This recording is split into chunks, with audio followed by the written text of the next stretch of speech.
or ACCP 2016 through 2025, as well as the ASEAN High-Level Principles on Consumer Protection, which chart the path for regional dialogue and cooperation on strengthening consumer protection both within and across ASEAN countries. The ACCP website also provides general overviews on consumer protection concepts, principles, and stakeholders. On the country pages, updates about national consumer protection authorities, relevant laws, and other key documents are available, along with news and events. Consumers who intend to file a complaint against a trader in a different ASEAN country can do so through an innovative feature with just a few clicks and a simple online form. The feature allows for easy tracking and automatic referral to national consumer protection authorities of the country in which the trader is located. Similarly, visitors can check the ASEAN Product Alerts page for products that have been recalled or banned from the market. On the Resources page, publications and other media, such as guidelines, policy digests, handbooks, infographics, and videos can be accessed and used as the basis of consumer campaigns or law reforms. Finally, through the new e-learning system, visitors can familiarize themselves with selected consumer protection topics and learn how to champion consumer rights. The e-learning is self-paced and available free of charge to registered users. Explore this and other sections of the ACCP website to stay current about what is happening in the region in the area of consumer protection.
Nowadays, people go to the internet to do a number of different things. One of them is to buy and sell products online. It becomes faster, cheaper, and more convenient. But there are also risks that may cause loss or harm. As consumers, it is important to know that you have the right to information and the right to seek compensation.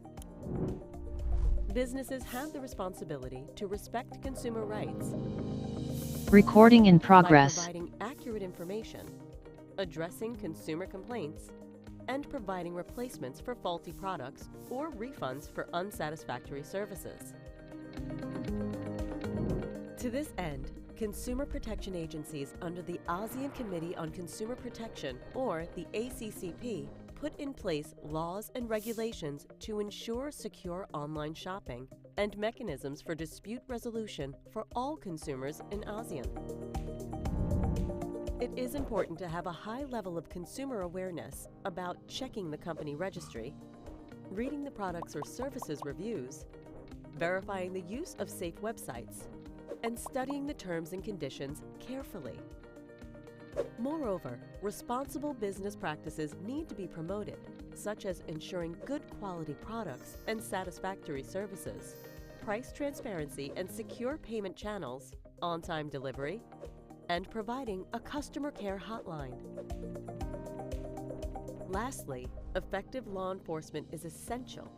This is achieved by implementing relevant regulations, guiding businesses to abide by those regulations, informing consumers and encouraging them to exercise their rights.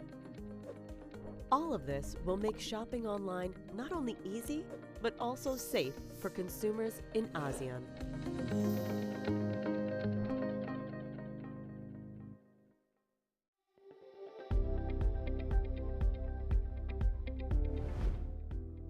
Advertisements play an important role in our everyday lives. They inform us about products and services in the market and greatly influence our purchasing decisions. However, sometimes these advertisements may be inaccurate, exaggerated, or misleading. Some illustrations may not match the offered services, while some products may not possess the qualifications or benefits they claim to have. For example, for our health.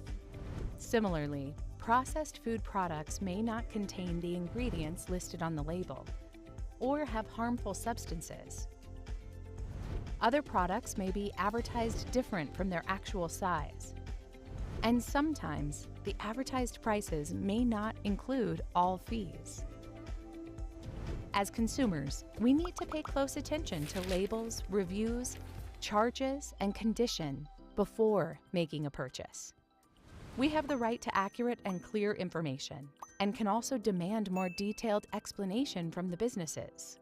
Businesses should provide descriptions that do not mislead consumers. They should correct misunderstandings or false information and provide proper compensation to consumers if needed. If businesses make false claims, consumers can report this to the Consumer Protection Agency or relevant authorities. They may be able to ask the business to take down or amend the advertisement and sanction the business if necessary. Information about the authorities in charge of consumer protection in ASEAN can be found on the website of the ASEAN Committee on Consumer Protection or the ACCP. If businesses are trading fairly, consumers in ASEAN will be able to shop with ease and confidence.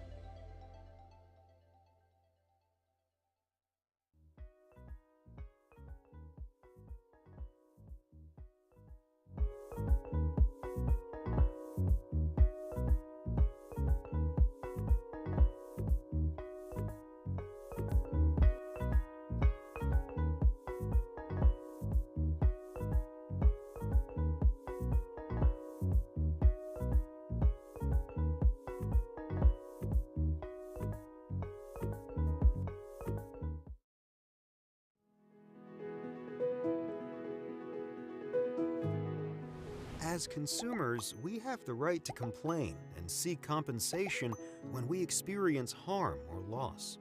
This could be caused by goods and services that do not fulfill certain quality standards or expectations. For example, some goods and services may not match their description or are otherwise not satisfactory in quality. When this happens, consumers can get redress by filing a complaint and asking for a refund or some other form of compensation from the business. First, consumers can contact the business, who should have a customer service or help desk to deal with complaints. If the complaint cannot be resolved, they can consult with the consumer protection agencies or associations for guidance on who to approach. There are different institutions that can help settle consumer complaints, which can be reached both online and offline.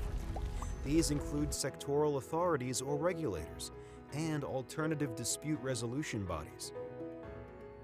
These institutions can assist in mediating the dispute or discipline the business if consumer protection laws have been breached. As a last resort, the consumers may bring their case to the court. For this, they may need support from a legal professional or entity. Information about authorities in charge of consumer protection in ASEAN can be found on the website of the ASEAN Committee on Consumer Protection or the ACCP. Effective mechanisms for dispute resolution safeguard the interests and rights of consumers in ASEAN. This way, they can benefit from better and safer goods and services.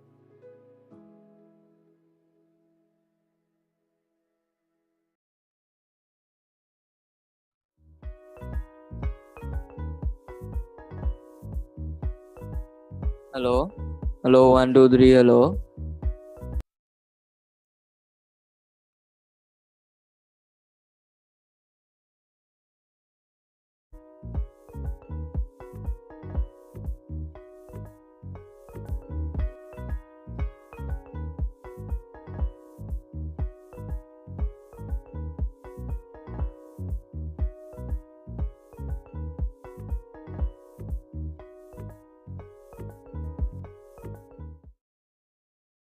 Are you looking for information about consumer protection in ASEAN?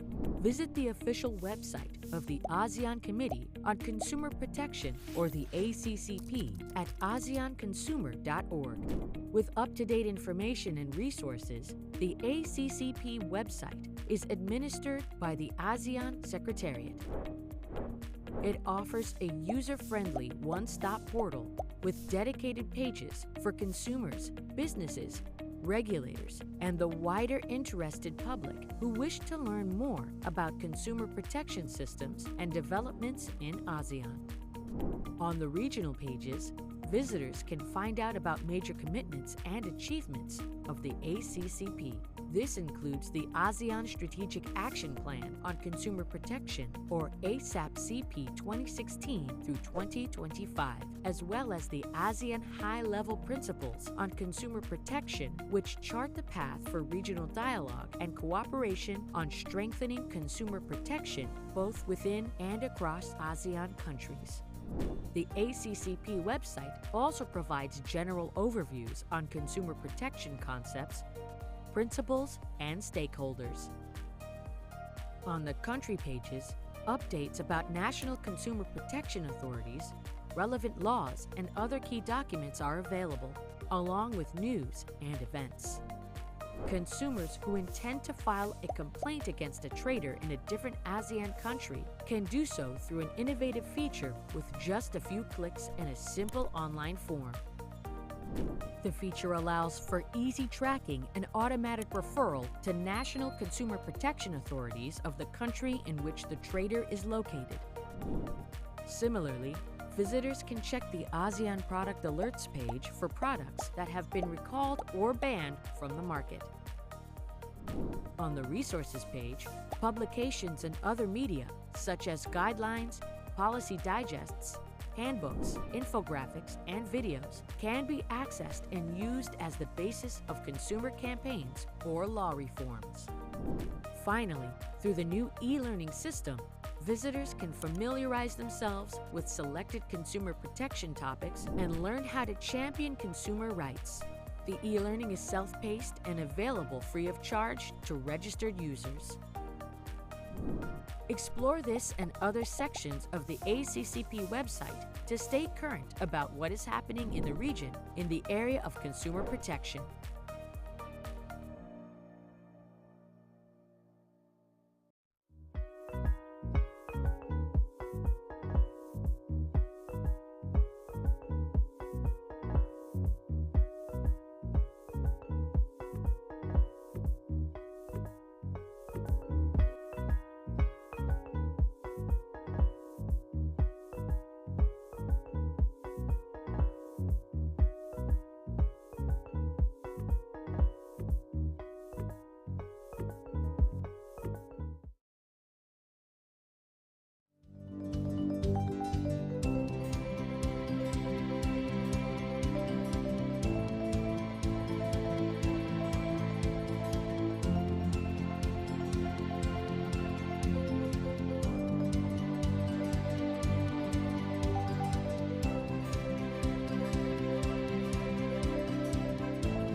Nowadays, people go to the internet to do a number of different things.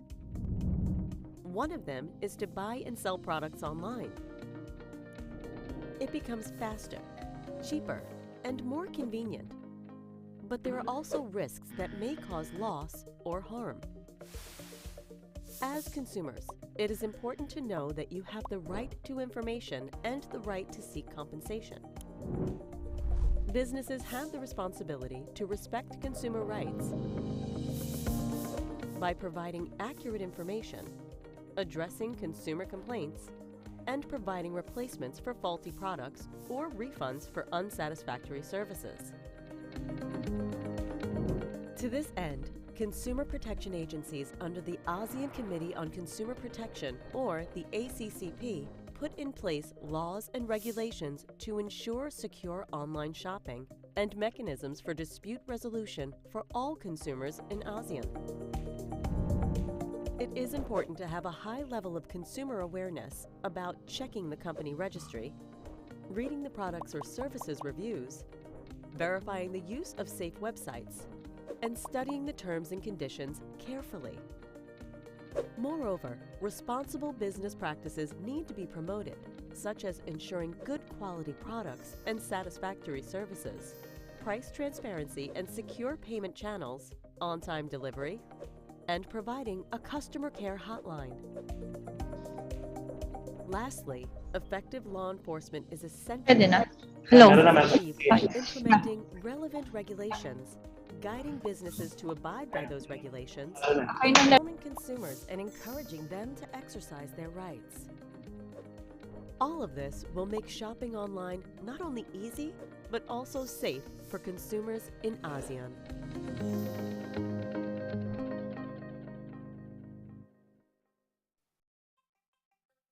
The Philippine Online Dispute Resolution System, or PODRS, is institutionalized by the Department of Trade and Industry Consumer Protection Group, or the DTI-CPG. It is part of the CPG's continuing effort to provide necessary redress to the growing number of digital transaction-related complaints. Thus, the brand name DTI Consumer Care System, or Consumer Complaints.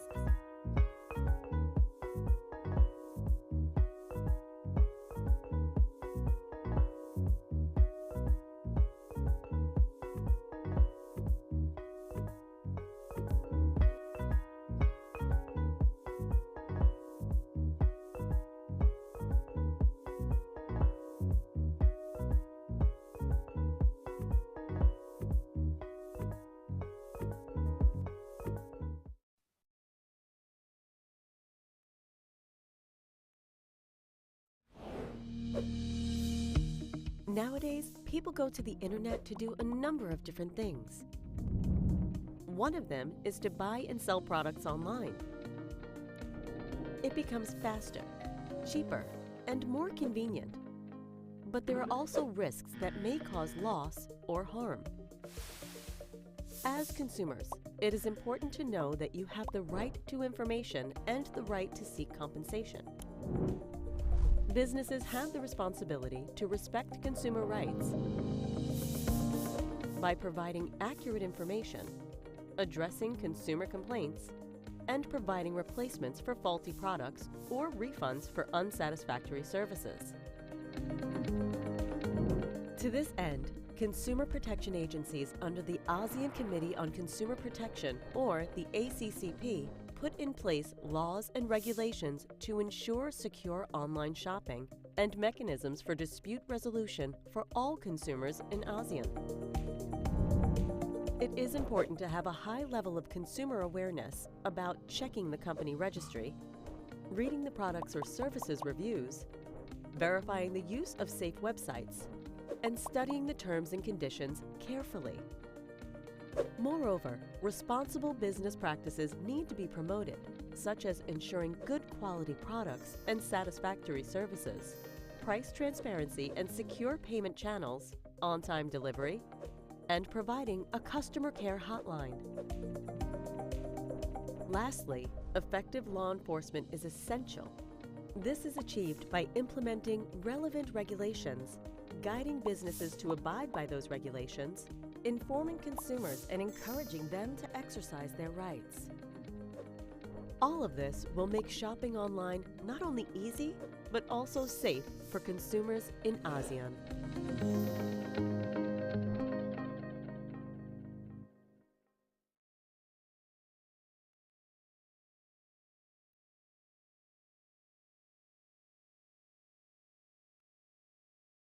Dear all conference attendees and participants, good morning and very warm welcome you all to the third ASEAN Consumer Protection Conference.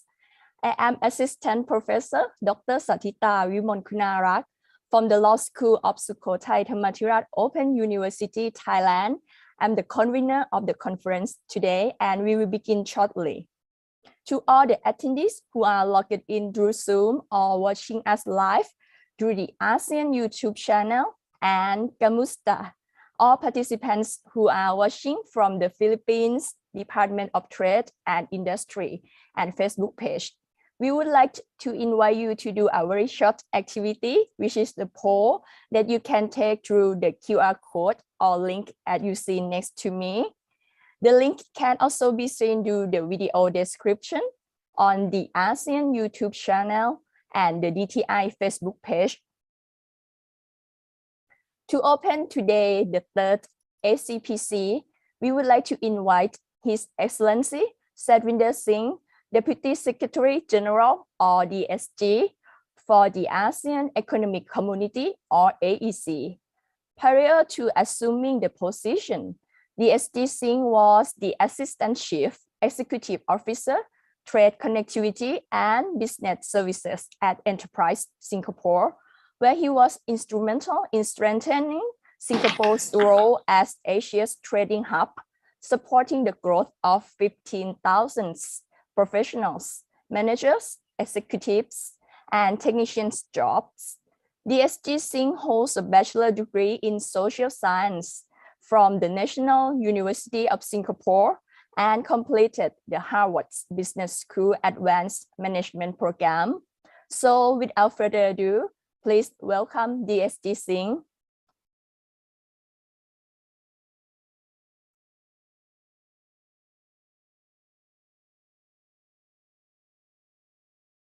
Please welcome DSG Singh for the opening remarks today. My sincere appreciation to the Department of Trade and Industry of the Philippines for hosting this extremely important flagship conference for the ASEAN fraternity. It's my pleasure today to open today's conference, which adopts the theme, a very apt theme, of building a fair and future-ready marketplace for consumers in ASEAN. I understand there are going to be thematic sessions throughout today in the conference that are going to be addressing the key emerging issues for consumer protection with a very strong stand covering the strong advent of the digital transformation and the rise of the growing digital economy that we have seen last couple of years. This growth actually has been further elevated with the coming of the COVID-19 pandemic, which of course had inflicted all of the economies of Southeast Asia and impacted us very severely. The good news is, as we speak today, more than 70% of 680 million people of ASEAN have been vaccinated. The leaders and the people of ASEAN, we have all come together, worked very hard to stem the challenge of COVID-19 pandemic and to work hard to reopen our economies. In fact, many of the ASEAN member states have also removed travel restrictions, which is now allowing for general travel across our borders. Despite the current challenges that we are facing beyond COVID, which comes in terms of rising prices, inflationary pressures that we are seeing stemming from supply chain disruptions as well as geopolitical challenges confronting us coming from Europe, we still anticipate that our region and our GDP, the growth will be adjusted for this year, but yet we once again, like in 2021, our GDP will grow positively, and this time around with adjustment, it's estimated by the Asian Development Bank that we will grow by 4.9%, which again, I would say, in this day and time, it's a pretty decent prospect for most of the ASEAN member states. Now, back to the team. I'm so glad that the conference today is going to be focusing on digital transformation agenda in ASEAN. The development of regional B2C dispute resolution and the empowering of consumers and freer consumer movement in ASEAN is critical. The theme of the conference is therefore very apt and very timely. The pandemic crisis has not only caused major social and economic crisis regionally, but one thing it has also done is it has also changed forever the way we work, the way we live, the way we play, and the way we consume all consumables and services. There is an irreversible shift in consumer purchasing behavior towards online transactions. It's here to stay, and it cuts across all ages. Now, besides online material consumption, what amazes me personally was also how, in many parts of ASEAN, our children and even our workers, they had consumed education and learning online. Now, this phenomena, the last 2 years, has given significant boost to e-commerce naturally, and have resulted in digital economy becoming a very important driver for economic growth for ASEAN. 60 million new internet users were added in just the last 2 years in ASEAN, making ASEAN now the third largest internet economy in the world. Now, this growth is expected to have its continued momentum in the coming years, and by 2030, it is expected that more than US $1 trillion will be added to the region's GDP from the digital economy. Now, in furthering digital economy agenda, ASEAN definitely intensifies our efforts to establish an enabling regulatory environment, as well as promoting innovation of digital technologies in order for the encouragement and adoption of good quality cross-border digital trade facilitation, regulations, and procedures. The ASEAN objectives have always been to integrate the various elements of digital economy, put it into a comprehensive stack of solutions that will include things like e-commerce, digital connectivity infrastructure, management of cybersecurity, the reskilling, digital reskilling of our people, the inclusiveness, as well as the harmonization and of data governance, as well as focus on work which involves connecting the region to a digitally enabled trade facilitation network. They all have been the building blocks of ASEAN. The most recent ASEAN strategy for digital space is actually captured very well in a document called the Bandar Sri Begawan Roadmap for Digital Transformation. It was adopted last year by the leaders in 2021, and basically it is a roadmap that prioritizes ASEAN's digital transformation and integration agenda, including the plan to begin negotiation for the ASEAN Digital Economy Framework Agreement before the year of 2025. The roadmap was preceded by other strategic documents. Now, these include documents like the ASEAN Digital Master Plan 2025, the ASEAN Digital Integration Framework Action Plan 2019 to 2025, the ASEAN Agreement on Electronic Commerce, which was adopted by everyone in 2019, and the ASEAN Framework on Digital Governance, adopted in 2018. Now, all of these are key in terms of laying solid foundation for the ASEAN digital economic community. Additionally, ASEAN at this time is also pursuing digital partnerships discussions in some of our upgrade FTA discussions with external parties like Japan and China and Korea. Now, in practice, initiatives such as what I've described, they will allow seamless end-to-end facilitation of cross-border as well as digital connectivity and exchanges for our private sector and people.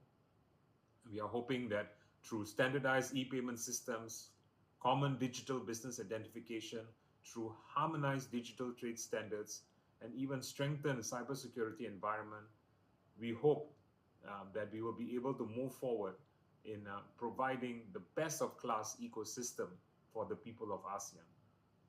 Now, notwithstanding this promise of digital technology in facilitating economic growth and bringing about convenience for online consumerism, cross-border trade, you know, the fact is there is still a lot of abuse, unfair practices that many of our private sector businesses and our citizens are facing, especially on e-commerce platforms. Now, many of these scams and unethical digital business practices are growing, and they pose significant challenges to both our regional regulators and enforcers. Therefore, to build a reliable digital platform that can sustain the confidence and trust of consumers is really of utmost priority to be given by ASEAN in order to ensure that the online consumers are protected and they are empowered to build a fair and a future-ready marketplace for ASEAN. Therefore, new approaches and some new strategies are needed to be developed to meet some of these new challenges. In response, allow me to convey to you several of the initiatives that have been undertaken by ASEAN in order to help transform the digital landscape with a view to enhance consumer protection for our region and also to ensure we can enhance trust and reliability in transactions in the online environment. Let me elaborate on some of these actions taken. First, let me start with the ASEAN ODR network. Now, this was set up under the ASEAN Strategic Action Plan for Consumer Protection 2025. What we have is basically a very comprehensive strategy to develop the online dispute resolution system in the ASEAN region in order to ensure that the consumers will have access to redress in an expedited and a cost-efficient manner from the growing level of complaints and disputes arising from online transactions in our growing digital economy.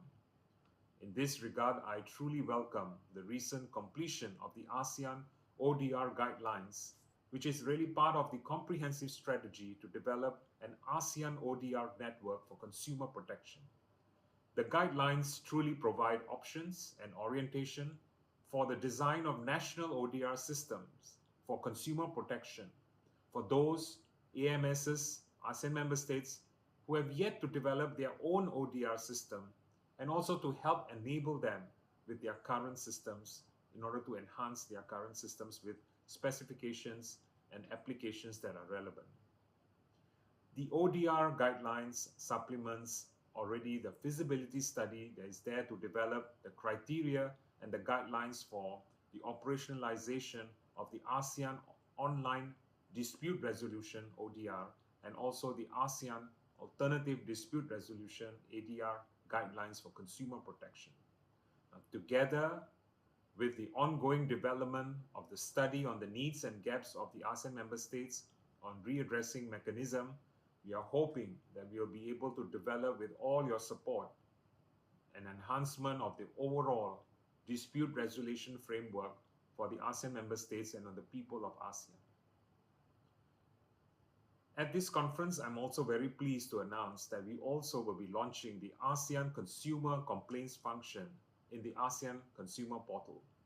The complaints function also allows consumers anywhere around the world to lodge an online complaint against any ASEAN businesses for consumer transactions made in the ASEAN. Thus, it enhances consumers' confidence and trust on the reliability of our merchants in ASEAN on e-commerce transactions and also help us to readdress the ability for us to build trust globally and strengthen our exporters who are really interested in being able to sell and market their products and services online. Now, second action really that's in place, it's really on consumers' education. In this slide, I want to be happy to announce that really we are also launching at this conference the learning management system. Now, this comprises the online, interactive, and distance learning tool that has been developed to educate consumers on the various topics related to understanding consumer issues. Also, it is also becoming a platform where it brings about consumer champion, building about consumer movement, and of course, hoping to take care of mediation of disputes. Now, this initiative is expected to offer free online access to consumers anywhere in ASEAN to take part in structured study modules in a designated topic phase in order to enhance their individual knowledge on their rights as consumers and also how to exercise those rights. ASEAN has also launched the regional information campaign to educate our consumers on the risk of online shopping, including to access to redress and also deceptive advertisement. The videos and the infographics are being currently translated into local ASEAN languages and will be uploaded in the websites of all ASEAN member states' consumer protection agencies, and steps are still being taken, hopefully, to raise a lot more awareness of the information campaign. And we need everyone's support in really pushing these messages out and education to all our people and our private sector. Now, the third action plan is really the ASEAN Trust Mark. Now, addressing the new challenges in the digital economy definitely requires new approaches to overcome the scourge of the unethical online sellers. And in one of the priority economic deliverables of Cambodian chairmanship, we have decided to develop the ASEAN e-commerce trust mark framework, and that comes under the strategic trust tree, which is to promote a more integrated, more inclusive, resilient, and a competitive ASEAN. Now, this is expected to minimize information asymmetry or information gap between buyers and sellers, and hopefully it will help promote trust on online transactions by helping us to eliminate bad or unfair trade practices. This scheme will support governments in our region to enforce regulations on e-commerce to address issues such as online fraud and counterfeiting. It will also help our consumers identify and differentiate good online sellers from the bad ones on the digital platforms, and hopefully also reducing transactional costs. By awarding the ASEAN Trust Mark to compliant e-commerce companies, we are hoping that consumer confidence will increase and you'll be leading on to a sustainable online landscape and promote even more e-commerce growth. Now, the fourth action centers on sustainability. Now, this is kind of new. Allow me to emphasize the importance of sustainability in consumer protection. And in this regard, I truly welcome in this conference the ASEAN Sustainable Consumption Toolkit for Consumer Protection. Now, this toolkit aims to enhance the understanding among government officials and relevant stakeholders, including our consumer associations and businesses, on the rationale for sustainable consumption, and also to help them to increase the buy-in from the stakeholders in order to enable the appropriate policies and priorities to be set into place to support sustainable consumption. This toolkit is also consistent with the work program to support the implementation of the framework of circular economy for the ASEAN Economic Community, which, as you all know, is an economic priority of the Cambodian ASEAN Chairmanship under the Strategic Trust True, which is to narrow the development gap of ASEAN's competitiveness. We recognize that ASEAN has a long-term economic resilience plan, and it depends actually on achieving sustainable and inclusive growth given our pressing global issues of climate change, biodiversity loss, the pressures of waste and pollution. Thus, therefore, a model is needed that adopts a circular approach through the focus on sharing, focus on leasing, on reusing and repairing, and the focus on refurbishment and recycling of existing materials and products across the sectors. And this is truly imperative because this is what is going to be critical in further strengthening the economic circularity discourse, and it will also serve us as a reference for future project implementation for circular economy. And at the end, it's going to bring about greater growth in economic activities, a greater relevance for our businesses, and of course, a better quality of life and cost potentially for our consumers. Ladies and gentlemen, in the final analysis, what I can assure you is that ASEAN Fraternity has comprehensive strategies that develop and enhance consumer protection and are aiming to develop a marketplace for our people that is fair and that is future-proof for our consumers. I would like to once again emphasize the importance of adopting a holistic approach that engages all stakeholders in overcoming the challenges of consumer protection, especially being brought about by the digital economy. The strategies that I've shared with you today are there in place in order to enable us to overcome the unfair trade practices, in order for us to minimize the fraud and scams in the digital economy. And of course, all of this really necessitates the collaboration of all the multi-sectoral stakeholders. It's not just the public-private partnerships that are important here, but also we also need to rope in the consumers themselves, the individuals, the citizens of ASEAN, because every one of us need to play a very critical role in order to close all the loopholes exploited by perpetrators out there. Now, this multi-sectoral and this regional collaboration with a very strong people-centric approach is an integral part of consumer protection in the ASEAN Economic Community Blueprint. And we hope this is going to lead to a lot more trusted and reliable environment for our businesses to be able to do transactions online comfortably and safely. Now, with all of this, I would like to wish all of you a very fruitful discussion and meaningful conference. And I hope my insights also will provide the fodder for discussion for the rest of the day. Thank you, ladies and gentlemen.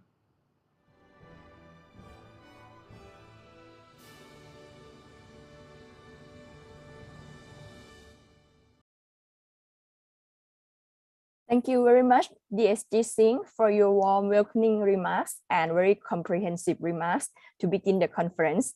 Up next is the opening remarks by Dr. Momo Thuy, the ACCP Chair and the Director General for the Intellectual Property Department of Myanmar. She holds a Master's of Science or Chemistry from Yangon University and PhD degree from Nanyang Technological University or NTU, Singapore. Previously, she worked as a lecturer at the Yangon University from 1991 to 2003.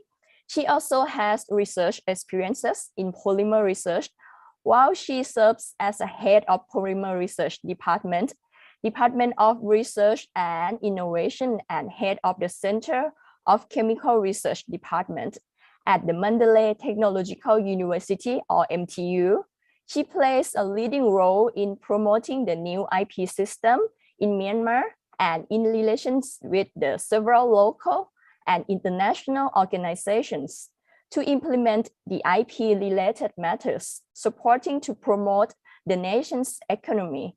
She has been trying to great effort to adopt the IP laws and establish National IP Office of Myanmar and set up appropriate national IP policy and strategy supporting the establishment of an effective IP system in Myanmar. Without further ado, I would like to welcome Dr. Momo Thuy to the floor. Thank you. Thank you very much. His Excellency Savinder Singh, Deputy Secretary General, ASEAN Economic Community Department, ASEAN Secretariat, Atirut B. Castello, Under Secretary, Consumer Protection Group, CPG, Department of Trade and Industry, DTI, Philippines, distinguished speakers, moderators, ladies and gentlemen. It gives me a great pleasure to deliver the welcoming remarks for the third ASEAN Consumer Protection Conference. Before I begin, please let me, as Chair of the ASEAN Committee of Consumer Protection, ACCP, express my sincere appreciation to the Department of Trade and Industry, DTI, of Philippines, and the ASEAN Secretariat for organizing this flagship event of the ACCP.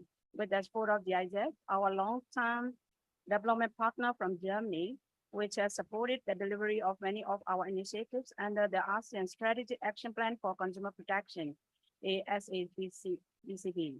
Let me also take this opportunity to thank His Excellency, the Deputy Secretary General Selvinder Singh of the ASEAN Secretariat for ably laying the background for the discussions of today's conference on the themes building a fair and future-ready market base for consumers in ASEAN.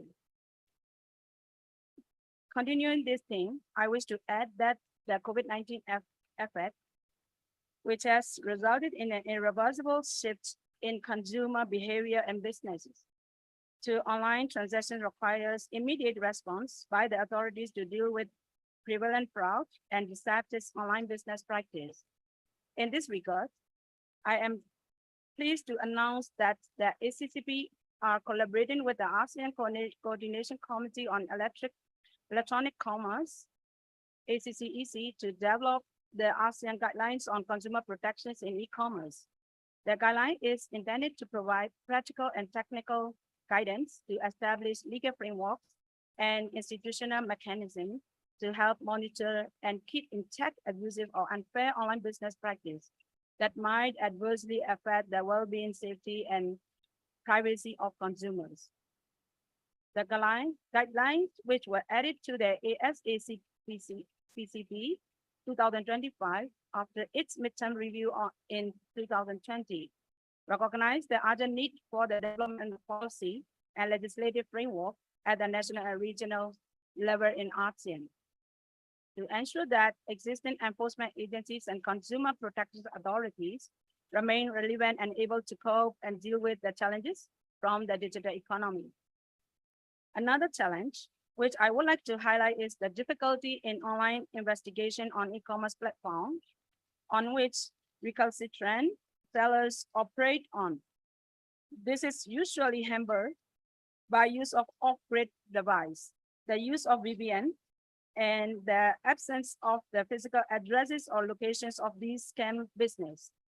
The cloak of anonymity coupled with the device setup online but fake identities and convert bank and credit cards makes it almost impossible for authorities to investigate and track these wrongdoers.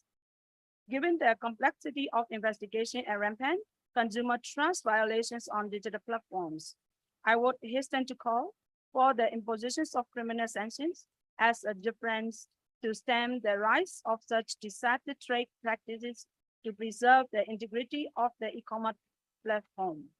This would bridge the gap to allow consumer authorities to cooperate with their ASEAN counterparts through the ASEAN Treaty on Mutual Legal Assistance, AMLAT, in criminal matters that came into force in 2013.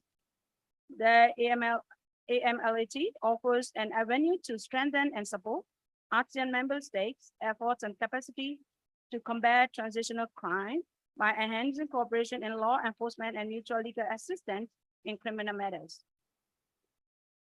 The rampant rise of such deceptive trade practice on the digital platforms have gone unchecked, unprosecuted, and mostly unresolved, resulting in much harm and loss of confidence and trust by consumers on online transactions. This continues to jeopardize an important economic platform that has great growth potential and development for the nations. Considering these reasons, authorities should think of the box and evaluate existing strategies to deal with this new scourge, including applying criminal sanctions with the full branch of its investigative and punitive framework. Further, the perpetrator of such deceptive trade practice are mostly linked to organized criminal groups, and for all intent of purposes are engaged in activities that matches the descriptions of criminal activity, such as cheating and deceptions that involve moral turpitude and dishonest intent with a view to causing loss and, in certain cases, serious harm to consumers. So it does not accord with common sense that such groups can rely on this loophole in consumer protection laws to continue with their deceptive trade practice and stance with criminal impunity. If the loophole is blocked and AMLAT would facilitate cooperation and coordinate enforcement among ASEAN authorities, even for consumer violations in digital platforms. Deterrence through the impositions of criminal sanctions for serious consumer violations may be the way forward in the new economy. Ladies and gentlemen, in developing the ASEAN guidelines on consumer protections on e-commerce, an important issue considered is the level of liability that should be imposed on platform operators to carry out due diligence on sellers operating on their platforms, and the level of awareness and due diligence that should be taken by the consumer themselves when dealing in online transactions. The guidelines builds upon the ASEAN Online Business Code of Conduct, which was issued in 2020, which calls for parallel efforts to promote voluntary commitments to responsible online business conduct. We believe the approach should be a holistic one involving all stakeholders. Caveat emptor remains an important principle in dealing with online transactions, and I must emphasize consumers should not throw their common sense out the window when they go online. The principles that govern safe conduct in the brick and mortar world should likewise be applicable in an online environment. Collaboration between private and public partnerships in carry-out enforcement proceedings are critical to ensure success. Combating online consumer fraud requires a holistic approach. A piecemeal strategy involving just the enforcement authority would not work. There is a need to work with consumers who must be willing to come forward to lodge complaints and highlight the existence of such websites so that others could be warned. The brand owners' businesses must also be willing to provide the requisite information to expedite investigations. In other words, a good consumer protection digital strategy involves not just intelligence gathering, enforcement, prosecuting, online dispute resolution, but also an effective public relations campaign and communication strategy to publicize the work done through media, online, TV, radio, and social media. Adding to the regional confirmation information campaign and the launch of the learning management system comprising online learning modules for consumer protection mentioned by DSD Lavina, I am pleased to inform that the ACCP has over the last year collaborated with their dialogue partners and other external consumer protection agencies to conduct myriad of public relations and awareness enhancement activities to highlight the new dangers in the digital economy. So I would like to highlight two collaborations that include the ASEAN Australian New Zealand FTA supported activities organized jointly between ACCP and the Consumer Affairs Program team of the Australian Competitions and Consumer Commission, ACCC, on consumer product safety, consumer scams, consumer laws, investigations and enforcement, and interagency coordination and cooperation. And second is the ASEAN Europe Consumer Protections Workshop and Conference, jointly organized by the ACCP, the Federal Ministry of Justice and Consumer Protections, and the to deal with emerging issues on consumer protections in e-commerce and related developments in ASEAN and Europe. Ladies and gentlemen, I would like to highlight the impact of the social media influencers in the marketing of products and services in the online market and the phenomenon of social selling. Today, social selling often takes place via social networks such as LinkedIn, Twitter, Facebook, and Pinterest, and includes both online and offline environment where relevant content is shared in the interactions directly with potential buyers and customers and personal branding and social listening. So these new forms of marketing introduce new challenges for data privacy and those collected on these social platforms and how these should be protected and not exploited. Recognizing the risks of compromise personal data protections in new market scene, the ACCP will develop 2 training manuals to apply good consumer practice on topics related to consumer law enforcement on unfair data privacy and advertising and marketing. So this project aims to provide consumer protection agencies as well as other government institutions and agencies with consumer protection responsibilities with the knowledge and skills required for them to create and implement policies that enable effective consumer law enforcement. There is much that needs to be done to develop a fair marketplace that is future-proof. This would also require that sustainable consumptions and productions patterns are aligned with Goal 12 of the United Nations Sustainable Development Goals and Principle 5 of the ASEAN High-Level Principles on Consumer Protection, which stipulates that informed consumers have an essential role to play to promote consumption that is environmentally, economically, and socially sustainable through their choice of producers. In this regard, the ACCP has worked with the OECD to deliver capacity building activities that will help steer consumers into market making greener choices. A collaboration to this effect was the OECD and ASEAN joint virtual event on nudging consumers towards greener choice, organized at the sidelines of the Southeast Asia Ministerial Forum. It explores sustainable consumption initiatives implemented by ASEAN and OECD countries from both public and private sectors to deepen understanding of the consumer attitudes and behaviors to support the green economy. Other than consumers, businesses also play an essential role to produce goods that minimize the use of natural resources and toxic materials to the detriment of future generations. So, ladies and gentlemen, in conclusion, let me emphasize that we are already living in a brave new world where the concerns on consumer protections raise our present and need urgent attention and solution.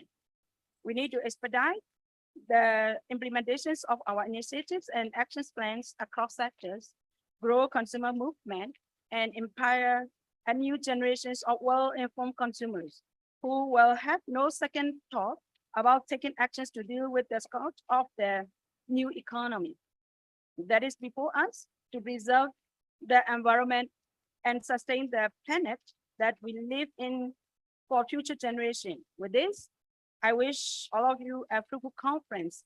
Thank you very much.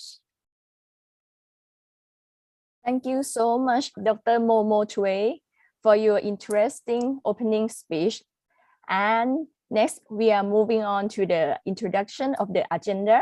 For today's agenda, we will have interesting consumer issues to discuss all day, both in the morning session and also in the afternoon session from 9 a.m. to 5 p.m. Jakarta time. And we will have the keynote speech from the representative of the DTI, which is the host of the Consumer Protection Conference this year. And we will have 3 thematic sessions. The first thematic session is about laying down the foundation for inclusive digital transformation in ASEAN. The second session is about scanning the horizon towards the new normal for B2C dispute resolution in ASEAN. And the third thematic session is about to empower consumers through strengthening the consumer movement in ASEAN. And here is the overview of the conference agenda today. Next, I would like to move on to our next agenda, which is about, I would like to welcome our keynote speaker for today on the topic of building a fair and future-ready marketplace for consumers in ASEAN by Attorney Ruth B. Castillo, Undersecretary of the Consumer Protection Group, or CPG, Department of Trade and Industry, or DTI, from the Philippines. Attorney Ruth B. Castillo was appointed as Undersecretary for the Construction Industry Authority of the Philippines in the year 2016 and was then designated as Undersecretary of the Competitiveness and Ease of Doing Business Group, overseeing not only the construction industry, but also the competitiveness and ease of doing business programs of the government. In 2018, she took a more challenging role when she was designated as the Undersecretary for the Consumer Protection Group, or CPG, up to the present. This has kept her busy looking into all areas of consumer protection in the country vis-a-vis how other countries in Asia and also in Western world are doing it, immersed herself in the modern monitoring and enforcement activities, getting the pulse of consumers firsthand. She works at increasing awareness on consumer rights as well as responsibilities and strengthens the consumer protection initiatives of the department. She has bridged government with the private sectors. Over the years, Undersecretary Castello passionately believes that government service is a rare opportunity to contribute in nation building. So now please welcome Undersecretary Ruth. You may have the floor now. Thank you.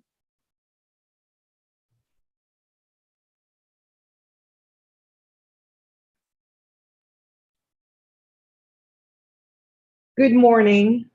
I regret to inform you that Undersecretary Castello is unable to join us this morning, and I would like to deliver the keynote message on her behalf. I am also from the Department of Trade and Industry. I'm Assistant Secretary Anne-Claire Capochan. Deputy Secretary General of the ASEAN Economic Community, His Excellency Satvinder Singh, ASEAN Committee on Consumer Protection Chair, Dr. Momo Thue, Head of Competition, Consumer Protection and Intellectual Property Rights Division of the ASEAN, Mr. Louis Tek Kyong, guest speakers and moderators for today's conference, ASEAN member states, members of the ASEAN Committee on Consumer Protection, partners from government, the academe, private sector, and media, colleagues from the Department of Trade and Industry, all conference participants and partners in consumer protection who are with us today, a pleasant morning to all. On behalf of the Philippines Department of Trade and Industry, particularly Consumer Protection Group Under Secretary Ruth Castello, I am very pleased to share this day with everyone and be present here for the third ASEAN Consumer Protection Conference. I hope that everyone is as excited as I am to listen and gain knowledge and insights from the 3 thematic sessions lined up for the event, and also to witness the launching of projects that the ACCP has recently and successfully accomplished despite the challenges of the pandemic. With the theme, Building a Fair and Future-Ready Marketplace for Consumers in ASEAN, we look forward to a fruitful discussion with our distinguished speakers on various consumer protection issues confronting the region, both existing and emerging, related to online and cross-border trading with a view to exchange experiences, best practices, and lessons learned as the region continues to work towards policy convergence and coherence across jurisdictions. With the rising purchasing power of ASEAN consumers following consistent economic growth over the last few years, especially before the pandemic, consumer welfare and protection have become paramount priorities in online and in e-commerce. With sure signs of post-pandemic recovery, the prevalence of product misinformation, fraudulent, deceptive, and unfair sales practices is being exacerbated by the need to transition to online operations for most businesses. By expanding the geographical boundaries of transactions, e-commerce unavoidably magnified traditional consumer protection concerns, notably those relating to product quality and safety, unfair commercial practices, and producers and/or sellers' liabilities, not only in terms of scale and scope. Challenges further aggravate consumer protection complication in the digital economy in determining applicable rules and jurisdictions and/or enforcing dispute resolution decisions and results across borders. Another primary concern that has been observed relates to ensuring digital information security while respecting privacy and obtaining appropriate consent from consumers, thereby highlighting the need to establish mechanisms to protect personal and transactional data and provide redress in case of data breaches. Relatedly, challenges also include proper crafting of relevant policies in online and e-commerce operations, whether it concerns pricing, shipping, privacy, purchase conditions, replacement and returns, warranty, and the like, and product information, including languages for disclosure. Further, since transactions are no longer directly or physically conducted, there is a growing concern on the failure to easily identify with whom consumers are transacting. This can be particularly challenging where the transaction involves a number of parties located in different jurisdictions, making it more difficult to determine actual liability, and which makes legal rules and procedures applicable also a problem. Finally, product safety remains a significant concern, where issues include the selling of products that do not conform to quality and safety standards. Some are expired, damaged, or defective, and products sold for purposes which are not designated or designed. Such practices are more likely to arise in e-commerce transactions, given the potential lack of appropriate disclosure of significant information during a sales transaction. Other problems on product safety include products that have not been approved, are approved only for specific uses in the country of purchase, mislabeling, and the lack of accountability on concerns involving quality and safety. With all these consumer protection challenges, and given the continuing global and economic crisis that all countries face due to the persistence of the pandemic and even geopolitical developments, the ASEAN region is no exception. It now becomes a must for us to become empowered consumers, for after all, each of us are consumers, and contribute in building a fair and future-ready marketplace for consumers in ASEAN. We must collectively confront these challenges to come and lay out all prospects to resist them. Despite all these consumer protection challenges we face in the region, it is with pride that I would like to share with everyone that consumer empowerment in ASEAN is relatively high, as reported in the ASEAN Consumer Empowerment Index, or the ACEI. If you recall, the ACEI was generated through a consumer survey conducted under strategic goal number 4 of the ASEAN Strategic Action Plan on Consumer Protection, or the ACCP, to gauge the level of awareness and knowledge of consumers across all ASEAN member states, as well as their perceptions on issues such as basic consumer rights, as well as risks in specific sectors. While the results of the survey have been positive, we are aware that we must sustain efforts geared towards better consumer protection. Allow me to impart some specifics from the said survey conducted. First, while respondents were highly aware of their basic consumer rights and business obligations, they scored lowest in relation to knowing about various consumer advocacy and educational tools and programs.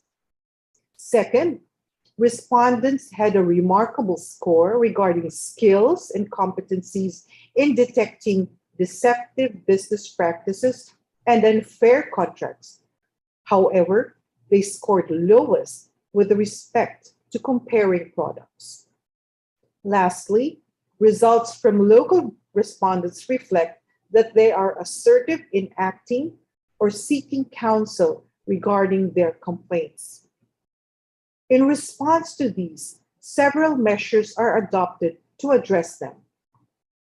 To ensure information accuracy and protection adequacy, social media could be further utilized for awareness-raising initiatives across different sectors. Additionally, partnerships with academic institutions could also be increasingly explored. The academia's involvement may prove efficient given the broad collaboration potential. Similarly, at an early age, as far as the Philippines is concerned, Filipino students will be given a chance to arm themselves with the knowledge necessary for adapting to the evolving economy. Lastly, there is a need to activate additional avenues for consumer redress. In this light, let me now present some challenges we have observed at the Department of Trade and Industry of the Philippines with the rapid increase of internet activity. We have seen a significant increase on consumer protection complaints concerning various topics such as false information provided by businesses, online payment and security, dispute resolution, redress, and cross-border online transactions.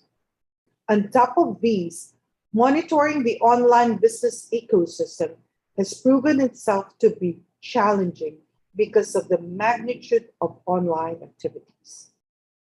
To counteract these issues, the DTI has issued policies. Legislative measures, such as the amendments to consumer protection laws, have been initiated as well. Intensified monitoring, surveillance, and enforcement activities in collaboration with other government agencies such as the Department of Health on monitoring of various medicines and COVID-19 related drugs and medical devices are continuously being conducted. Dispute resolution between consumers and sellers will now be easy through the development of the Philippine Online Dispute Resolution System, the designated mechanism for consumer complaints resolution in the country. The DTI, under the Consumer Protection Group, also continues its initiatives for increased consumer empowerment. We have our Consumer Care webinar series weekly, which tackles various topics in collaboration with various sectoral bodies, such as the financial sector regulated by the Bangko Sentral ng Pilipinas and the Department of Health for other health-related issues. On the other hand, the Consumer at Iba Pa is a radio program which airs every Saturday where guest speakers directly entertain consumer questions. Strengthened partnership amongst all stakeholders is necessary to ensure that the future-ready marketplace is built for all our economies. I look forward, therefore, to a fruitful discussion leading to many more pertinent initiatives between our governments that would help expedite the shift to a more fostering and welcoming, but also secure marketplace for ASEAN consumers. Good morning and mabuhay.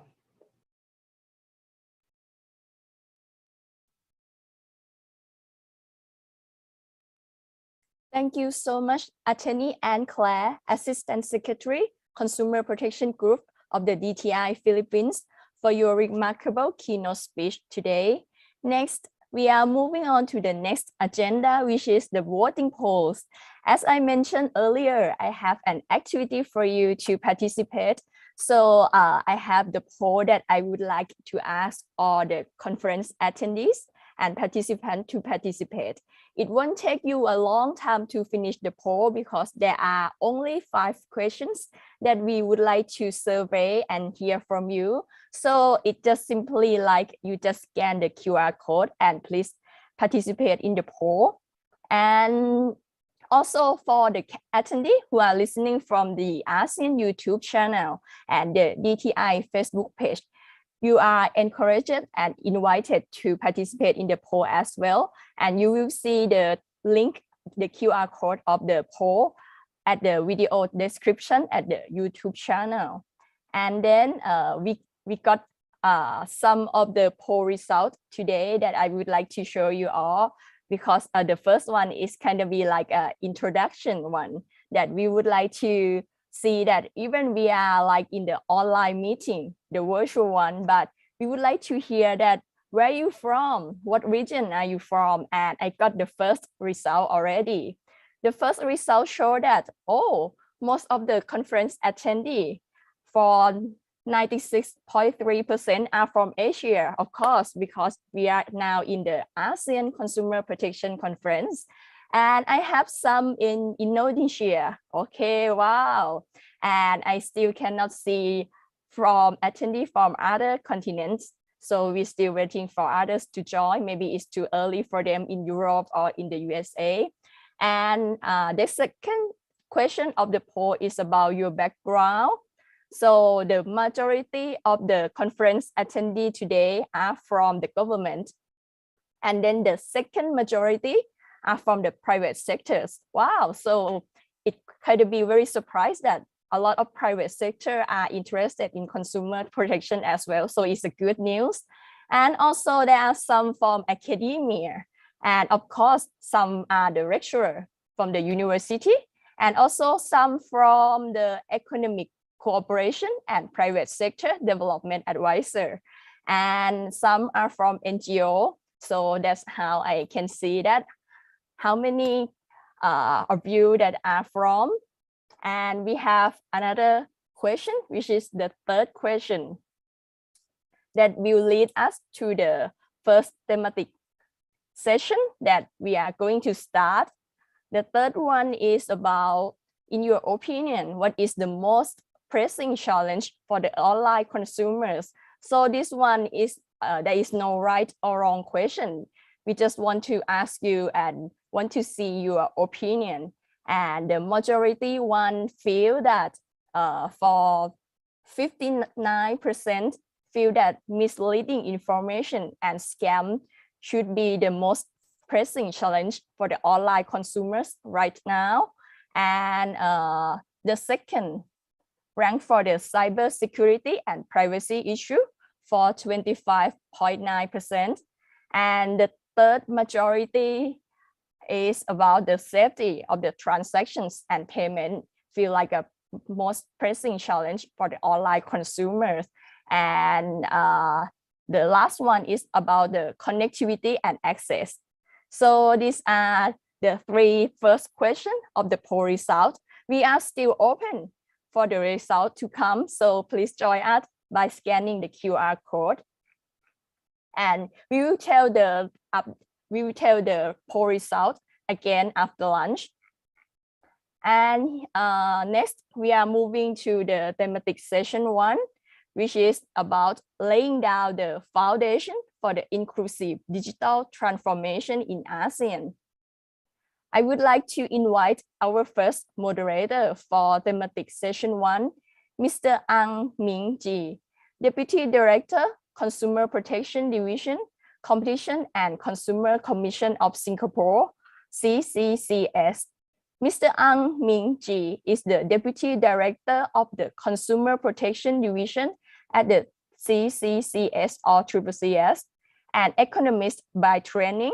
He supervises the conduct of investigations under the Consumer Protection Fair Trading Act or CPFTA 2003 and the conduct of market studies to better understand and improve the stable of competition and consumer protection in different sectors and industry in Singapore. Prior to his appointment as the Deputy Director of Consumer Protection Division, he was the Deputy Director of Business and Economics Division and Policy and Markets Division at CCCS. CCCS is a statutory board of the Ministry of Trade and Industry, and CCCS administers and enforces the Competition Act 2004 as well as the Consumer Protection Fair Trading Act, which protect consumers against anti-competitive and unfair practices in Singapore. So now, please welcome Mr. Ang Ming Ji. You may have the floor now. Welcome. Good morning. Thank you, Dr. Sadita, and welcome everyone to the first thematic session on laying the foundation for inclusive digital transformation in ASEAN. We pick up from the keynote speech that touched on the range of consumer issues raised by digitalization. And really, this session is for us to discuss what we need to do in ASEAN to continue to digitally transform in a way that's inclusive and sustainable. So specifically, we are going to look at two buckets of issues. The first bucket, we see that consumer issues raised by digitalization cut across sectors and policy areas. So to effectively address them, we need cooperation and coordination between the Consumer Protection Authority and other public agencies across different sectors in a so-called whole of government approach. And the question really is, how can we do that most effectively? Now, the second bucket of issues is this. Digitalization raises specific issues on the needs of vulnerable consumers. And here we are thinking about the disproportionate impact of digitalization on different consumer groups. And aside from that, we also need to think about the needs of local and regional businesses, those that operate across borders, and particularly those that are involved in the area of e-commerce. And in view of all these consumers and businesses' needs, how do we properly address them? So on these topics and more, we will hear from our distinguished speakers from the ASEAN Secretariat, from Cambodia, and from Australia on what they are doing in this area. So this is a good point for me to introduce our first speaker, Mr. Louis Teck Keong. He is not unfamiliar to many of us in the ASEAN community. He is the head of Competition, Consumer Protection and Intellectual Property Regulations Division under the Market Integration Directorate of the ASEAN Economics Community Department, the ASEAN Secretariat. Mr. Louis was formerly the General Counsel of China ASEAN Business Association under the Legal, Regulatory and Public Affairs Department. He was admitted as an advocate and solicitor Singapore and has about 30 years of professional experience spanning private practice as well as in-house general counsel. With a deep interest in intellectual property, competition and consumer protection law, public policy, economics, and technology, Mr. Louis has played an active role as an industry practitioner in the areas of information technology, civil and commercial practice, and journalistic publication. Mr. Lui graduated with a Bachelor of Law degree with honors from the National University of Singapore and has 3 master degrees, respectively, in law, public policy, and applied economics. He specializes in economic policy and development. He was also a pre-university ASEAN scholarship holder. Mr. Lui has advised governments, non-profits, global corporations, tech startups, businesses, C-suite executives, and has contributed to the tech community in the areas of e-commerce, fintech, regtech, ICOs, gifting vouchers, wellness, and equity investment platform. So today, Mr. Lui will be sharing on ASEAN's digital potential and growth, initiatives and actions for building ASEAN's digital economy under the ASEAN Agreement on E-commerce and its work plan, and a list of ACCP initiatives and deliverables that cover consumer protection issues in e-commerce. So without further ado, Mr. Lui, the floor is yours. Thanks, Minji, for your kind introduction. A very good morning to everyone. I will speak on the inclusive digital transformation in ASEAN for consumer protection and initiatives for the ACCP in the work plan of the ASEAN Agreement on E-commerce, the AAEC. Next slide, please. The current ASEAN's digital trajectory growth is spectacular. On average, internet penetration reached 53% of ASEAN's population. This translates to about 361 million people of ASEAN population. ASEAN's GDP in 2019 increased by 4.8%. It outpaced the global growth rate at 2.9% then, and ASEAN is still set to become the world's 4th largest economy in 2030. ASEAN's internet economic growth is also impressive. The internet economy, valued at $32 billion in 2015, is now worth a whopping $174 billion in 2021. It is projected to increase to $363 billion by 2025, more than double in a 5-year period. Next slide, please. The catalysts for e-commerce were contributed by COVID-19. This irreversible shift in consumer behavior, where more consumers are now conducting online purchases and concluding internet transactions, boosted e-commerce growth. In 2020 alone, there is an increase of 40 million active new users online. 1 out of 3 users is new, and it's here to stay. With the increasing trend, more and more businesses are also expanding their e-commerce sector and are converting their brick-and-mortar businesses into online platforms. Given its exponential growth, ASEAN is focused in developing the e-commerce landscape to facilitate and sustain the growth of the digital economy. Next slide, please. There are several plans that ASEAN has set up to strengthen and make the digital economy more inclusive, some of which were mentioned by DSG Satvinder in his remarks earlier this morning. Now, these include the ASEAN Framework Agreement in 2000, the agreement to establish and implement the ASEAN Single Window in 2005, the ASEAN Framework on Personal Data Protection in 2016, the ASEAN Framework on Digital Data Governance in 2018, the ASEAN Agreement on E-commerce 2019, the ASEAN Digital Framework Action Plan 2019 to 2025, the ASEAN Digital Integration Index 2020, the ASEAN Digital Master Plan 2025, the Work Plan on E-commerce 2021, the Regional Action Plan for Implementation of the United Nations Group of Government Experts Norm 2021. ASEAN digital plans extend to 6 pillars covering areas such as data governance, digital skills or inclusion, cybersecurity, digital infrastructure, e-commerce, and trade facilitation. The recently signed ASEAN Agreement on Electronic Commerce and its work plan, which was endorsed in September 2021, provide a coherent and harmonized approach for ASEAN to implement e-commerce initiatives in the AAEC, despite the different level of development amongst ASEAN member states. The work plan is expected to bolster not only the region's e-commerce sector, but also other ASEAN sectors leveraging on digital technology. It cements the regulatory foundation to spur the transformation of ASEAN into a leading digital economy. Next slide, please. ASEAN's vision in the AAEC, the ASEAN Agreement on Electronic Commerce, is to create a leading digital community where flows of digitally enabled goods, services, and data is underpinned by greater alignment of rules, regulations, talent, and infrastructure.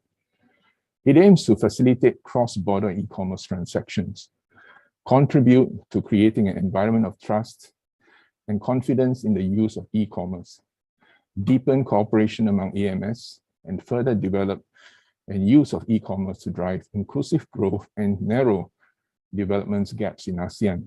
The key areas in the ASEAN Agreement for Electronic Commerce include enhancing consumer protection in e-commerce, further socialization, expand and provide the availability of ADR, alternative dispute resolution, to address e-commerce issues, and deal with personal data protection and privacy challenges because of continued online transactions undertaken by ASEAN consumers. Next slide, please. To further enhance consumer protection in e-commerce, we have integrated e-commerce consideration in the second edition of the ASEAN Consumer Protection Laws and Regulations Handbook, published in 2021. We have also conducted capacity building activities on consumer law and e-commerce, focusing on online scams and online consumer law investigation training. Our dialogue partners, GIZ, and the Australian Competition and Consumer Commission, ACCC, have helped ASEAN extensively on these initiatives. On effective socialization to engage consumer confidence, the planned activities include adding questions on consumer confidence in the next ASEAN Consumer Empowerment Index, ACEI survey, especially on protection and trust in e-commerce settings. We have also expanded the scope of the ASEAN Consumer Association Network, ACCP, to strengthen consumer advocacy for e-commerce users. ACCP also supports the initiative to develop the guidelines for the implementation of the ASEAN Trustmark Scheme, as mentioned earlier, by DSG Satvinder, a priority economic deliverable under the Cambodian ASEAN Chairmanship for this year. We are currently also in the midst of developing the ASEAN guidelines on consumer protection in e-commerce. Next slide, please. To ensure effective socialization and engagement of consumer confidence, we will integrate e-commerce considerations into future deliverables such as the ASEAN guidelines on unfair contract terms and the ASEAN guidelines on product safety and regulations. Interactive and distance learning e-learning modules for consumers, which I mentioned earlier, were completed last year and will be launched at this conference. The regional information campaign on risk of online shopping, deceptive advertisement, and redress scheme by ASEAN consumer protection agencies and consumer associations to their respective stakeholders were launched in 2020. To ensure effective socialization and engagement of consumer confidence, we have integrated e-commerce considerations in the ASEAN ODR guidelines when it was completed this year, the ongoing development of the report on needs and gaps on the access to dispute and redress system in ASEAN, and the completed voluntary peer review on consumer protection laws for the Philippines, and also for future peer review. Next slide, please. To further strengthen knowledge and facilitate discussion on alternative dispute resolution, ADR, we have several deliverables planned. First is to hold a law incorporation workshop with AMS to solve common problems in adopting international ADR-related legislative texts. Second, review the questionnaire for the ACEI survey to include questions covering consumer confidence on availability and effectiveness of ADR to address e-commerce claims. For this survey, we will work closely with dispute resolution providers, ACCP, the ASEAN Consumer Association Network, related authorities, private sector, and other stakeholders. Thirdly, close coordination to ensure establishment of the ASEAN ODR guidelines now completed, and the ASEAN mechanism for cross-border complaints and investigation. Fourthly, actively engage relevant stakeholders to ensure implemented laws and regulations effectively protect the personal information of e-commerce users. Questions should be included in the ACEI to explore consumers' understanding and confidence on personal data protection in e-commerce settings. Last slide, please. The publications on ACEI, ODR guidelines, and the peer review report, and any information related to the ACCP can be found at our website at www.aseanconsumer.org. Thank you for your kind attention. Back to you, Ming Jae. Thank you, Mr. Louis.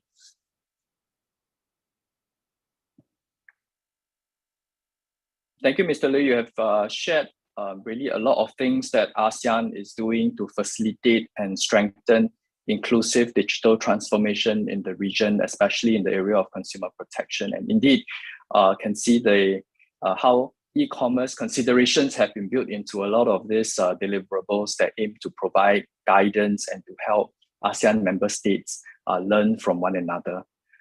So at this juncture, I think it is a good time for me to introduce our next speaker, His Excellency Panon, Delegate of the Royal Government in charge as the Director General of Consumer Protection, Competition and Fraud Repression Directorate General, Cambodia, CCF in short.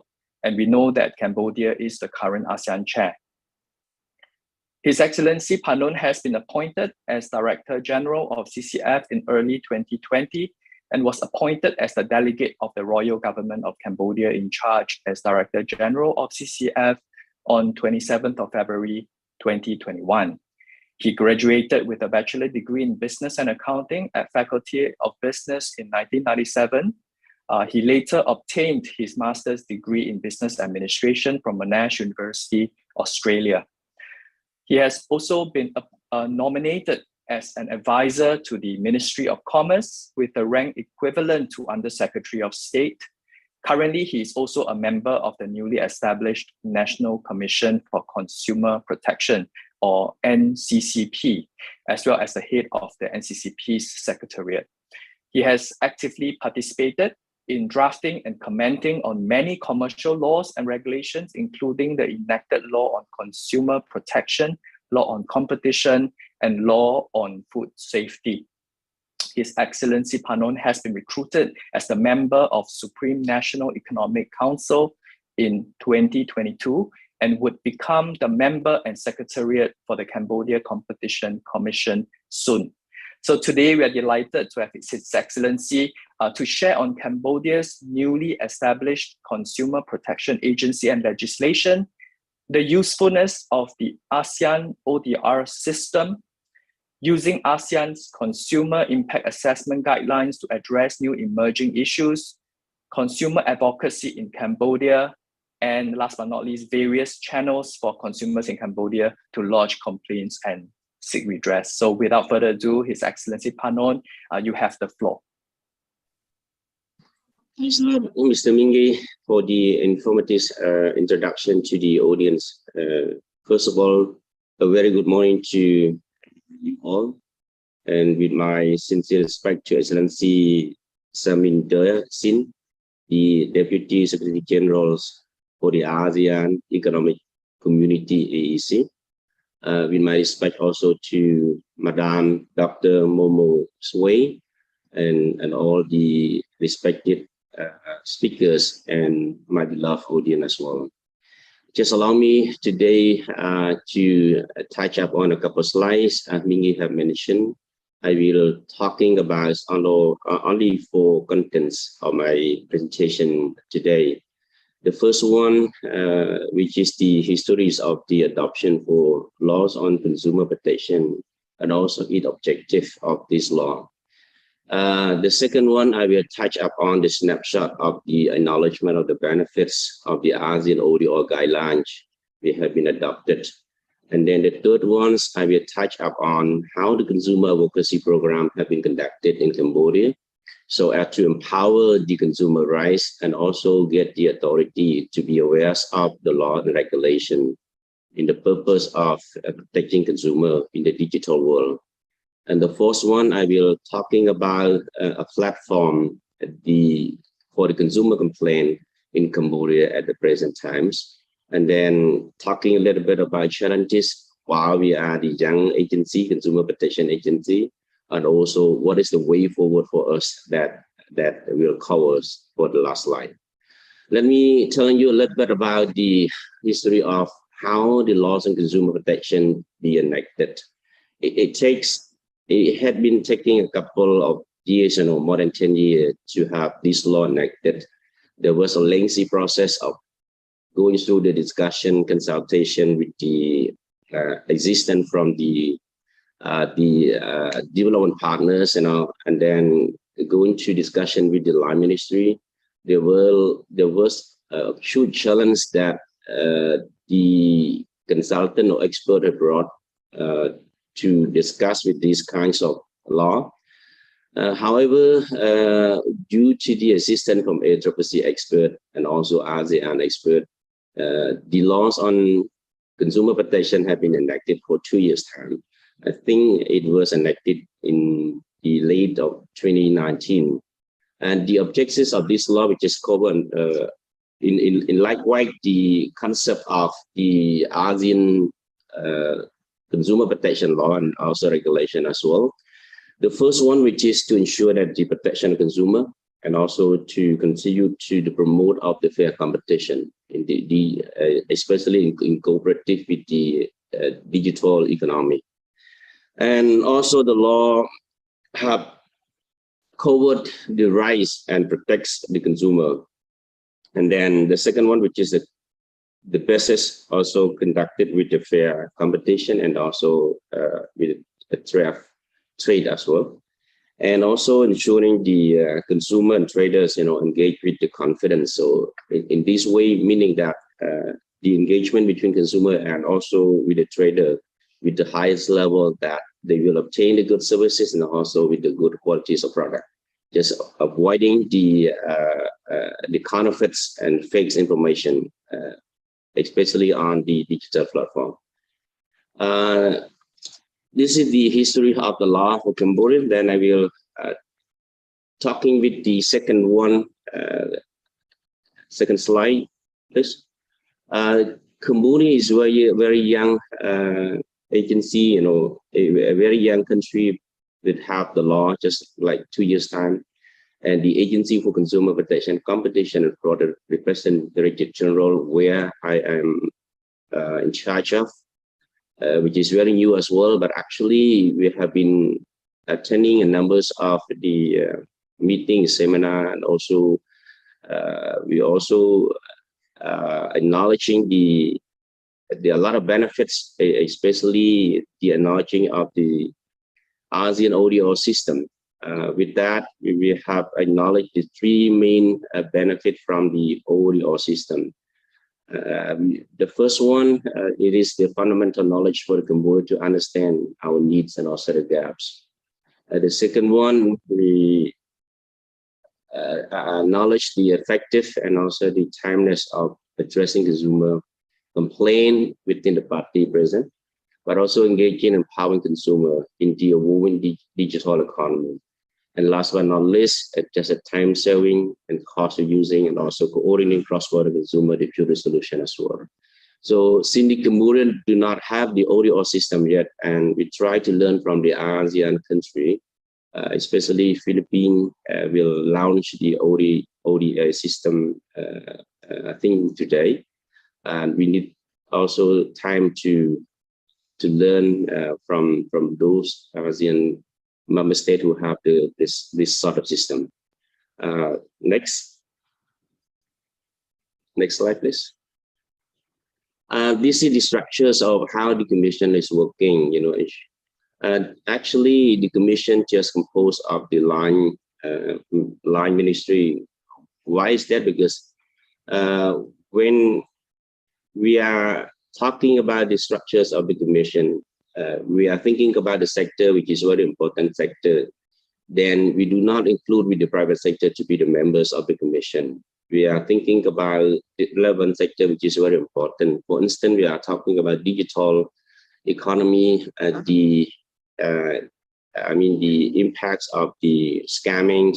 So the people, they are just the people from the line ministry, from the bank sector, from the Ministry of Economic and Finance, from the Ministry of Interior, where they have the police, to deal with the the offenses.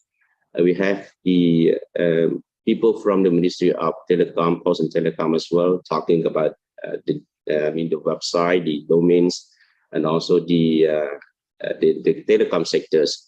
And we also have the members from the bank, where they have a lot of the issue of that the cheating of that one of the businesses charge or offer a very high rate of the interest for consumer, and actually they do not have any intent to pay for that, to supply for that services. This is how it works, and the Commission just look into set up the regulation. Recently, we have a numbers of regulation, but the newest one that we endorse, which is the establishment of the broadcast, especially talking about the distance sale of goods and services in particular, and also talking about the cooling off period. So there's a numbers of discussion within the Commission. We give us some sort of the guideline for the Secretariat, especially for CCF to implement the law and regulation. Next, His Excellency, just note that you have about 1 minute left. Okay, well, I think the last slide, please. Move to the last slide.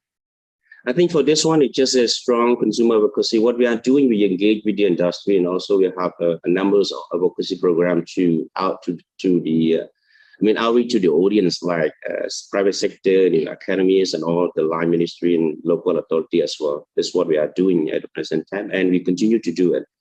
But quite the challenges, if you touch up on the slide from Mr. Lu, even Cambodia have the use of internet is about like 50%, but actually the level of literacy, people complain they use the digital platform. It's just a website. Some people have a call, and also some people just came to our office to file a complaint again. Against the bad business. And this is what I present. And then the way forward that we are thinking of, which is take into account of the establishment of ODA system in the future. And also, if possible, we're going to create the complaint apps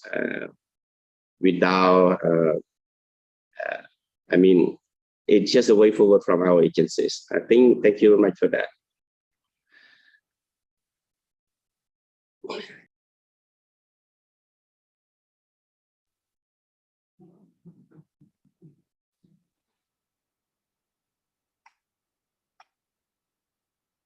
Use the website.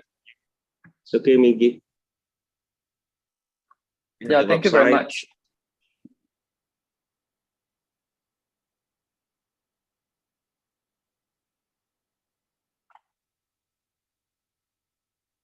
Okay, thank you very much, His Excellency Panon, for sharing Cambodia's experience in consumer advocacy and providing advice and redress to consumers while tapping on the various ASEAN resources, like the various guidelines. And I think one of the slides, unfortunately, that you had to skip due to time constraint is really about the usefulness of the upcoming ASEAN Consumer Impact Assessment Guidelines. It's a useful tool that will draw attention to and mainstream consumer protection issues so that policymakers can proactively scan and account for policy impact on consumers, so that consumer impact of policy is not something that is an afterthought, but rather a thought of mind in the whole policy formulation and review process. So thanks very much for that. Now we turn to our next and final speaker, Mr. Gareth Jamieson. He is the Director, Enforcement Southern Consumer and Fair Trading Division of the Australian Competition and Consumer Commission. Mr. Jamieson leads an enforcement team and has expertise in many areas, including competition and consumer investigations, strategic planning, complex litigation, and settlement negotiations. More recently, he has been involved in complex litigation in the digital space. So today, Mr. Jamieson will be sharing with us on a brief, broad view on digital transformation and how this has affected the ACCC's enforcement and priorities.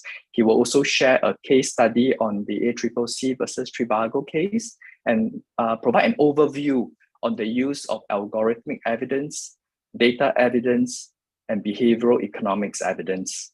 He will also explore how to successfully establish a dark patterns case and provide an overview on the Digital Platform Regulators Forum and how this has resulted in cross-sectoral coordination to address issues relating to digital transformation. So, Mr. Jamieson, you have the floor.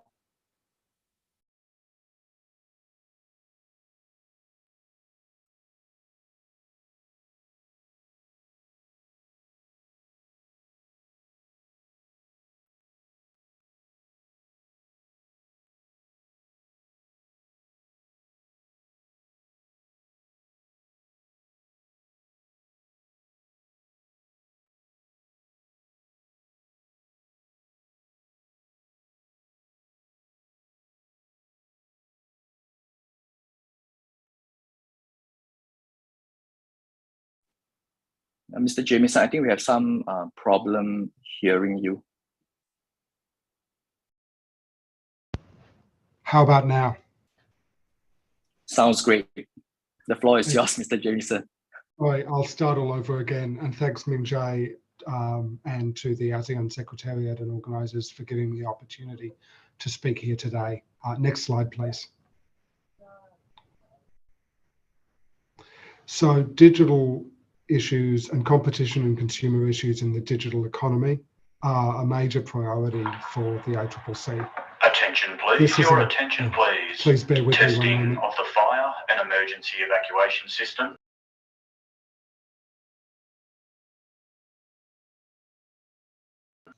That was just our fire alarm testing. Didn't need to share that with this entire group. So this work includes the ACCC's Digital Platform Services Inquiry, which has published a number of reports on markets for digital platform services, such as retail marketplaces or ad services. The ACCC has also been involved in enforcement action against major digital platform operators, such as Google in relation to location data, and Facebook in relation to cryptocurrency advertising, and against e-commerce operators like Trivago, which is the case study I'll be discussing later. In this sort of work, interagency cooperation, including international engagement such as this conference, is vital. Next slide, please. An example of interagency coordination and cooperation that the ACCC is engaged in is the Digital Platform Regulators Forum, or DPREG. This is a group of Australian regulators that have publicly committed to coordinate their work on digital platforms, including the Australian Communications and Media Authority, the ACCC, the Office of the Australian Information Commissioner, and the Office of the E-Safety Commissioner.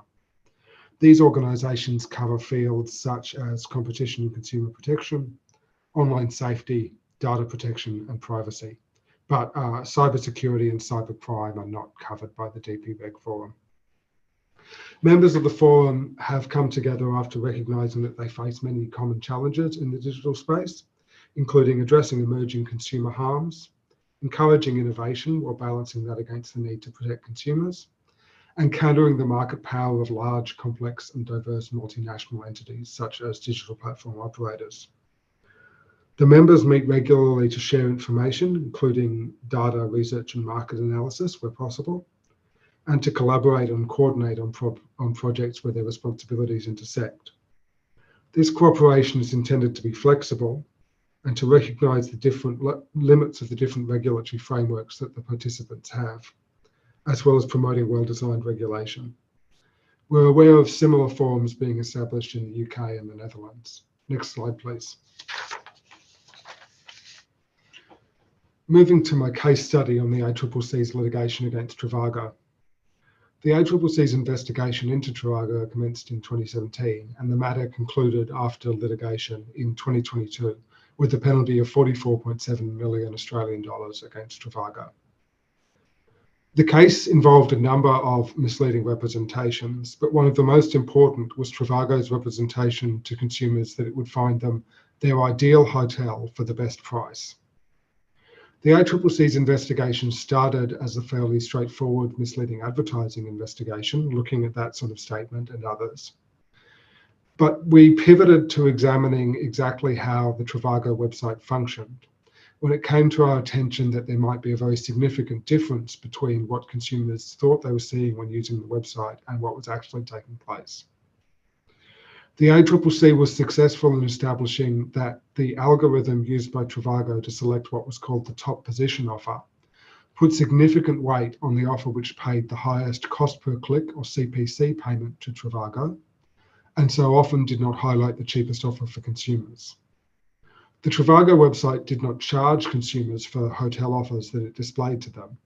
Instead, Trivago was paid a CPC payment by booking sites, such as booking.com and others, whenever a consumer clicked on a link to that booking site to book a hotel.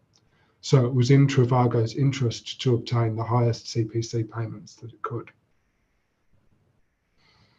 This case is an example of a dark pattern type of litigation, dealing with features of websites that cause consumers to make decisions not in their interest. Next slide, please. This is an example of the conduct that was at issue in the Trivago litigation. The first half of the screen is what we call the top position offer.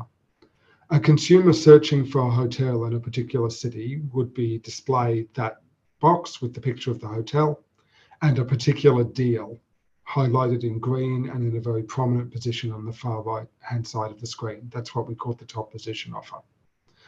It was only when the consumer clicked on the far smaller button in the middle of the screen, which says more deals, that they would be shown the second half of this screen, which listed deals from other booking sites, and included, in this case, a deal that was significantly cheaper than the top position offer.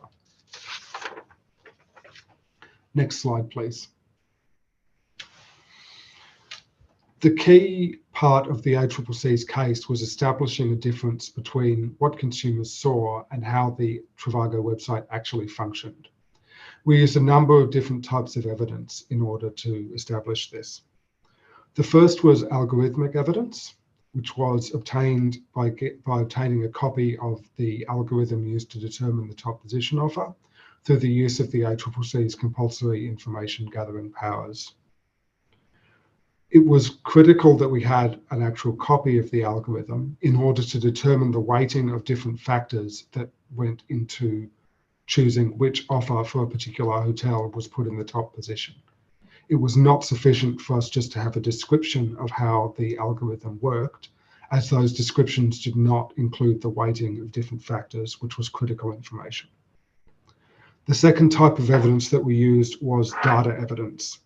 We obtained the details of all offers made to consumers and all clicks made by consumers for 4 Australian cities over 3 days, and used this information as an example to show how offers were actually displayed to consumers and how consumers actually behaved, what sort of offers that they clicked on. This was important because it enabled us to go beyond the sort of sterile technical view of the weighting of different factors under the algorithm and show how this actually functioned in practice and what consumers actually did. The third type of evidence was behavioural economics evidence, which was presented in the form of an expert report from a behavioural economist, Professor Robert Slonim. This evidence explained how information and time constraints, as well as biases, affected the behaviour of consumers. In particular, how it made them much more likely to simply choose the top position offer rather than searching for more information, such as clicking on the more deals button. This was very important in explaining how consumers were likely to behave and in reinforcing the sorts of conclusions that we were seeking to draw from the first 2 types of evidence. This evidence helped show how the Trivago website actually functioned and how consumers made decisions. We expect evidence of this type to be a major part of many of our digital investigations going forward. As an example of the type of information we were able to draw from this evidence, which we feel was very persuasive to the court, we were able to show that 93% of consumer clicks were on the top position offer, thus cementing its overwhelming importance to consumers and the importance of which offer was placed in that location. And we were able to show that in 66% of listings, the top position offer was not the cheapest, that if the consumer clicked on the more deals button and had looked at other offers, they could have saved money. Given that all of these offers were for a room at the same hotel, consumers were simply paying more for the benefit of Trivago and were being harmed. We also used images of the website, such as the one I displayed on the previous slide, as evidence of what it looked like to consumers and for public messaging. Our ability to show what we meant when speaking about this case to the public, and to reinforce a clear and simple central message about why the behaviour of Trivago was harmful, was very important in informing the public about this case and about the ACCC's work in the digital space. Thank you. That concludes my presentation. Thank you very much, Mr. Jamieson. It's very interesting to hear how the relevant regulators in Australia are cooperating and sharing information in the area of digital platforms. And of course, through the Trivago case, I think it's also showcased how ACCC uses innovative tools to investigate dark patterns. So with that, this brings us to the question and answer segment of our discussion. And I have the privilege of posing some questions to each of our distinguished speakers so that we can all glean more from their sharing. So maybe let me first turn to Mr. Louis. Mr. Louis, in your presentation, you shared the vision of ASEAN's digital economy and the progress milestones of ASEAN's initiatives on e-commerce. And we have seen that there are many intersecting issues arising from digitalization. From your perspective, what are some of the areas that require a whole of ASEAN approach? And how can ASEAN member states contribute towards such regional cooperation efforts? Thanks, Minji, for the question. Given the cross-border nature of consumer transactions, almost every aspect of consumer protection requires some form of collaboration amongst all ASEAN member states. Let me just briefly describe 4 such regional settings: the ODR, awareness, enforcement, and surveys where AMS can contribute to these contribution efforts. The first on regional ODR. A good example is the Regional Online Dispute Resolution Platform, or establishing the ODR system. It is one thing trying to develop the ODR system at the domestic level, which addresses disputes within jurisdiction, but it's challenging once the complaints needs to be filed abroad against foreign suppliers over quality, safety, or other contractual disputes. Now, whilst AMS may develop their domestic adjudicating tribunal or online dispute resolution, there is a lot of progress here and plans, but it is however challenging when one tries to connect all the local ODR system to form a regional network.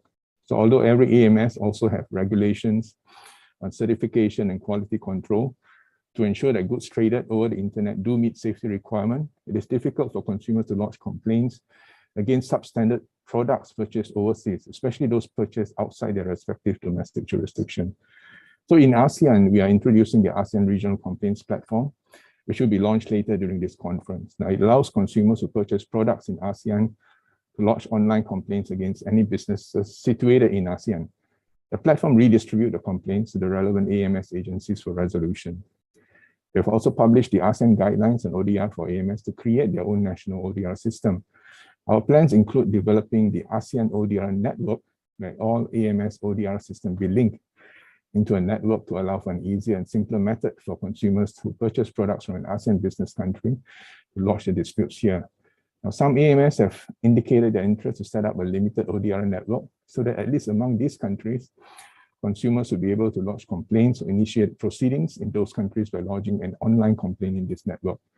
A pilot project will be set up by 2024. More will be spoken on the ODR at the second thematic session of this conference. The regional ODR network therefore needs the whole of ASEAN approach to meet the regional challenges of access to redress.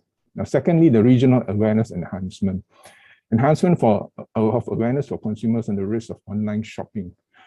ASEAN launched a regional information campaign on the risk of online shopping, deceptive marketing, and access to redress.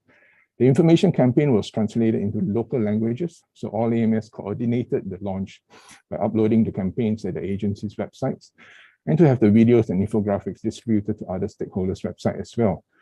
The coordinated approach created much more impact than had only one AMS went in alone. Third, regional enforcement. The scourge of the digital platforms and much deceptive and cheating cases have gone unpunished simply because these recalcitrant sellers or operators of these websites are nowhere to be found. They don't have a physical location, nor do the identities of their directors or corporate officers are known. There is no transparency as to who own these websites. Obviously, sharing of information is critical amongst AMS to enhance the efficacy of their investigative efforts. Cooperation and information sharing is therefore critical. Coordination of enforcement and raids where there is information of their whereabouts. Cooperation and information sharing will be critical to ensure and preserve the integrity of the digital platforms and trust of consumers and ensuring the sustainability of e-commerce. And finally, on regional consumer surveys. I mentioned the ASEAN Consumer Empowerment Index, ACEI survey. To carry out a survey of this nature requires the cooperation of all AMS. There need to be consensus on the methodology, sample size, relevant indicators, agreed questions to ensure that the regional outcome will be coherent, meaningful, and useful to consumer protection agencies. Collaboration in this aspect is therefore critical. ASEAN therefore serves as an important platform for member states to collaborate and cooperate in implementing the consumer protection initiatives. Thank you.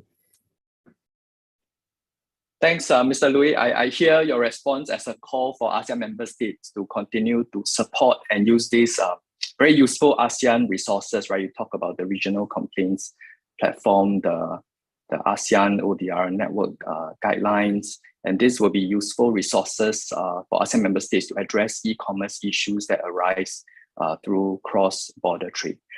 So now is a good time to move on to the national front. His Excellency Panon, I have heard about how Cambodia adopts a whole of government approach in addressing consumer protection issues, and there is quite a whole lot of coordination that goes on between CCF and other agencies. So may I invite you to share some key takeaways in the area of experience? How do you effectively adopt that whole of government approach, and what are some of these the rules of engagement between CCF and the other agencies? Thank you, Mingy. I think there is no one solution to fit all. So what we are thinking of, which is the combination of the composition within the commission, which is Consumer Protection Commission.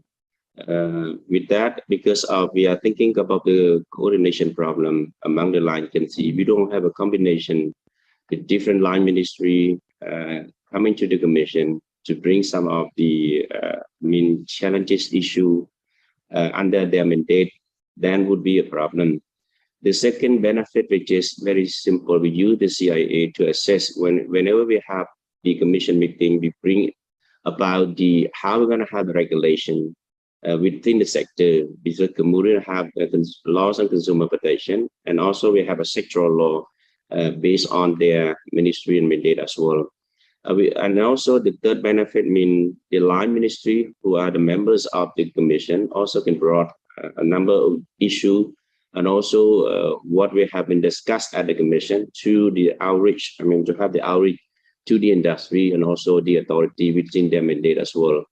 And then they can give us the guideline, for the implementation and also cooperation within their law and regulation. That is the benefit. That's why we have adopted the whole organization, the whole government approach in the commission level. Thanks very much, His Excellency. Hear that it's a challenging area of work, but nevertheless it comes with a lot of benefits. And I also hear how useful the consumer impact assessment guidelines is as a tool to engage the other agencies. So thanks for that. Now let's turn to Mr. Jamieson. I have a fair bit of interest on Australia's digital platform regulators forum, and then this follows from the question to His Excellency about how the importance of sectoral coordination. And I wanted to ask, in the context of Australia, how has this platform resulted in cross-sectoral coordination such that issues relating to digital platforms can be effectively addressed? And if you can share some specific experiences and challenges of regulating digital platforms that ACCC face, I think that would be quite useful. Thank you. Thanks, Ming-Jie.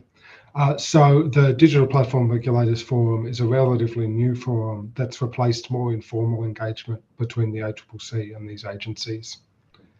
There were criticisms both here and overseas that digital platform regulators were not sufficiently aligned in their administration of various regulatory regimes, that this could create an additional burden on digital platforms and could lead to ineffective or inefficient outcomes. A forum such as DPReg can help counter these criticisms and improve effectiveness. Acknowledging that some ASEAN members may face resourcing challenges, this sort of forum can be as formal or as informal as needed, and any level of information sharing and cooperation between agencies working in the digital space is likely to be helpful. Creating formalized links with other agencies through DPReg has, in addition to general information sharing and capability sharing, added value to ACCC work by helping us to understand the culture, priorities, and work of the other agencies on digital platform issues and how it fits with our own work, and create awareness of competition and consumer issues that the ACCC has identified in the course of our sector inquiries into digital platforms, particularly where that might have impact and relevance to the work being undertaken by those other agencies. In addition to regular meetings where we discuss our ongoing projects and other issues relevant to members, we've been involved in projects to share details for relevant digital platform contact persons, so people to speak to at the operators of the various digital platforms, and to do a stock take of all the digital platform related data, research, and other information held by each of the agencies, so that other agencies can benefit from this information where possible. Some information cannot be shared due to confidentiality and legal restrictions, but the aim is to identify that and to share other information. We have ambitions for a range of cross-agency activities over the next year, which are going to focus on current and emerging issues and further increasing the level of cooperation, collaboration, and capability sharing. The details of these activities are still being finalized. Thanks. Thanks, Mr. Jamieson. I think quite useful to hear about how it's important to align the effort of respective agencies so as to address criticisms of burdens on such digital platforms. And I think here really the underlying message is really the importance of such cross-sectoral differences. And I remember His Excellency Panon also mentioning that ultimately it really depends on the context of each country, and there's a need to do it in our own effective way. But in any case, you know, one thing that's I think quite clear is that a concerted, coherent whole of government approach is needed to address such issues relating to digitalization. So thank you. Going back to Mr. Lui, now we turn a little bit in terms of the topic that we are talking about. You shared about the importance of effective socialization and engagement of consumer confidence initiatives to facilitate inclusive digital transformation.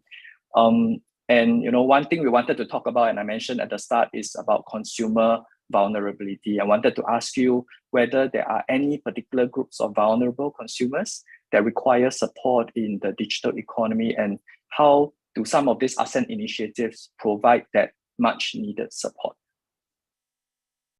Thanks, Ming-Jie. Yeah, when the ASEAN Consumer Empowerment Index, the ACEI pilot was implemented in 2019 to 2020, the ASEAN survey found vulnerable consumers are mostly situated in rural areas. They lack the awareness, education, and understanding of consumer rights, and it is across the board, involving consumers of all ages and gender. Rural consumers therefore require plenty of support to get them up to speed on the issues of consumer protection in both the digital and the non-digital platform. This is consistent, of course, with the principle 2 of the ASEAN high-level principles for consumers protection, which states consumers are equipped with the skills, knowledge, and confidence to exercise their rights. Now, one of the challenges identified in the ASEAN Strategic Action Plan for Consumer Protection 2025 was that information gap linked to inadequate awareness about consumer protection in general and consumer redress mechanism, especially by individual consumers in lesser developed ASEAN countries. Now, such information gap affects the effective consumer legislation in ASEAN. There is therefore a need to raise awareness, knowledge of individual consumers about their rights under the existing consumer legislation by enhancing advocacy work of key stakeholders, such as line ministries, as mentioned by His Excellency Pan On, and state institutions and economic operators and consumer associations about consumer rights provided by existing legislation. Now, for the digital economy, it is safe to say that awareness enhancement is also required for those engaging in online transactions or e-commerce in the digital economy. In a sense, everyone is still learning as new challenges are emerging constantly. But there are certain groups which are more vulnerable than others. Particularly vulnerable are the elderly, who may not be familiar with the new economy. That is, it's a development that is not within their generational consciousness. Family support for the elderly, especially assistance from the younger generation, is crucial. It is not without reason why elderly is always targeted by many of these consumer scams. Education, therefore, is the immediate solution to mitigate the issue of lack of awareness of rights. Later at this conference, there will be a launch of the ASEAN Distance Learning Tools, the learning management system or e-learning, which were established by the ACCP, free of charge for consumers to educate themselves on their consumer rights. As mentioned earlier also, the ACCP conducted a regional information campaign in 2020 to further educate consumers on the risk of online shopping, deceptive advertising, and consumer redress, access to consumer redress. Now, these videos were translated into local languages to reach out to the population at large. These are just but a few initiatives that have been undertaken, but much more can be done by all stakeholders, not just regulatory or consumer protection authorities. There is still the need to raise consumer confidence, awareness, and consciousness at the schools and societal level. Consumers need to be sensitive to their rights, especially when they are breached or abused. They must know what to do, where to go for redress and access, and to lodge the complaints. The role of consumer associations, engagement by consumer protection agencies, and consumer associations are important to further educate consumers. The ASEAN Consumer Association guidelines that were recently completed could help ASEAN member states create consumer associations and to improve the governance of existing ones, so as to expand their role in educating and pursuing the objectives of consumer protection in the region. The third thematic session will deal more on the issues of empowering consumer movement for consumer protection. So in short, even though some groups are more vulnerable than others in online transactions within the internet economy, all of us cannot lose our guard because new challenges are always emerging. And there is a need to constantly keep ourselves updated on these new challenges through awareness enhancement, capacity building, and more importantly, peer referencing as well. There's a need for us to speak to our friends and family and to alert each other of any potential scams that could have arisen. Thank you. Thank you, Mr. Louis. I hear you that ASEAN has done a lot in this area and there's a lot more that needs to be done. I think based on what you have shared, it's also a good reminder that consumers have varied needs and this has to be taken into consideration in ensuring that digital transformation is ultimately inclusive, is good for everyone. So now let's turn to His Excellency Pan On. His Excellency, you shared in your deck that CCF uses online and offline channels. And when I say offline, I mean things like phone line. And you use different channels for consumer complaints. And I wanted to ask, and this really speaks to the need to have different channel of complaints for different group of consumers. I wanted to ask whether you have observed any difference in the profile of these complainants and the types of complaints that have been received online and via the offline channel, and whether how does some of these differences inform the way that these complaints channels have been designed? I think with the digital platform, what CCF, which is very young consumer protection agency, designed it complaint channel due to the couple of reasons. Basically CCF have numbers of offices nationwide. We are the shoe agency. We have the commission, then we have the enforcing agency in the whole country. So people can just bring the complaint to our office nationwide, and also we design with the digital platform like Facebook and website, and also link to the ASEAN website as well when they complain from other country, and then with CCF to enforce it. The offline, which is the phone and also the paper, we also designed for that because of the knowledge of the people, the limited knowledge people can get access to, or people could not get access to the internet, then they can brought with different channel. And also the easiest way people can just use the Facebook, just write a couple words and then identify where the complaint happened or occur, then you can take action accordingly. And also people who, from the countryside, they can also use their phone. Just go to the Facebook website. And most of the complaint that we got so far, the majority just the website that they use online platform. We just recently established, let's say a couple of months time. With the aligned with the principle of ASEAN, we also have a link to the website from ASEAN to promote the cross-border trade and also to promote the dispute resolution across the ASEAN country. So this is the numbers of regions that we have so far. Thank you, His Excellency Panon. I like how you put it. Ultimately, it's really about accessibility, right? And your earlier point, ultimately, all these things that you're doing has to be contextualized to the situation of each country. And the point is different channels may be needed because we do need to cater to the needs of different group of consumers. Okay, now let me perhaps, yep. I think so, because we do not have the consumer association established yet. Even we have the guideline for that, but actually the consumer association was not established yet in Cambodia.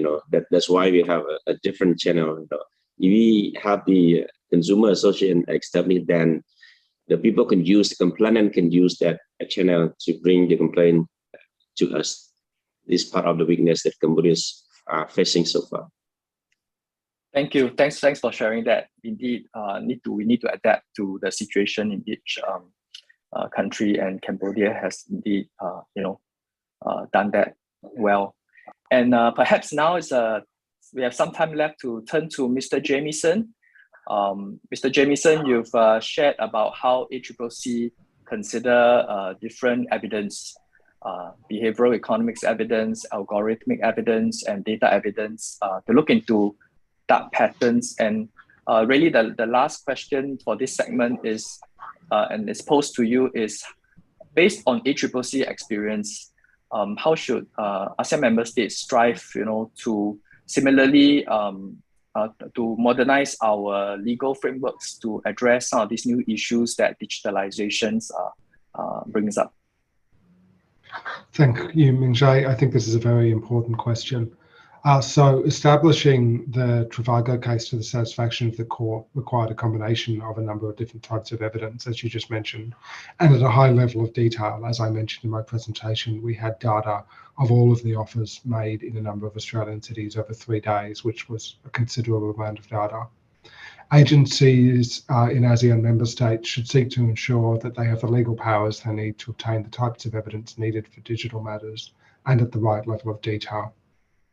Tools for automating online evidence capture, such as Power Automate or similar process automation tools, can also be useful in digital matters and can save time and resources, as long as care is taken to ensure such evidence will be admissible in court. The ACCC's data unit, which has expertise in data analytics, statistics, and economics, was invaluable in analysing the information and data received in the Travago case and preparing investigation strategies. Having this sort of capability in-house is extremely valuable for consumer protection agencies and competition agencies if resources allow. Various data analytics and statistical tools may also be useful, as long as steps are taken to ensure that use of these tools complies with local law and that someone is available to analyse and apply the output from the tool. It may also be possible to engage external experts to assist with specific matters. In the Travago litigation, the ACCC's data evidence was presented in court by an external expert. The Travago matter was brought under long-standing prohibitions on false and misleading representations under the Australian consumer law. but not all dark patterns cases will fall neatly within this category. When speaking of dark patterns, I'm referring to online services that have features which coerce, steer, or deceive users into making decisions that, if fully informed and capable of selecting alternatives, they might not make.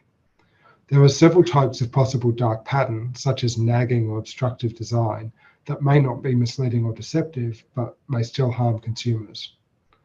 The ACCC has strongly advocated for a general prohibition on unfair trading practices to protect consumers, businesses, and the broader economy from unregulated harms arising from such practices. This sort of prohibition can address gaps in Australia's consumer law for conduct that distorts choice, but which is not misleading or deceptive, for example, because it creates confusion or involves hiding or omitting relevant information.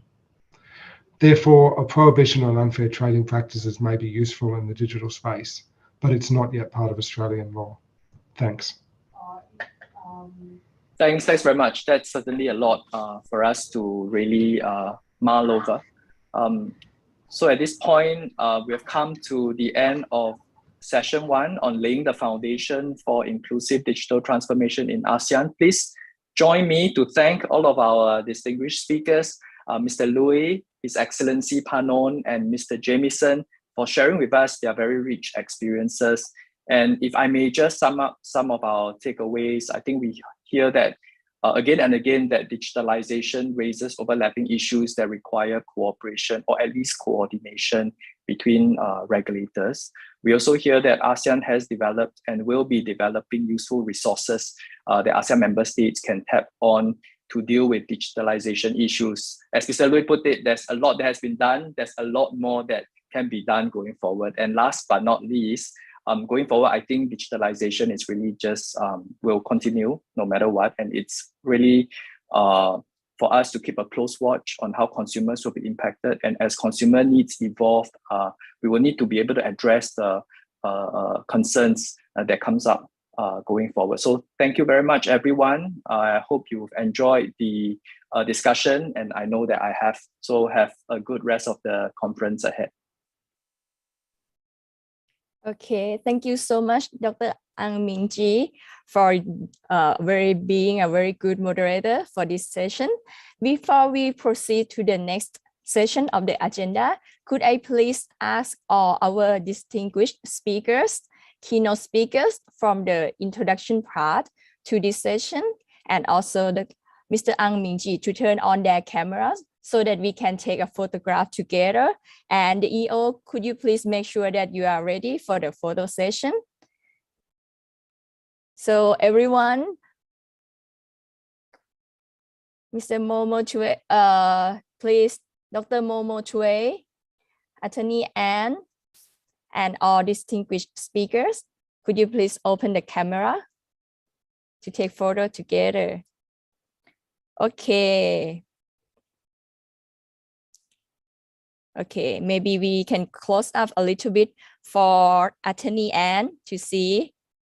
Is this possible? Okay. Attorney Anne is like waving for us. Okay. Are you ready, EO? So I will count 1, 2, 3.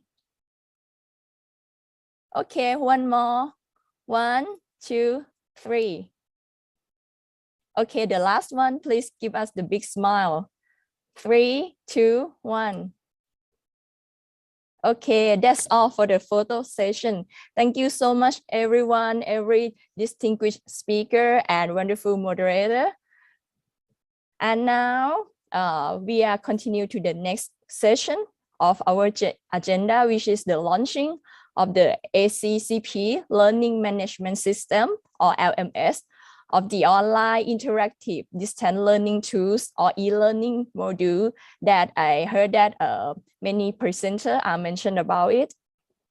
So dear all the conference attendees, as many like presenter mentioned that the need to educate consumer in the digital economy is very important, because the need to educate consumer of their rights, especially within the midst of current digital revolution, is highly important. The ACCP has long discussed ways to further educate consumer in ASEAN, and concluded that education through an online knowledge center would be the best way to create the greater outreach. So ladies and gentlemen, as a part of Outcome 4 of the ASEAN Strategic Action Plan on Consumer Protection 2025, we present you the online interactive distant learning tools, or the ASEAN e-learning management system.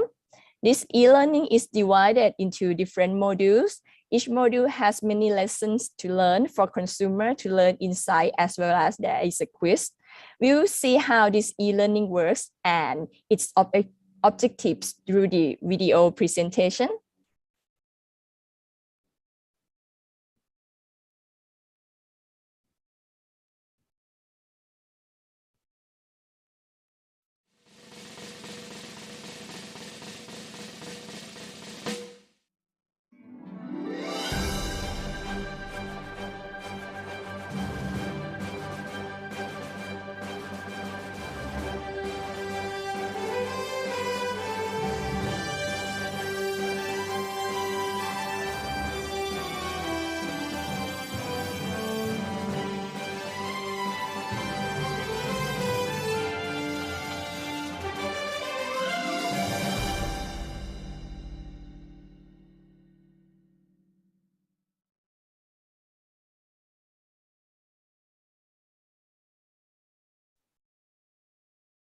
This learning management system can now be accessible to businesses and also consumers alike.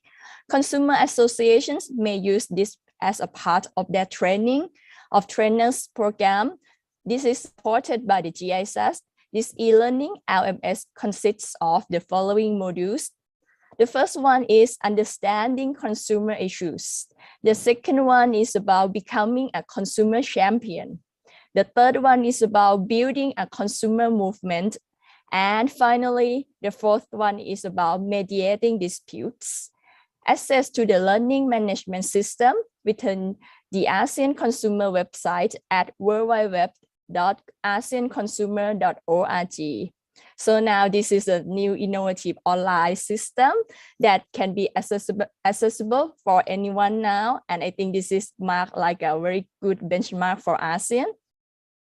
So next, I will wrap up the morning session of this conference. The SGC gave us the comprehensive ASEAN initiatives on consumer protection with the launching of many ASEAN deliverables, guidelines, toolkits, and also the ASEAN complaint platform and e-learning system that we just launched today. And he also emphasizes the use of holistic approach to bring about the whole of the government to work together to enhance consumer protection. Whereas Dr. Momo Tue highlights very important area, but I will bring out the ASEAN cooperation with other jurisdictions. For example, ASEAN with the Australia and ACCP with the GIZ and also the Europe on e-commerce, and a cooperation and collaboration between OECD and ACCP on the sustainable consumption in the green economy, which will be the third part of the thematic session.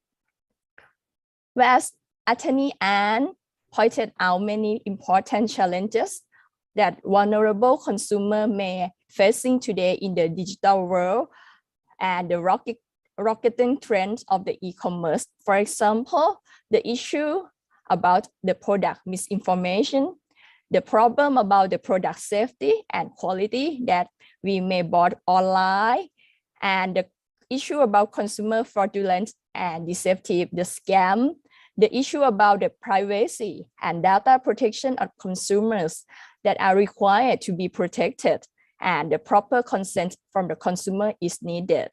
And how to solve these challenges are what we are trying to do right now to work together, not only by within each jurisdiction in ASEAN member state, but rather as a whole, as a ASEAN as a whole, to work together to engage all stakeholders to level up the protection of consumers in the digital economy.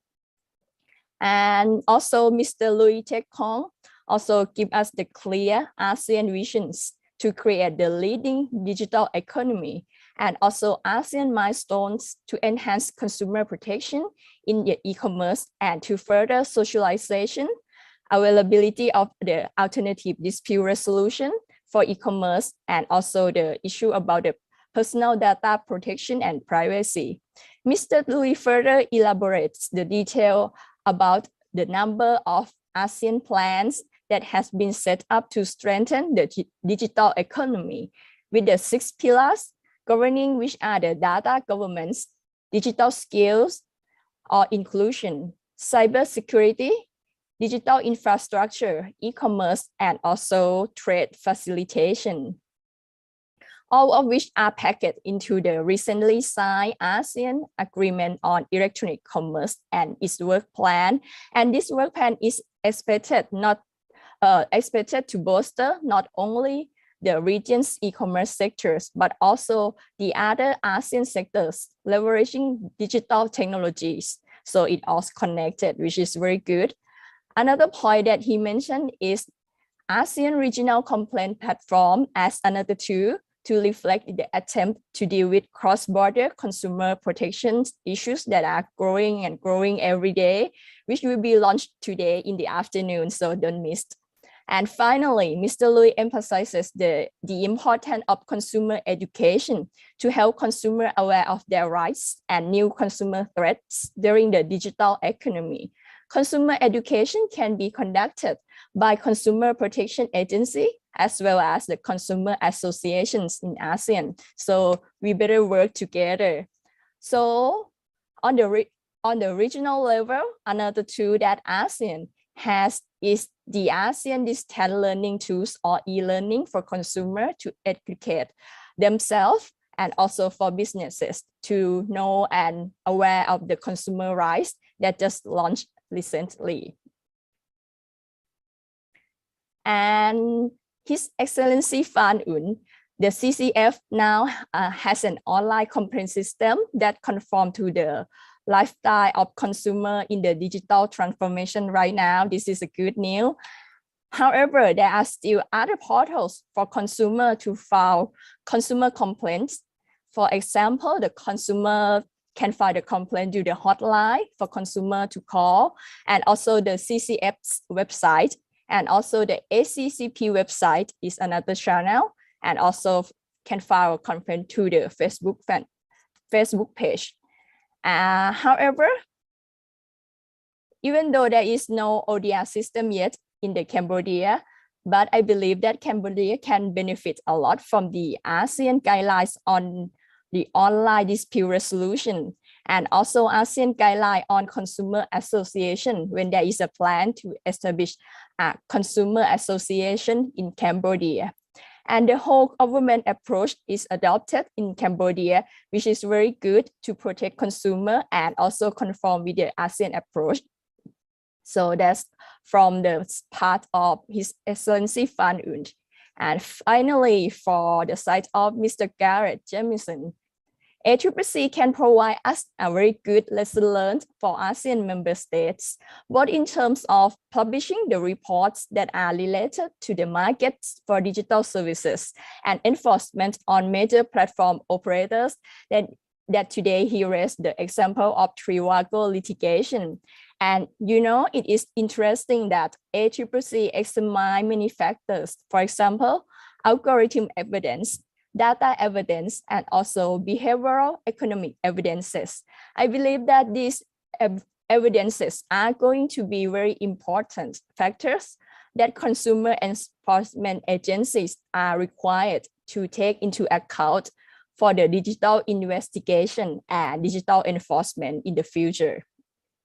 And interagency cooperation, that consumer protection agency does not only work alone anymore, is also what ASEAN is heading to engage the whole of the government approach for us to work together to strengthen the consumer protection in the digital economy. Internal engagement is also the area that can help developing consumer protection system in each jurisdiction. So for me, I think this is why Mr. Jamison's presentation show us a lot of best practices and valuable ACCP experience that can give us our way to develop our consumer protection system in ASEAN in the future. And here is the wrap up of the morning part. This ends the first half of the conference in the morning. Let's go for like roughly 1.5 hour lunch break, and please stay tuned as we still have 2 more interesting sessions in the afternoon. The second thematic session is about the dispute resolution and also the online dispute resolution. The third thematic session is about strengthening consumer movement in ASEAN and the sustainable consumption in ASEAN. So we will be back again at 1 p.m. sharp Jakarta time or the UTC +7. So now I think maybe you all are hungry. So enjoy your lunch and please stay tuned. We will be back again shortly. See you again at 1 p.m. sharp Jakarta time. So now, thank you so much. Goodbye for now and enjoy your lunch.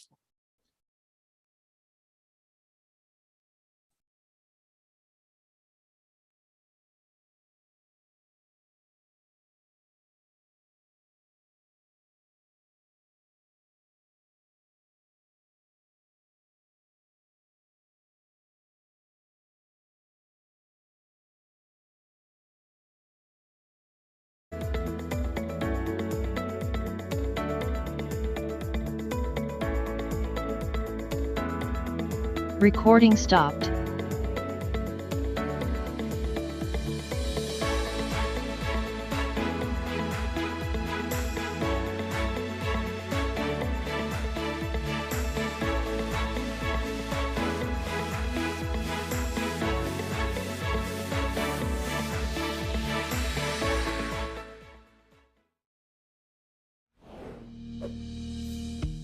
Nowadays, people go to the internet to do a number of different things.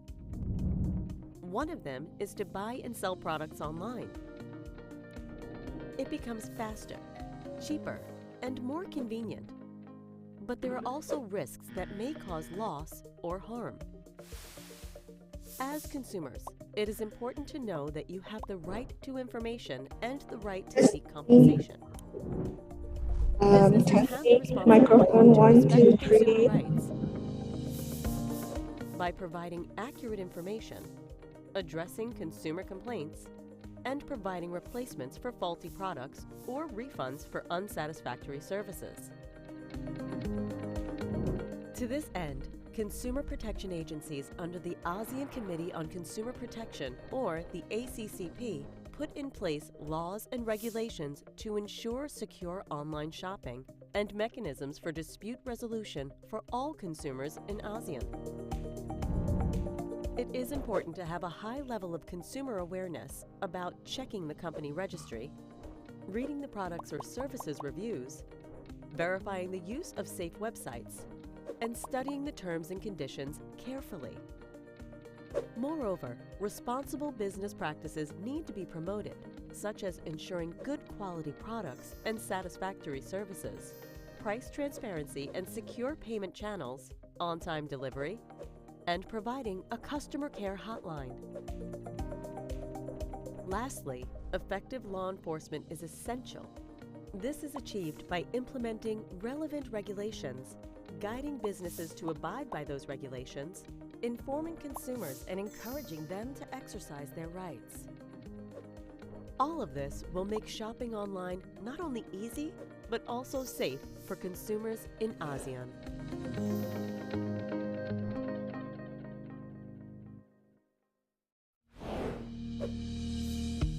Nowadays, people go to the internet to do a number of different things. One of them is to buy and sell products online. It becomes faster, cheaper, and more convenient. But there are also risks that may cause loss or harm.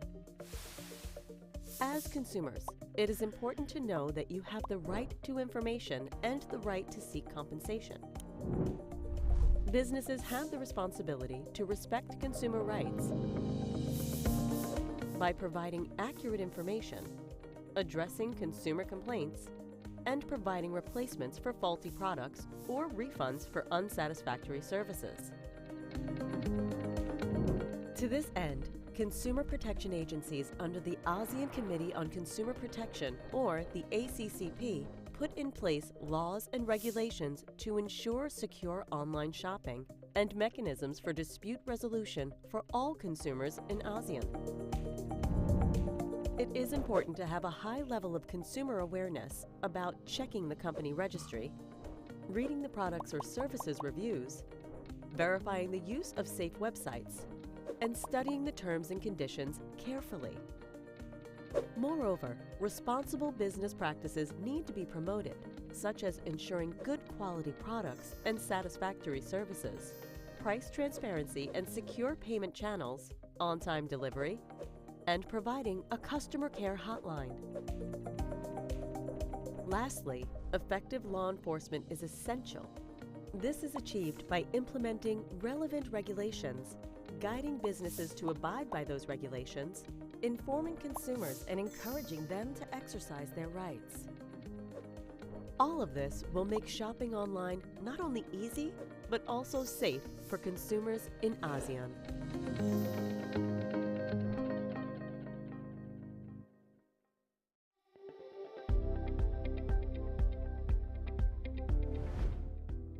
Advertisements play an important role in our everyday lives. They inform us about products and services in the market and greatly influence our purchasing decisions. However, sometimes these advertisements may be inaccurate, exaggerated, or misleading. Some illustrations may not match the offered services, while some products may not possess the qualifications or benefits they claim to have. For example, for our health. Similarly, processed food products may not contain the ingredients listed on the label or have harmful substances. Other products may be advertised different from their actual size. And sometimes, the advertised prices may not include all fees. As consumers, we need to pay close attention to labels, reviews, charges, and condition before making a purchase. We have the right to accurate and clear information and can also demand more detailed explanation from the businesses. Businesses should provide descriptions that do not mislead consumers. They should correct misunderstandings or false information and provide proper compensation to consumers if needed. If businesses make false claims, consumers can report this to the Consumer Protection Agency or relevant authorities. They may be able to ask the business to take down or amend the advertisement and sanction the business if necessary. Information about the authorities in charge of consumer protection in ASEAN can be found on the website of the ASEAN Committee on Consumer Protection, or the ACCP. If businesses are trading fairly, consumers in ASEAN will be able to shop with ease and confidence.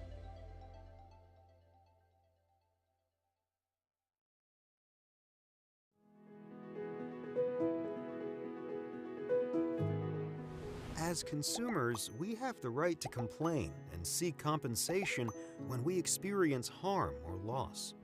This could be caused by goods and services that do not fulfill certain quality standards or expectations. For example, some goods and services may not match their description or are otherwise not satisfactory in quality. When this happens, consumers can get redress by filing a complaint and asking for a refund or some other form of compensation from the business. First, consumers can contact the business, who should have a customer service or help desk to deal with complaints. If the complaint cannot be resolved, they can consult with the consumer protection agencies or associations for guidance on who to approach. There are different institutions that can help settle consumer complaints, which can be reached both online and offline. These include sectoral authorities or regulators and alternative dispute resolution bodies.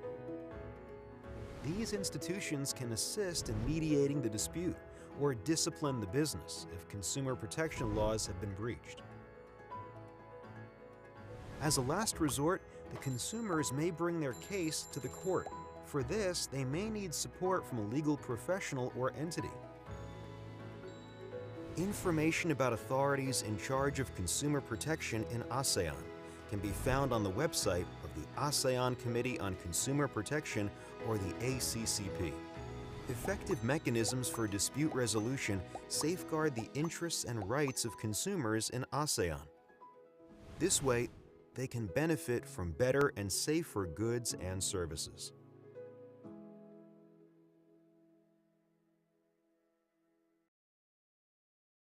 Are you looking for information about consumer protection in ASEAN? Visit the official website of the ASEAN Committee on Consumer Protection, or the ACCP, at aseanconsumer.org. With up-to-date information and resources, the ACCP website is administered by the ASEAN Secretariat. It offers a user-friendly one-stop portal with dedicated pages for consumers, businesses, regulators, and the wider interested public who wish to learn more about consumer protection systems and developments in ASEAN. On the regional pages, visitors can find out about major commitments and achievements of the ACCP. This includes the ASEAN Strategic Action Plan on Consumer Protection, or ASAP-CP 2016 through 2025, as well as the ASEAN High-Level Principles on Consumer Protection, which chart the path for regional dialogue and cooperation on strengthening consumer protection both within and across ASEAN countries. The ACCP website also provides general overviews on consumer protection concepts, principles, and stakeholders. On the country pages, updates about national consumer protection authorities, relevant laws, and other key documents are available, along with news and events. Consumers who intend to file a complaint against a trader in a different ASEAN country can do so through an innovative feature with just a few clicks and a simple online form. The feature allows for easy tracking and automatic referral to national consumer protection authorities of the country in which the trader is located. Similarly, visitors can check the ASEAN Product Alerts page for products that have been recalled or banned from the market.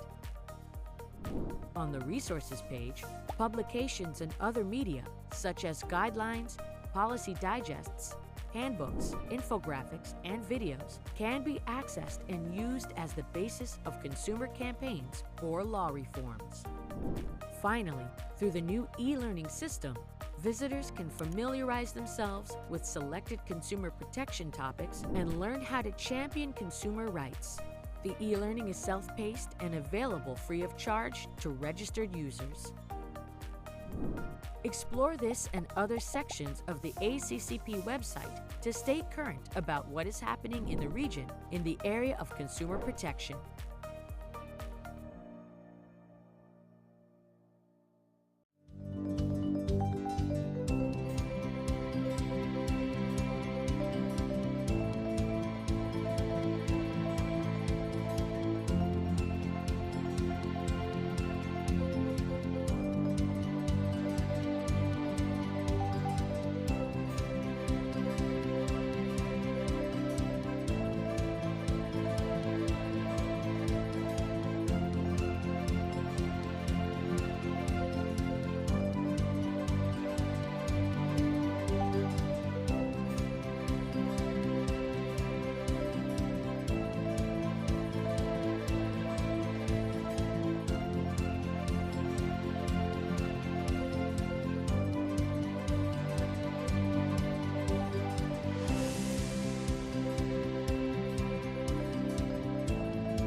Nowadays, people go to the internet to do a number of different things.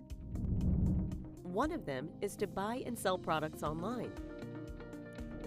It becomes faster, cheaper, and more convenient. But there are also risks that may cause loss or harm. As consumers, it is important to know that you have the right to information and the right to seek compensation. Businesses have the responsibility to respect consumer rights by providing accurate information, addressing consumer complaints, and providing replacements for faulty products or refunds for unsatisfactory services. To this end, consumer protection agencies under the ASEAN Committee on Consumer Protection, or the ACCP, put in place laws and regulations to ensure secure online shopping and mechanisms for dispute resolution for all consumers in ASEAN. It is important to have a high level of consumer awareness about checking the company registry, reading the products or services reviews, verifying the use of safe websites, and studying the terms and conditions carefully. Moreover, responsible business practices need to be promoted, such as ensuring good quality products and satisfactory services, price transparency and secure payment channels, on-time delivery, and providing a customer care hotline. Lastly, effective law enforcement is essential. This is achieved by implementing relevant regulations, guiding businesses to abide by those regulations, informing consumers and encouraging them to exercise their rights. All of this will make shopping online not only easy, but also safe for consumers in ASEAN.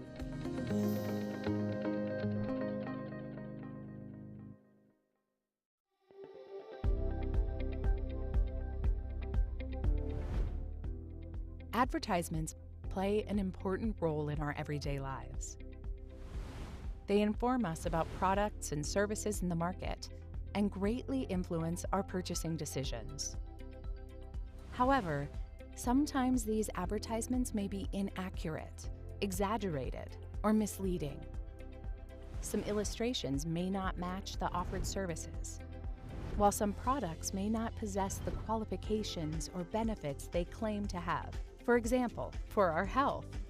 Similarly, processed food products may not contain the ingredients listed on the label or have harmful substances. Other products may be advertised different from their actual size. And sometimes, the advertised prices may not include all fees.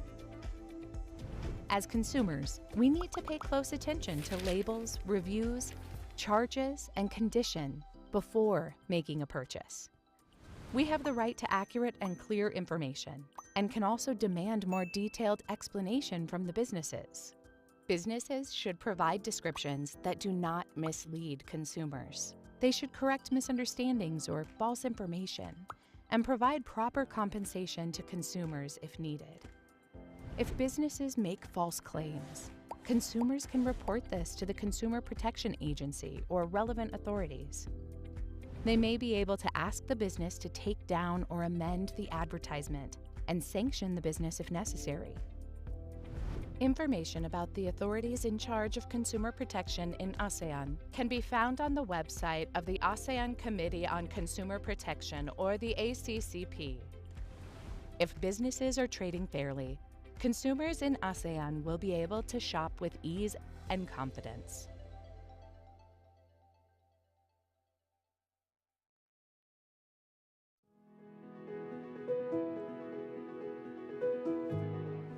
As consumers, we have the right to complain and seek compensation when we experience harm or loss. This could be caused by goods and services that do not fulfill certain quality standards or expectations. For example, some goods and services may not match their description or are otherwise not satisfactory in quality. When this happens, consumers can get redress by filing a complaint and asking for a refund or some other form of compensation from the business. First, consumers can contact the business, who should have a customer service or help desk to deal with complaints. If the complaint cannot be resolved, they can consult with the consumer protection agencies or associations for guidance on who to approach. There are different institutions that can help settle consumer complaints, which can be reached both online and offline. These include sectoral authorities or regulators and alternative dispute resolution bodies. These institutions can assist in mediating the dispute or discipline the business if consumer protection laws have been breached. As a last resort, the consumers may bring their case to the court. For this, they may need support from a legal professional or entity. Information about authorities in charge of consumer protection in ASEAN can be found on the website of the ASEAN Committee on Consumer Protection, or the ACCP. Effective mechanisms for dispute resolution safeguard the interests and rights of consumers in ASEAN. This way, they can benefit from better and safer goods and services.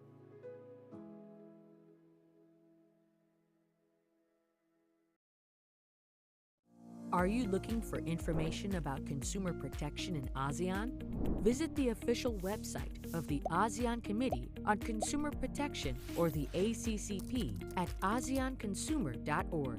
With up-to-date information and resources, the ACCP website is administered by the ASEAN Secretariat.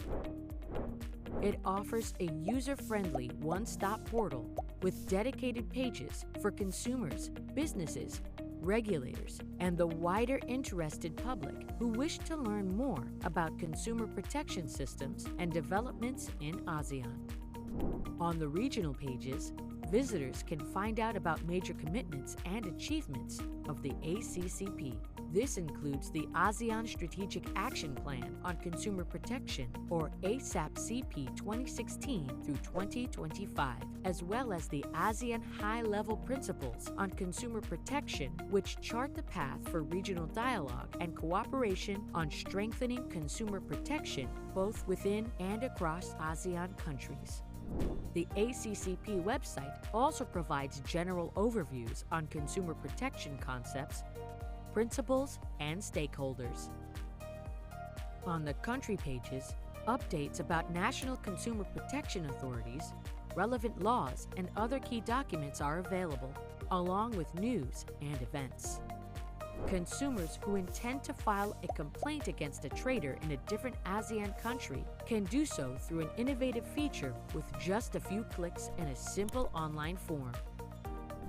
The feature allows for easy tracking and automatic referral to national consumer protection authorities of the country in which the trader is located.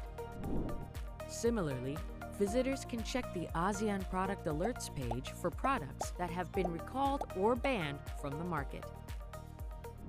On the Resources page, publications and other media, such as guidelines, policy digests, handbooks, infographics, and videos, can be accessed and used as the basis of consumer campaigns or law reforms.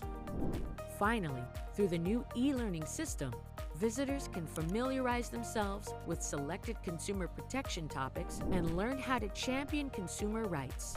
The e-learning is self-paced and available free of charge to registered users. Explore this and other sections of the ACCP website to stay current about what is happening in the region in the area of consumer protection.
Nowadays, people go to the internet to do a number of different things.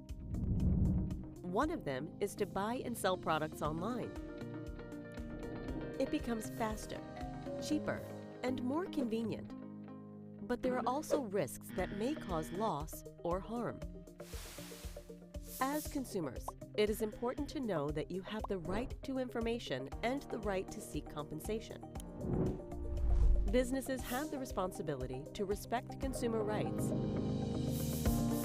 by providing accurate information, addressing consumer complaints, and providing replacements for faulty products or refunds for unsatisfactory services. To this end, consumer protection agencies under the ASEAN Committee on Consumer Protection, or the ACCP, put in place laws and regulations to ensure secure online shopping and mechanisms for dispute resolution for all consumers in ASEAN. It is important to have a high level of consumer awareness about checking the company registry, reading the products or services reviews, verifying the use of safe websites, and studying the terms and conditions carefully. Moreover, responsible business practices need to be promoted, such as ensuring good quality products and satisfactory services, price transparency and secure payment channels, on-time delivery, and providing a customer care hotline. Lastly, effective law enforcement is essential. This is achieved by implementing relevant regulations, guiding businesses to abide by those regulations, informing consumers and encouraging them to exercise their rights.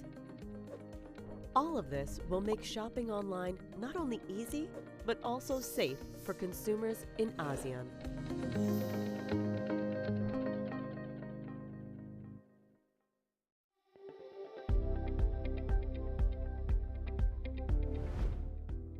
Advertisements play an important role in our everyday lives.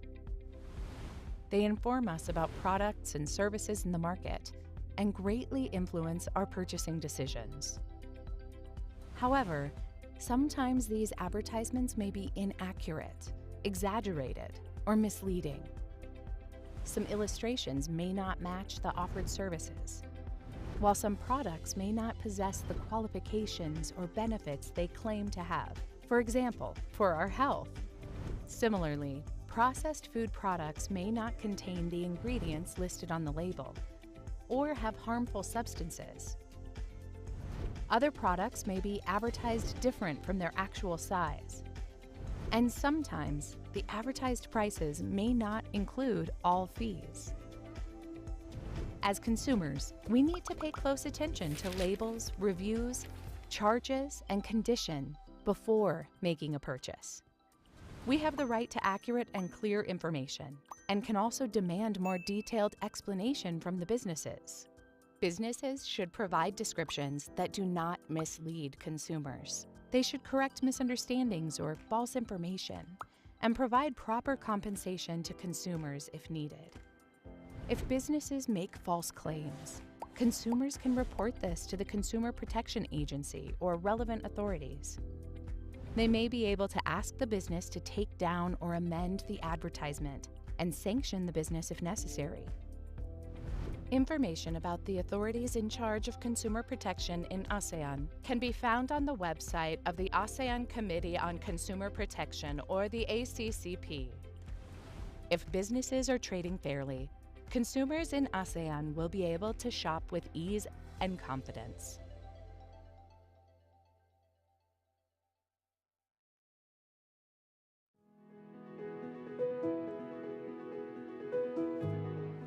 As consumers, we have the right to complain and seek compensation when we experience harm or loss.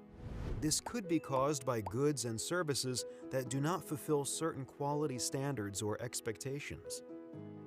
For example, some goods and services may not match their description or are otherwise not satisfactory in quality. When this happens, consumers can get redress by filing a complaint and asking for a refund or some other form of compensation from the business. First, consumers can contact the business, who should have a customer service or help desk to deal with complaints. If the complaint cannot be resolved, they can consult with the consumer protection agencies or associations for guidance on who to approach. There are different institutions that can help settle consumer complaints, which can be reached both online and offline. These include sectoral authorities or regulators and alternative dispute resolution bodies. These institutions can assist in mediating the dispute or discipline the business if consumer protection laws have been breached. As a last resort, the consumers may bring their case to the court. For this, they may need support from a legal professional or entity. Information about authorities in charge of consumer protection in ASEAN can be found on the website of the ASEAN Committee on Consumer Protection, or the ACCP. Effective mechanisms for dispute resolution safeguard the interests and rights of consumers in ASEAN. This way, they can benefit from better and safer goods and services.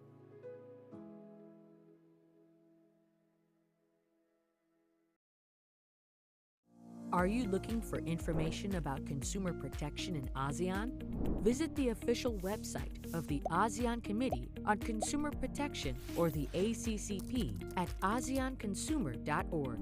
With up-to-date information and resources, the ACCP website is administered by the ASEAN Secretariat.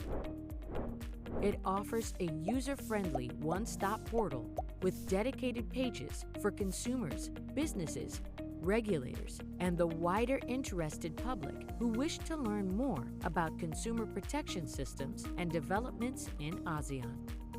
On the regional pages, visitors can find out about major commitments and achievements of the ACCP. This includes the ASEAN Strategic Action Plan on Consumer Protection, or ASAP-CP 2016 through 2025, as well as the ASEAN High-Level Principles on Consumer Protection, which chart the path for regional dialogue and cooperation on strengthening consumer protection both within and across ASEAN countries. The ACCP website also provides general overviews on consumer protection concepts, principles, and stakeholders. On the country pages, updates about national consumer protection authorities, relevant laws, and other key documents are available, along with news and events. Consumers who intend to file a complaint against a trader in a different ASEAN country can do so through an innovative feature with just a few clicks and a simple online form.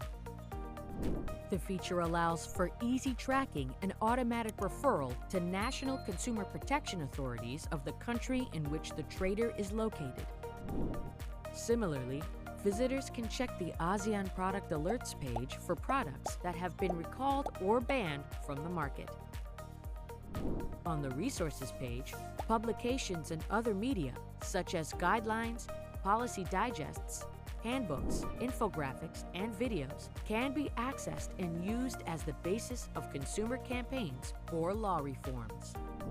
Finally, through the new e-learning system, visitors can familiarize themselves with selected consumer protection topics and learn how to champion consumer rights.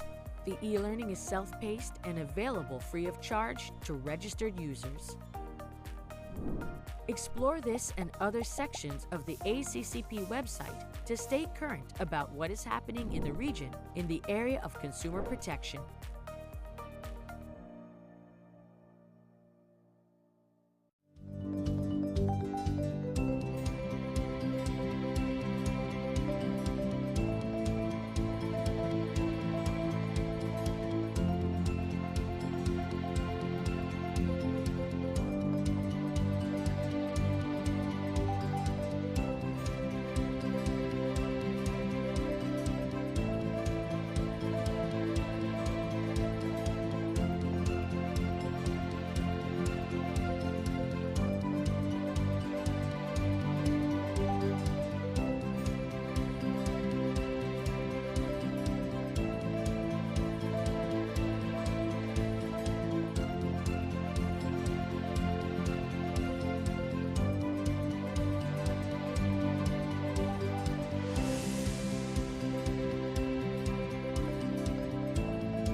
Nowadays, people go to the internet to do a number of different things.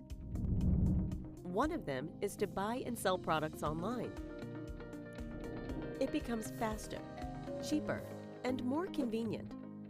But there are also risks that may cause loss or harm. As consumers, it is important to know that you have the right to information and the right to seek compensation. Businesses have the responsibility to respect consumer rights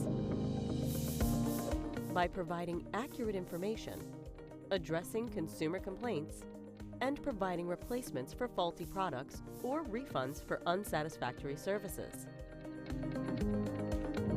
To this end, consumer protection agencies under the ASEAN Committee on Consumer Protection, or the ACCP, put in place laws and regulations to ensure secure online shopping and mechanisms for dispute resolution for all consumers in ASEAN.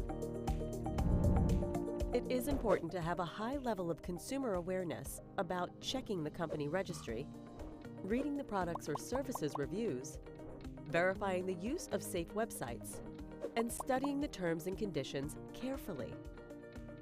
Moreover, responsible business practices need to be promoted, such as ensuring good quality products and satisfactory services, price transparency and secure payment channels, on-time delivery, and providing a customer care hotline. Lastly, effective law enforcement is essential. This is achieved by implementing relevant regulations, guiding businesses to abide by those regulations, informing consumers and encouraging them to exercise their rights. All of this will make shopping online not only easy, but also safe for consumers in ASEAN.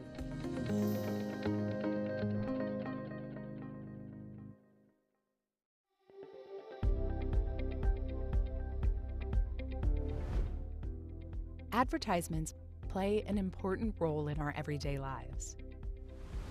They inform us about products and services in the market and greatly influence our purchasing decisions. However, sometimes these advertisements may be inaccurate, exaggerated, or misleading. Some illustrations may not match the offered services, while some products may not possess the qualifications or benefits they claim to have, for example, for our health. Similarly, processed food products may not contain the ingredients listed on the label or have harmful substances. Other products may be advertised different from their actual size. And sometimes, the advertised prices may not include all fees. As consumers, we need to pay close attention to labels, reviews, charges, and condition before making a purchase. We have the right to accurate and clear information and can also demand more detailed explanation from the businesses. Businesses should provide descriptions that do not mislead consumers. They should correct misunderstandings or false information and provide proper compensation to consumers if needed. If businesses make false claims, consumers can report this to the Consumer Protection Agency or relevant authorities. They may be able to ask the business to take down or amend the advertisement and sanction the business if necessary. Information about the authorities in charge of consumer protection in ASEAN can be found on the website of the ASEAN Committee on Consumer Protection, or the ACCP. If businesses are trading fairly, consumers in ASEAN will be able to shop with ease and confidence.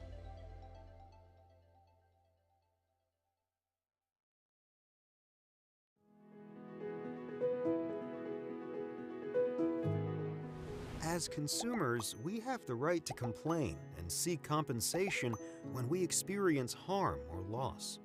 This could be caused by goods and services that do not fulfill certain quality standards or expectations. For example, some goods and services may not match their description or are otherwise not satisfactory in quality. When this happens, consumers can get redress by filing a complaint and asking for a refund or some other form of compensation from the business. First, consumers can contact the business, who should have a customer service or help desk to deal with complaints. If the complaint cannot be resolved, they can consult with the consumer protection agencies or associations for guidance on who to approach. There are different institutions that can help settle consumer complaints, which can be reached both online and offline. These include sectoral authorities or regulators and alternative dispute resolution bodies. These institutions can assist in mediating the dispute or discipline the business if consumer protection laws have been breached. As a last resort, the consumers may bring their case to the court. For this, they may need support from a legal professional or entity. Information about authorities in charge of consumer protection in ASEAN can be found on the website of the ASEAN Committee on Consumer Protection, or the ACCP. Effective mechanisms for dispute resolution safeguard the interests and rights of consumers in ASEAN. This way, they can benefit from better and safer goods and services.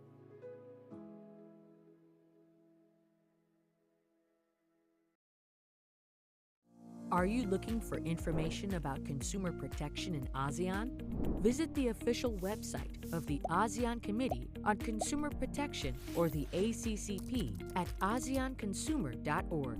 With up-to-date information and resources, the ACCP website is administered by the ASEAN Secretariat.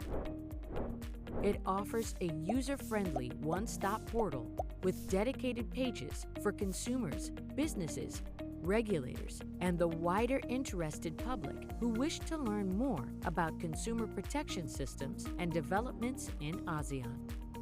On the regional pages, visitors can find out about major commitments and achievements of the ACCP. This includes the ASEAN Strategic Action Plan on Consumer Protection, or ASAP-CP 2016 through 2025, as well as the ASEAN High-Level Principles on Consumer Protection, which chart the path for regional dialogue and cooperation on strengthening consumer protection both within and across ASEAN countries.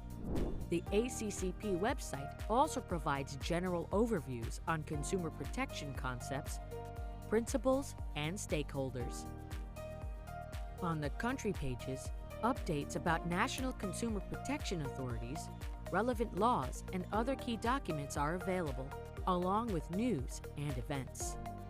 Consumers who intend to file a complaint against a trader in a different ASEAN country can do so through an innovative feature with just a few clicks and a simple online form. The feature allows for easy tracking and automatic referral to national consumer protection authorities of the country in which the trader is located. Similarly, visitors can check the ASEAN Product Alerts page for products that have been recalled or banned from the market. On the Resources page, publications and other media, such as guidelines, policy digests, handbooks, infographics, and videos, can be accessed and used as the basis of consumer campaigns or law reforms. Finally, through the new e-learning system, visitors can familiarize themselves with selected consumer protection topics and learn how to champion consumer rights. The e-learning is self-paced and available free of charge to registered users. Explore this and other sections of the ACCP website to stay current about what is happening in the region in the area of consumer protection.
Nowadays, people go to the internet to do a number of different things. One of them is to buy and sell products online. It becomes faster, cheaper, and more convenient. But there are also risks that may cause loss or harm. As consumers, it is important to know that you have the right to information and the right to seek compensation.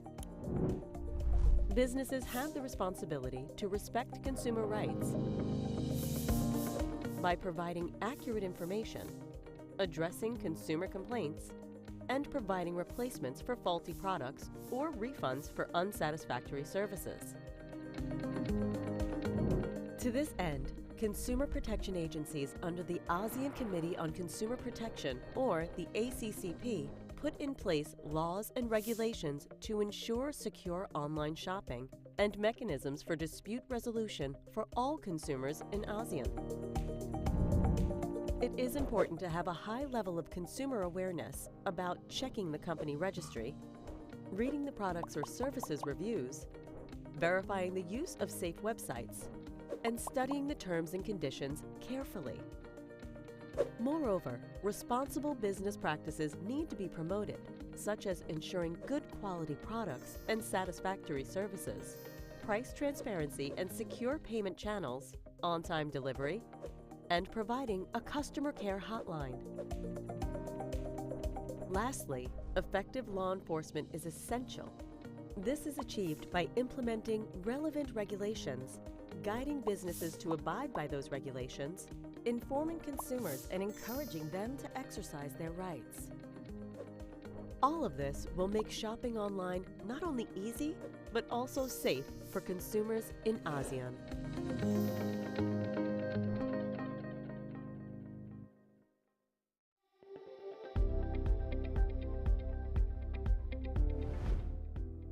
Advertisements play an important role in our everyday lives.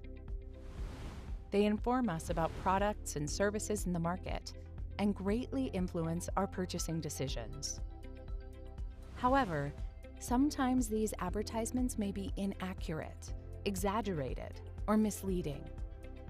Some illustrations may not match the offered services, while some products may not possess the qualifications or benefits they claim to have. For example, for our health. Similarly, processed food products may not contain the ingredients listed on the label or have harmful substances.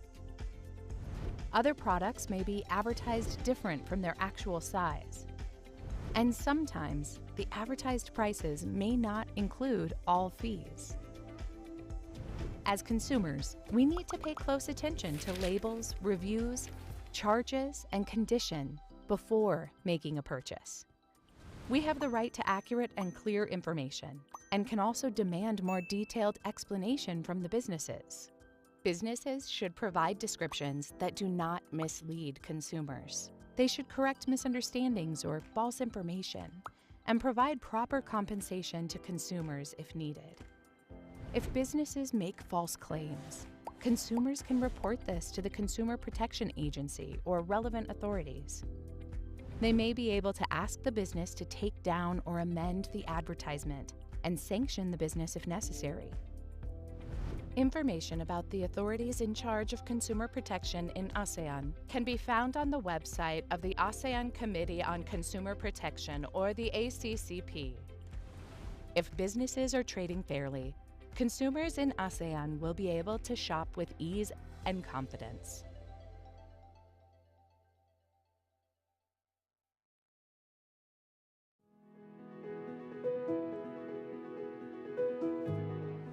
As consumers, we have the right to complain and seek compensation when we experience harm or loss. This could be caused by goods and services that do not fulfill certain quality standards or expectations. For example, some goods and services may not match their description or are otherwise not satisfactory in quality. When this happens, consumers can get redress by filing a complaint and asking for a refund or some other form of compensation from the business. First, consumers can contact the business, who should have a customer service or help desk to deal with complaints. If the complaint cannot be resolved, they can consult with the consumer protection agencies or associations for guidance on who to approach.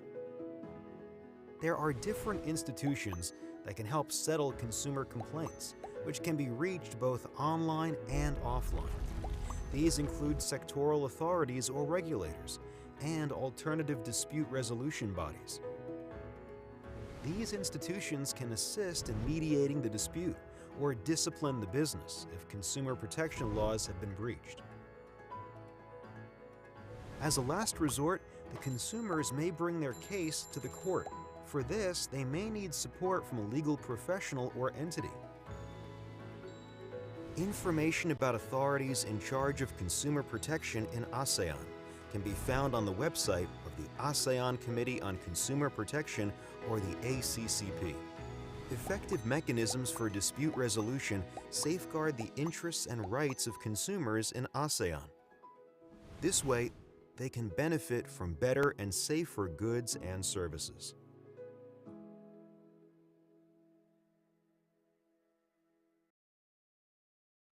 Are you looking for information about consumer protection in ASEAN? Visit the official website of the ASEAN Committee on Consumer Protection, or the ACCP, at aseanconsumer.org. With up-to-date information and resources, the ACCP website is administered by the ASEAN Secretariat. It offers a user-friendly one-stop portal with dedicated pages for consumers, businesses, regulators, and the wider interested public who wish to learn more about consumer protection systems and developments in ASEAN. On the regional pages, visitors can find out about major commitments and achievements of the ACCP. This includes the ASEAN Strategic Action Plan on Consumer Protection, or ASAP-CP 2016 through 2025, as well as the ASEAN High-Level Principles on Consumer Protection, which chart the path for regional dialogue and cooperation on strengthening consumer protection both within and across ASEAN countries. The ACCP website also provides general overviews on consumer protection concepts, principles, and stakeholders. On the country pages, updates about national consumer protection authorities, relevant laws, and other key documents are available, along with news and events. Consumers who intend to file a complaint against a trader in a different ASEAN country can do so through an innovative feature with just a few clicks and a simple online form. The feature allows for easy tracking and automatic referral to national consumer protection authorities of the country in which the trader is located. Similarly, visitors can check the ASEAN Product Alerts page for products that have been recalled or banned from the market. On the Resources page, publications and other media, such as guidelines, policy digests, handbooks, infographics, and videos, can be accessed and used as the basis of consumer campaigns or law reforms. Finally, through the new e-learning system, visitors can familiarize themselves with selected consumer protection topics and learn how to champion consumer rights. The e-learning is self-paced and available free of charge to registered users. Explore this and other sections of the ACCP website to stay current about what is happening in the region in the area of consumer protection.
Nowadays, people go to the internet to do a number of different things. One of them is to buy and sell products online. It becomes faster, cheaper, and more convenient. But there are also risks that may cause loss or harm. As consumers, it is important to know that you have the right to information and the right to seek compensation. Businesses have the responsibility to respect consumer rights by providing accurate information, addressing consumer complaints, and providing replacements for faulty products or refunds for unsatisfactory services. To this end, consumer protection agencies under the ASEAN Committee on Consumer Protection, or the ACCP, put in place laws and regulations to ensure secure online shopping and mechanisms for dispute resolution for all consumers in ASEAN. It is important to have a high level of consumer awareness about checking the company registry, reading the products or services reviews, verifying the use of safe websites, and studying the terms and conditions carefully. Moreover, responsible business practices need to be promoted, such as ensuring good quality products and satisfactory services, price transparency and secure payment channels, on-time delivery, and providing a customer care hotline. Lastly, effective law enforcement is essential. This is achieved by implementing relevant regulations, guiding businesses to abide by those regulations, informing consumers and encouraging them to exercise their rights. All of this will make shopping online not only easy, but also safe for consumers in ASEAN.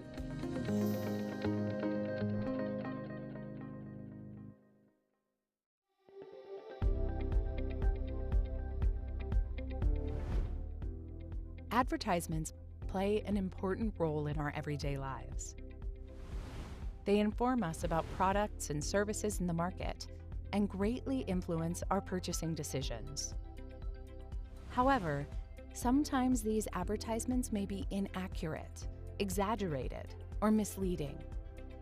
Some illustrations may not match the offered services, while some products may not possess the qualifications or benefits they claim to have. For example, for our health.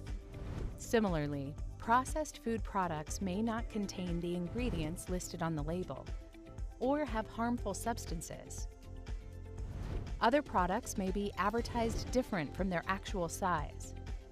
And sometimes, the advertised prices may not include all fees. As consumers, we need to pay close attention to labels, reviews, charges, and condition before making a purchase.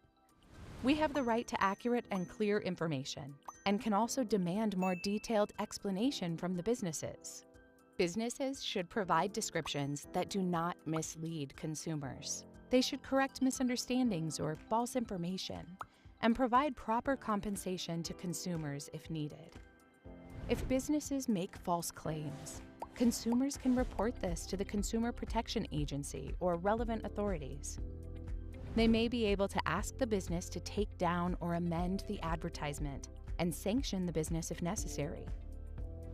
Information about the authorities in charge of consumer protection in ASEAN can be found on the website of the ASEAN Committee on Consumer Protection, or the ACCP. If businesses are trading fairly, consumers in ASEAN will be able to shop with ease and confidence.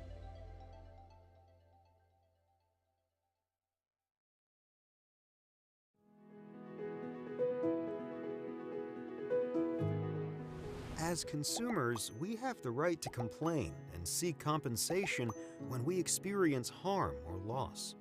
This could be caused by goods and services that do not fulfill certain quality standards or expectations. For example, some goods and services may not match their description or are otherwise not satisfactory in quality. When this happens, consumers can get redress by filing a complaint and asking for a refund or some other form of compensation from the business. First, consumers can contact the business, who should have a customer service or help desk to deal with complaints. If the complaint cannot be resolved, they can consult with the consumer protection agencies or associations for guidance on who to approach. There are different institutions that can help settle consumer complaints, which can be reached both online and offline. These include sectoral authorities or regulators and alternative dispute resolution bodies. These institutions can assist in mediating the dispute or discipline the business if consumer protection laws have been breached. As a last resort, the consumers may bring their case to the court. For this, they may need support from a legal professional or entity. Information about authorities in charge of consumer protection in ASEAN can be found on the website of the ASEAN Committee on Consumer Protection, or the ACCP. Effective mechanisms for dispute resolution safeguard the interests and rights of consumers in ASEAN. This way, they can benefit from better and safer goods and services.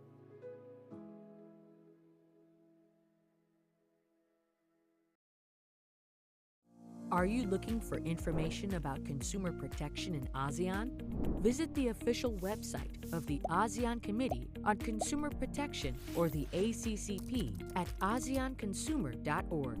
With up-to-date information and resources, the ACCP website is administered by the ASEAN Secretariat. It offers a user-friendly one-stop portal with dedicated pages for consumers, businesses, regulators, and the wider interested public who wish to learn more about consumer protection systems and developments in ASEAN. On the regional pages, visitors can find out about major commitments and achievements of the ACCP. This includes the ASEAN Strategic Action Plan on Consumer Protection, or ASAP-CP 2016 through 2025, as well as the ASEAN High-Level Principles on Consumer Protection, which chart the path for regional dialogue and cooperation on strengthening consumer protection both within and across ASEAN countries. The ACCP website also provides general overviews on consumer protection concepts, principles, and stakeholders. On the country pages, updates about national consumer protection authorities, relevant laws, and other key documents are available, along with news and events. Consumers who intend to file a complaint against a trader in a different ASEAN country can do so through an innovative feature with just a few clicks and a simple online form. The feature allows for easy tracking and automatic referral to national consumer protection authorities of the country in which the trader is located. Similarly, visitors can check the ASEAN Product Alerts page for products that have been recalled or banned from the market. On the Resources page, publications and other media, such as guidelines, policy digests, handbooks, infographics, and videos, can be accessed and used as the basis of consumer campaigns or law reforms. Finally, through the new e-learning system, visitors can familiarize themselves with selected consumer protection topics and learn how to champion consumer rights. The e-learning is self-paced and available free of charge to registered users. Explore this and other sections of the ACCP website to stay current about what is happening in the region in the area of consumer protection.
Nowadays, people go to the internet to do a number of different things. One of them is to buy and sell products online. It becomes faster, cheaper, and more convenient. But there are also risks that may cause loss or harm. As consumers, it is important to know that you have the right to information and the right to seek compensation. Businesses have the responsibility to respect consumer rights by providing accurate information, addressing consumer complaints, and providing replacements for faulty products or refunds for unsatisfactory services. To this end, consumer protection agencies under the ASEAN Committee on Consumer Protection, or the ACCP, put in place laws and regulations to ensure secure online shopping and mechanisms for dispute resolution for all consumers in ASEAN. It is important to have a high level of consumer awareness about checking the company registry, reading the products or services reviews, verifying the use of safe websites, and studying the terms and conditions carefully. Moreover, responsible business practices need to be promoted, such as ensuring good quality products and satisfactory services, price transparency and secure payment channels, on-time delivery, and providing a customer care hotline. Lastly, effective law enforcement is essential. This is achieved by implementing relevant regulations, guiding businesses to abide by those regulations, informing consumers and encouraging them to exercise their rights. All of this will make shopping online not only easy, but also safe for consumers in ASEAN.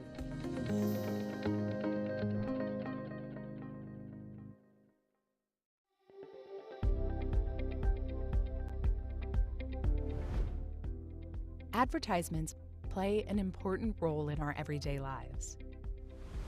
They inform us about products and services in the market and greatly influence our purchasing decisions.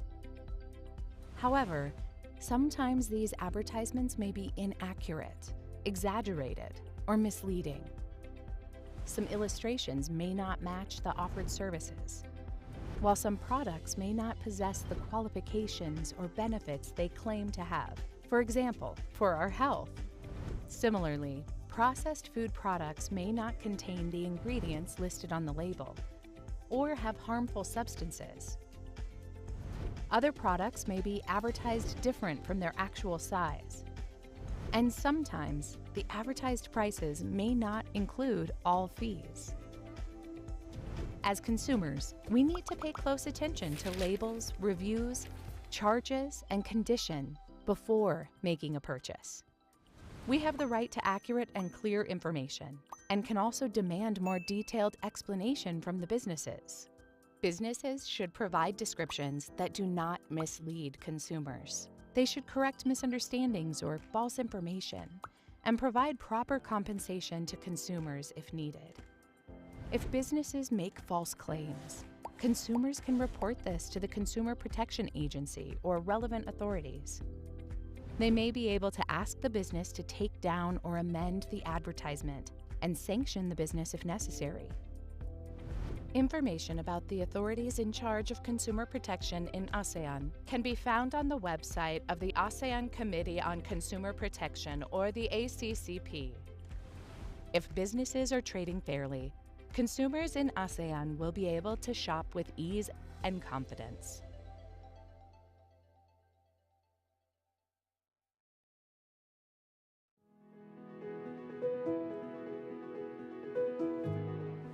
As consumers, we have the right to complain and seek compensation when we experience harm or loss. This could be caused by goods and services that do not fulfill certain quality standards or expectations. For example, some goods and services may not match their description or are otherwise not satisfactory in quality. When this happens, consumers can get redress by filing a complaint and asking for a refund or some other form of compensation from the business. First, consumers can contact the business, who should have a customer service or help desk to deal with complaints. If the complaint cannot be resolved, they can consult with the consumer protection agencies or associations for guidance on who to approach. There are different institutions that can help settle consumer complaints, which can be reached both online and offline. These include sectoral authorities or regulators and alternative dispute resolution bodies. These institutions can assist in mediating the dispute or discipline the business if consumer protection laws have been breached. As a last resort, the consumers may bring their case to the court. For this, they may need support from a legal professional or entity. Information about authorities in charge of consumer protection in ASEAN can be found on the website of the ASEAN Committee on Consumer Protection, or the ACCP. Effective mechanisms for dispute resolution safeguard the interests and rights of consumers in ASEAN. This way, they can benefit from better and safer goods and services.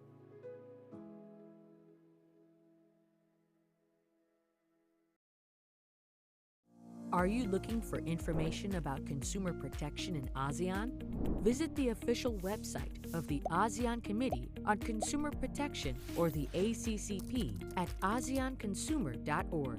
With up-to-date information and resources, the ACCP website is administered by the ASEAN Secretariat.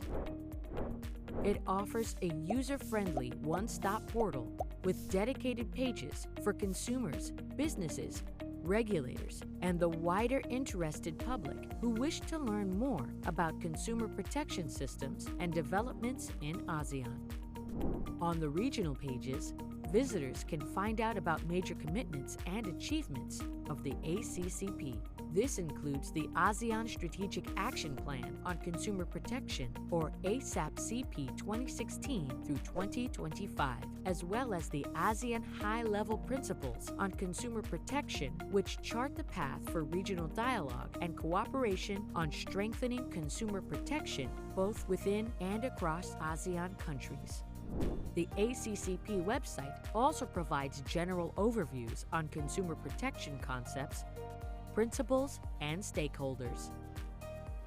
On the country pages, updates about national consumer protection authorities, relevant laws, and other key documents are available, along with news and events. Consumers who intend to file a complaint against a trader in a different ASEAN country can do so through an innovative feature with just a few clicks and a simple online form. The feature allows for easy tracking and automatic referral to national consumer protection authorities of the country in which the trader is located. Similarly, visitors can check the ASEAN Product Alerts page for products that have been recalled or banned from the market. On the Resources page, publications and other media, such as guidelines, policy digests, handbooks, infographics, and videos, can be accessed and used as the basis of consumer campaigns or law reforms.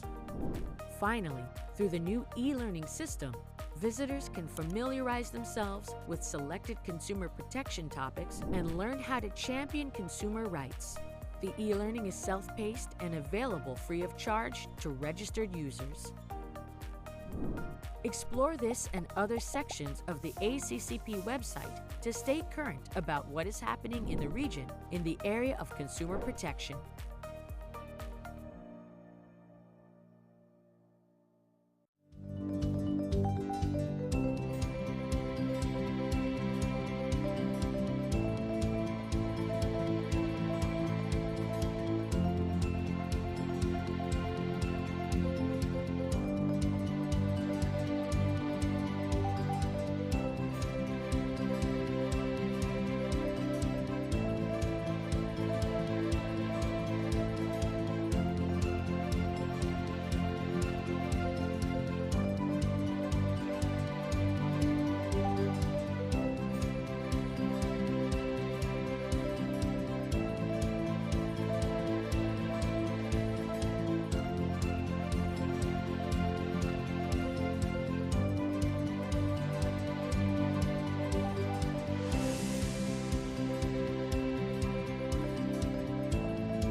Nowadays, people go to the internet to do a number of different things. One of them is to buy and sell products online. It becomes faster, cheaper, and more convenient. But there are also risks that may cause loss or harm. As consumers, it is important to know that you have the right to information and the right to seek compensation.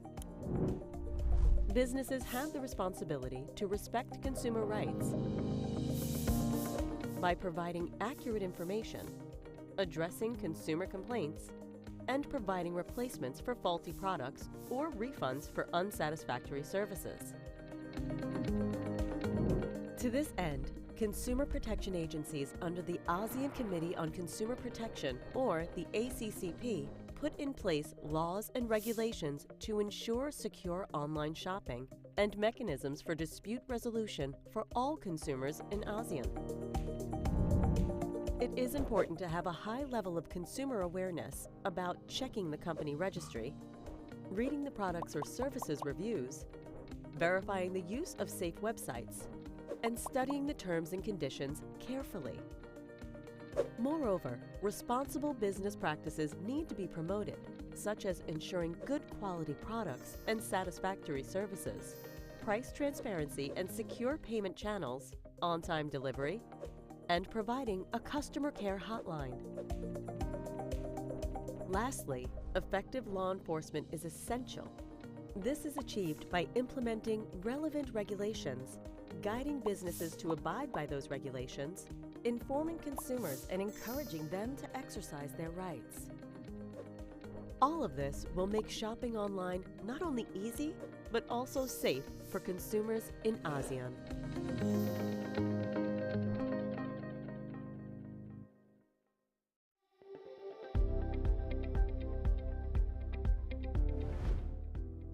Advertisements play an important role in our everyday lives.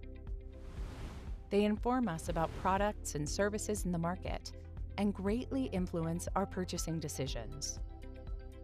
However, sometimes these advertisements may be inaccurate, exaggerated, or misleading. Some illustrations may not match the offered services, while some products may not possess the qualifications or benefits they claim to have. For example, for our health. Similarly, processed food products may not contain the ingredients listed on the label or have harmful substances. Other products may be advertised different from their actual size. And sometimes, the advertised prices may not include all fees. As consumers, we need to pay close attention to labels, reviews, charges, and condition before making a purchase. We have the right to accurate and clear information and can also demand more detailed explanation from the businesses. Businesses should provide descriptions that do not mislead consumers. They should correct misunderstandings or false information and provide proper compensation to consumers if needed. If businesses make false claims, consumers can report this to the Consumer Protection Agency or relevant authorities. They may be able to ask the business to take down or amend the advertisement and sanction the business if necessary. Information about the authorities in charge of consumer protection in ASEAN can be found on the website of the ASEAN Committee on Consumer Protection, or the ACCP. If businesses are trading fairly, consumers in ASEAN will be able to shop with ease and confidence.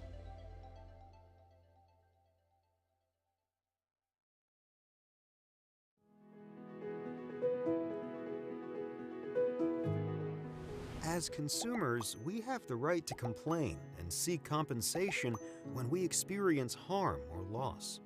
This could be caused by goods and services that do not fulfill certain quality standards or expectations.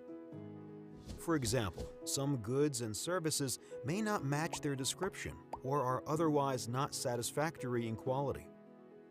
When this happens, consumers can get redress by filing a complaint and asking for a refund or some other form of compensation from the business. First, consumers can contact the business, who should have a customer service or help desk to deal with complaints. If the complaint cannot be resolved, they can consult with the consumer protection agencies or associations for guidance on who to approach. There are different institutions that can help settle consumer complaints, which can be reached both online and offline. These include sectoral authorities or regulators and alternative dispute resolution bodies. These institutions can assist in mediating the dispute or discipline the business if consumer protection laws have been breached.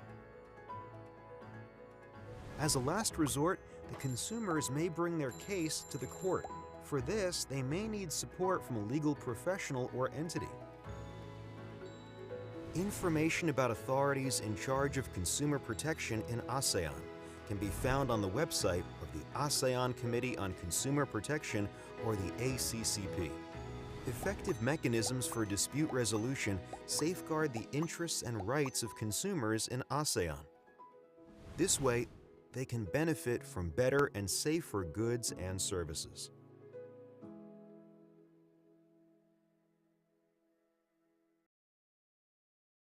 Are you looking for information about consumer protection in ASEAN? Visit the official website of the ASEAN Committee on Consumer Protection, or the ACCP, at aseanconsumer.org. With up-to-date information and resources, the ACCP website is administered by the ASEAN Secretariat. It offers a user-friendly one-stop portal with dedicated pages for consumers, businesses, regulators, and the wider interested public who wish to learn more about consumer protection systems and developments in ASEAN. On the regional pages, visitors can find out about major commitments and achievements of the ACCP.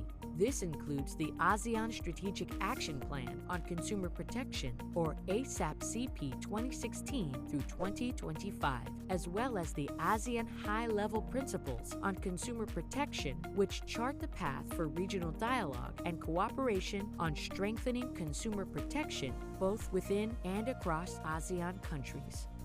The ACCP website also provides general overviews on consumer protection concepts, principles, and stakeholders. On the country pages, updates about national consumer protection authorities, relevant laws, and other key documents are available, along with news and events.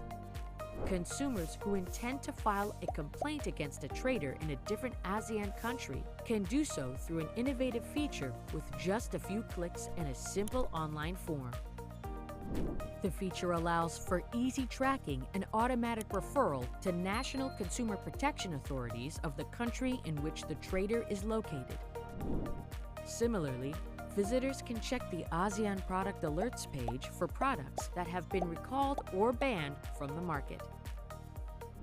On the Resources page, publications and other media, such as guidelines, policy digests, handbooks, infographics, and videos, can be accessed and used as the basis of consumer campaigns or law reforms.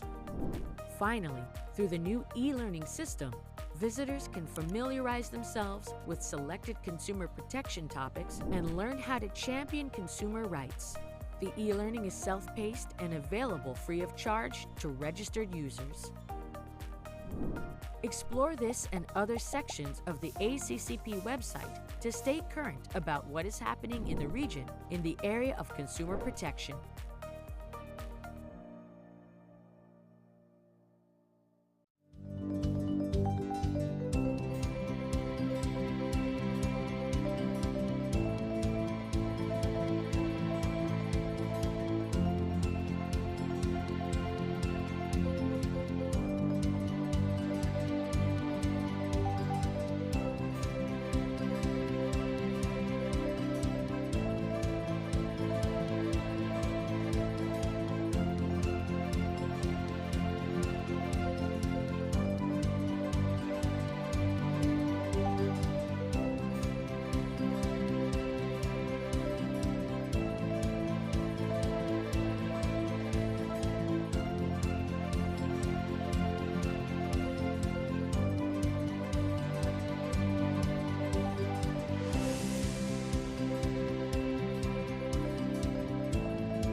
Nowadays, people go to the internet to do a number of different things. One of them is to buy and sell products online. It becomes faster, cheaper, and more convenient. But there are also risks that may cause loss or harm. As consumers, it is important to know that you have the right to information and the right to seek compensation. Businesses have the responsibility to respect consumer rights by providing accurate information, addressing consumer complaints, and providing replacements for faulty products or refunds for unsatisfactory services. To this end, consumer protection agencies under the ASEAN Committee on Consumer Protection, or the ACCP, put in place laws and regulations to ensure secure online shopping and mechanisms for dispute resolution for all consumers in ASEAN. It is important to have a high level of consumer awareness about checking the company registry, reading the products or services reviews, verifying the use of safe websites, and studying the terms and conditions carefully. Moreover, responsible business practices need to be promoted, such as ensuring good quality products and satisfactory services, price transparency and secure payment channels, on-time delivery, and providing a customer care hotline. Lastly, effective law enforcement is essential. This is achieved by implementing relevant regulations, guiding businesses to abide by those regulations, informing consumers and encouraging them to exercise their rights. All of this will make shopping online not only easy, but also safe for consumers in ASEAN.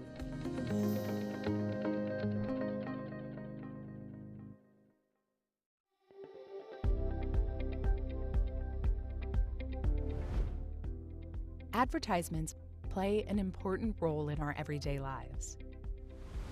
They inform us about products and services in the market and greatly influence our purchasing decisions. However, sometimes these advertisements may be inaccurate, exaggerated, or misleading.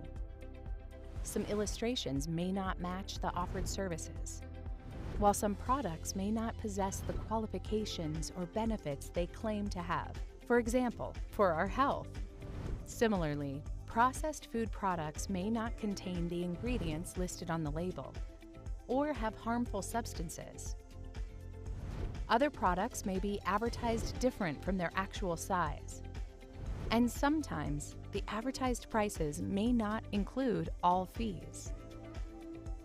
As consumers, we need to pay close attention to labels, reviews, charges, and condition before making a purchase. We have the right to accurate and clear information and can also demand more detailed explanation from the businesses. Businesses should provide descriptions that do not mislead consumers. They should correct misunderstandings or false information and provide proper compensation to consumers if needed. If businesses make false claims, consumers can report this to the Consumer Protection Agency or relevant authorities.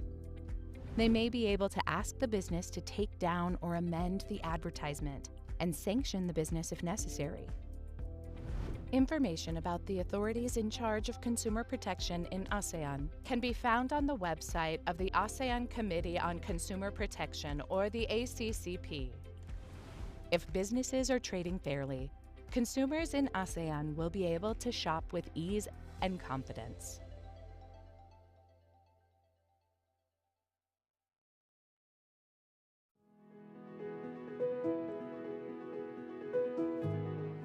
As consumers, we have the right to complain and seek compensation when we experience harm or loss. This could be caused by goods and services that do not fulfill certain quality standards or expectations. For example, some goods and services may not match their description or are otherwise not satisfactory in quality. When this happens, consumers can get redress by filing a complaint and asking for a refund or some other form of compensation from the business. First, consumers can contact the business, who should have a customer service or help desk to deal with complaints. If the complaint cannot be resolved, they can consult with the consumer protection agencies or associations for guidance on who to approach. There are different institutions that can help settle consumer complaints, which can be reached both online and offline.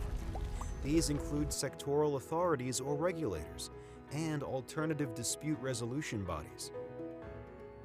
These institutions can assist in mediating the dispute or discipline the business if consumer protection laws have been breached. As a last resort, the consumers may bring their case to the court. For this, they may need support from a legal professional or entity. Information about authorities in charge of consumer protection in ASEAN can be found on the website of the ASEAN Committee on Consumer Protection, or the ACCP. Effective mechanisms for dispute resolution safeguard the interests and rights of consumers in ASEAN. This way, they can benefit from better and safer goods and services.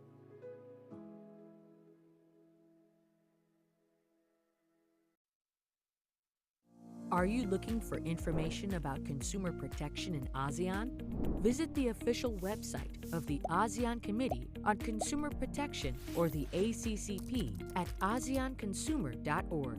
With up-to-date information and resources, the ACCP website is administered by the ASEAN Secretariat.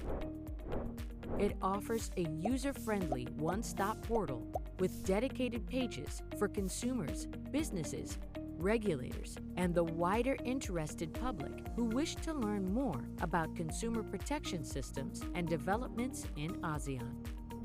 On the regional pages, visitors can find out about major commitments and achievements of the ACCP. This includes the ASEAN Strategic Action Plan on Consumer Protection, or ASAP-CP 2016 through 2025, as well as the ASEAN High-Level Principles on Consumer Protection, which chart the path for regional dialogue and cooperation on strengthening consumer protection both within and across ASEAN countries. The ACCP website also provides general overviews on consumer protection concepts, principles, and stakeholders. On the country pages, updates about national consumer protection authorities, relevant laws, and other key documents are available, along with news and events. Consumers who intend to file a complaint against a trader in a different ASEAN country can do so through an innovative feature with just a few clicks and a simple online form. The feature allows for easy tracking and automatic referral to national consumer protection authorities of the country in which the trader is located. Similarly, visitors can check the ASEAN Product Alerts page for products that have been recalled or banned. Recording in progress. On the Resources page, publications and other media, such as guidelines, policy digests, handbooks, infographics, and videos, can be accessed and used as the basis of consumer campaigns or law reforms. Finally, through the new e-learning system, visitors can familiarize themselves with selected consumer protection topics and learn how to champion consumer rights. The e-learning is self-paced and available free of charge to registered users. Explore this and other sections of the ACCP website to stay current about what is happening in the region in the area of consumer protection.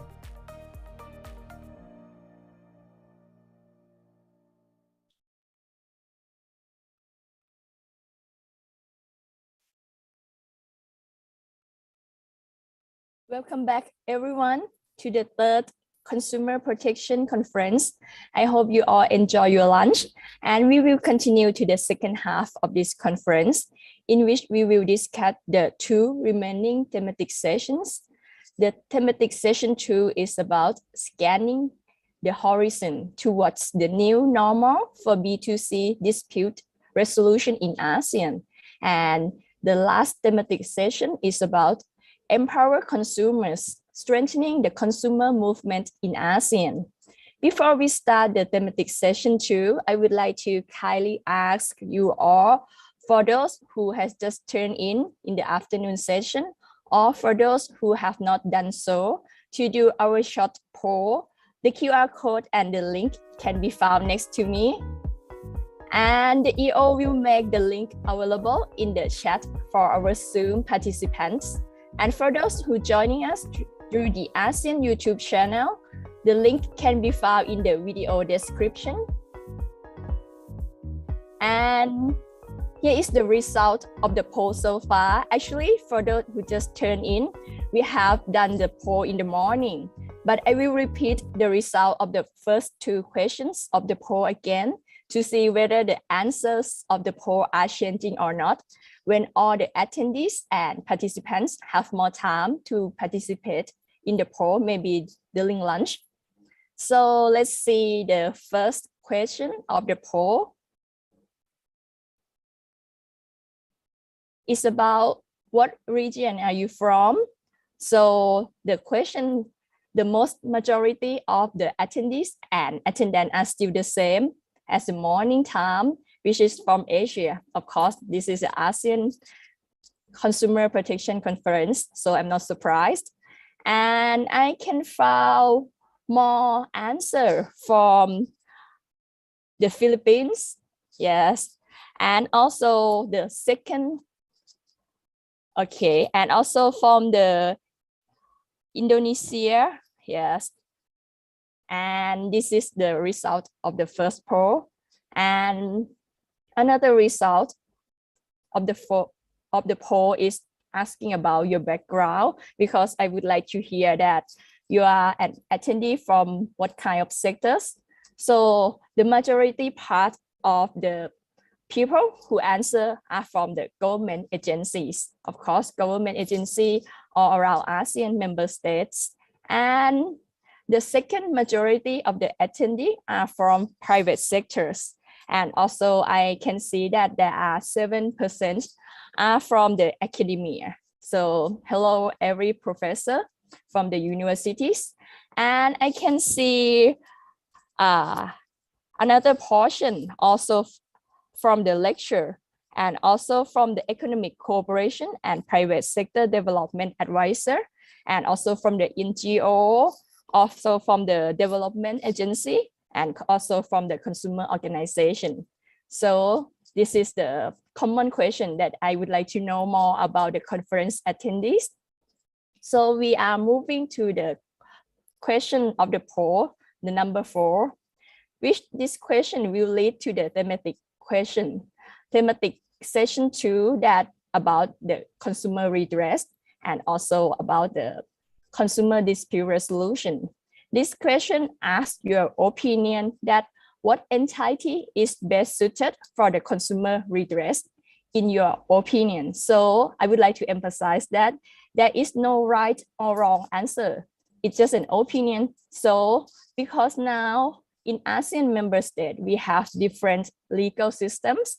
We have different legal infrastructure, whether you have small claim court or not, or whether you are common law or civil law. So this is the poll that would like to hear from you.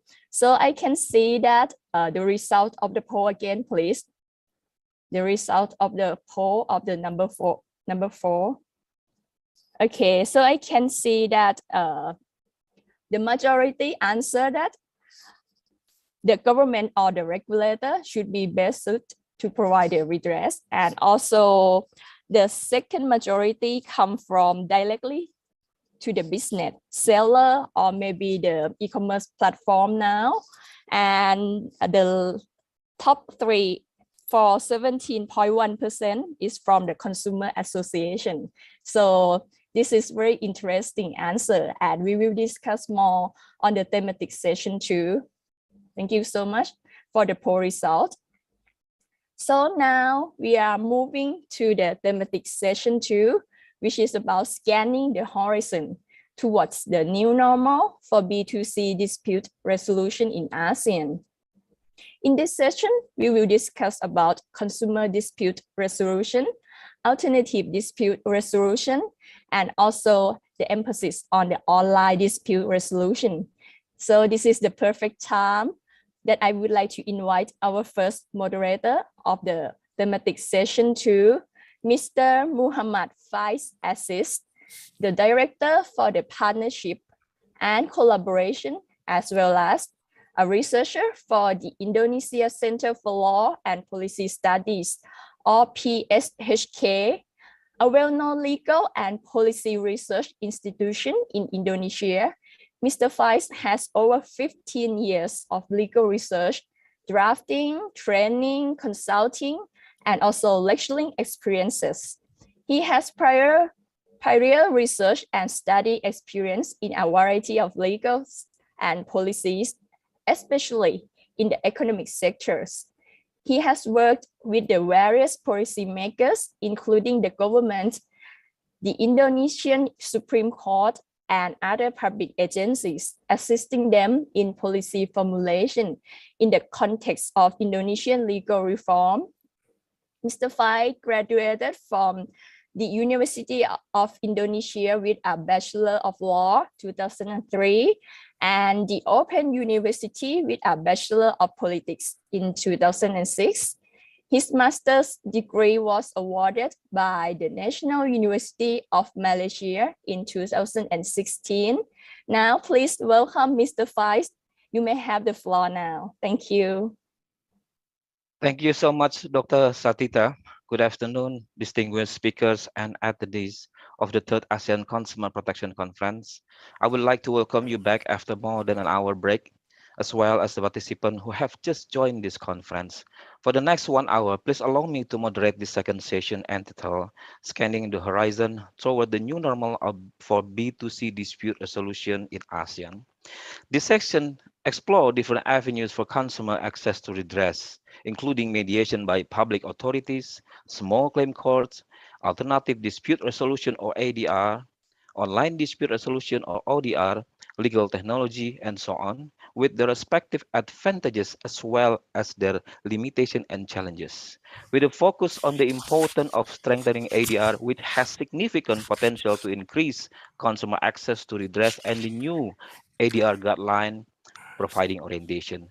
This session also examines key considerations and perspective on the need to implement more efficient online means or mechanism for B2C dispute resolution that are appropriate for the modern digital economy and also allow for more efficient cross-border resolution, such as through ODR, as well as progress in digitizing the justice sector over the years. Pandemic and the possibility of interconnection as envisaged by the ASEAN ODR network. So we have 3 speakers at this second session. The first one is Mr. Kevin Lee from the Drew and Napier LLC Singapore. The second speaker is Dr. Wimonrat Wim Teriapirom from the Office of the Consumer Protection Board of Thailand, or ACCP. And the final speaker is Mr. Pan Tetang from the Vietnam Competition and Consumer Authority, or VCCA, under the Ministry of Industry and Trade of Vietnam. Before the session starts with the presentation, let me introduce in detail each speaker before each presentation is started. I would now like to introduce our first speaker, Mr. Kevin Lee. Mr. Lee is a director at Drew and Napier LLC, specializing in litigation, arbitration, and public international law. He acts as a counsel, legal advisor in a wide range of state-to-state, investor-state, and commercial disputes. He has also frequently provided legal and policy advice to ASEAN, SAARC, and the Council of Europe, and is on the roster of the expert for the Commonwealth Secretariat and Energy Community Secretariat. An alumnus of the National University of Singapore, Kevin also holds a first-class LLM from the University of Cambridge. Mr. Lee will share his view on consumer dispute resolution in ASEAN, including the existing frameworks in member states, recent challenges and disruption in the region, its shifting to ODR, as well as the initiative of ASEAN to further develop for the future. Mr. Lee, the floor is yours for the next 8 minutes. Allow us to notify you through a chat box when 3 to 1 minute remaining. Over to you, Mr. Lee. Thank you so much, Dr. Aziz, for the very generous introduction. And thank you again for inviting me to this conference as well. So the topic that I'm going to cover today really is a general overview of consumer dispute resolution in ASEAN. And that, I hope, will provide a nice sort of opening salvo before my learned panelists as well join me in addressing their specific experiences in Thailand and Vietnam. So in the course of my presentation today, I'm going to cover really 5 big thematic points. The first of which, April, if you could go to the next slide, is the context for consumer disputes. And the question here that I want to answer is, what is so special about consumer disputes that it requires a certain design thinking element behind how we try and resolve such disputes? So my second thematic point is, what are the existing consumer dispute resolution frameworks in ASEAN member states? Now, if you're joining from the country that you're in, or if you're representing the business that you are working in, this might be interesting to you because there are actually a lot of different kinds of dispute resolution mechanisms that you may or may not know about. Now, the third point really addresses the past 5 years. What are some of the recent challenges and disruptions in the region that we've seen over the past 5 years, particularly when it comes to shifting consumer purchasing patterns, as well as the challenge of COVID? Fourth, what are the developments in ASEAN? How have we tried to cope with these challenges? And one of the big areas is that ASEAN has done a lot of work in shifting towards some form of online dispute resolution. And finally, the fifth point, I hope to close with an overview and something for you to think about, which is what are the ASEAN initiatives in developing consumer dispute resolution for the future? So let's turn to the context for consumer disputes. In the next slide. Now, the context for consumer disputes really is this. What differentiates a consumer dispute from any other kind of dispute? Firstly, it's quite self-explanatory. It is a dispute between a business and a consumer. And a consumer is someone who is purchasing goods and services for his or her own personal satisfaction and is not a purchaser acting in the course of a trade. Now, the definition itself may be simple enough, but what are the reasons behind why certain specific things, is required to be thought about before we design a dispute resolution mechanism for that? Firstly, because, and all of this really relates to information asymmetry and control, right? When we think about a business selling to a consumer, it is the business that takes control of the manufacturing of the product, of the sale process, of the terms of sale, as well as of the recovery if there's damaged products and things like that. Now, because of that, because the consumer often has no control in the process, we find that consumers are often subject to unfair business practices or scams.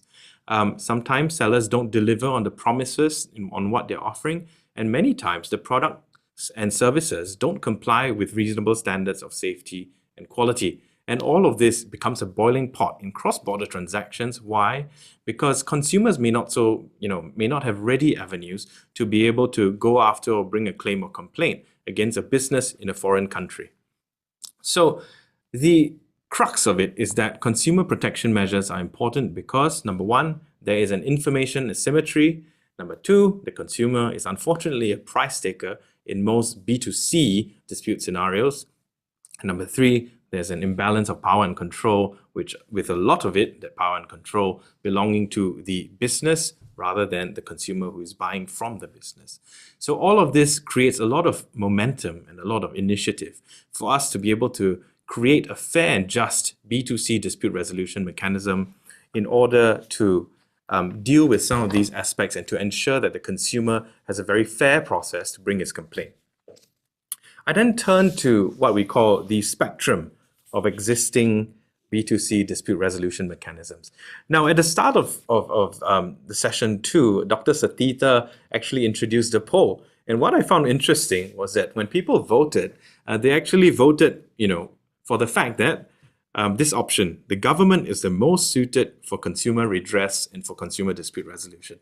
Now, it may surprise you, because if that's what you voted for, it may surprise you to know that actually a whole variety of different kinds of dispute resolution mechanism, both public in nature, meaning governed by the state, as well as private in nature, meaning between business and consumer themselves, or run by private institutions. So this slide is really to try and give you a snapshot on what are the existing things, or rather, what are the existing menu of options when a dispute arises between a business and a consumer.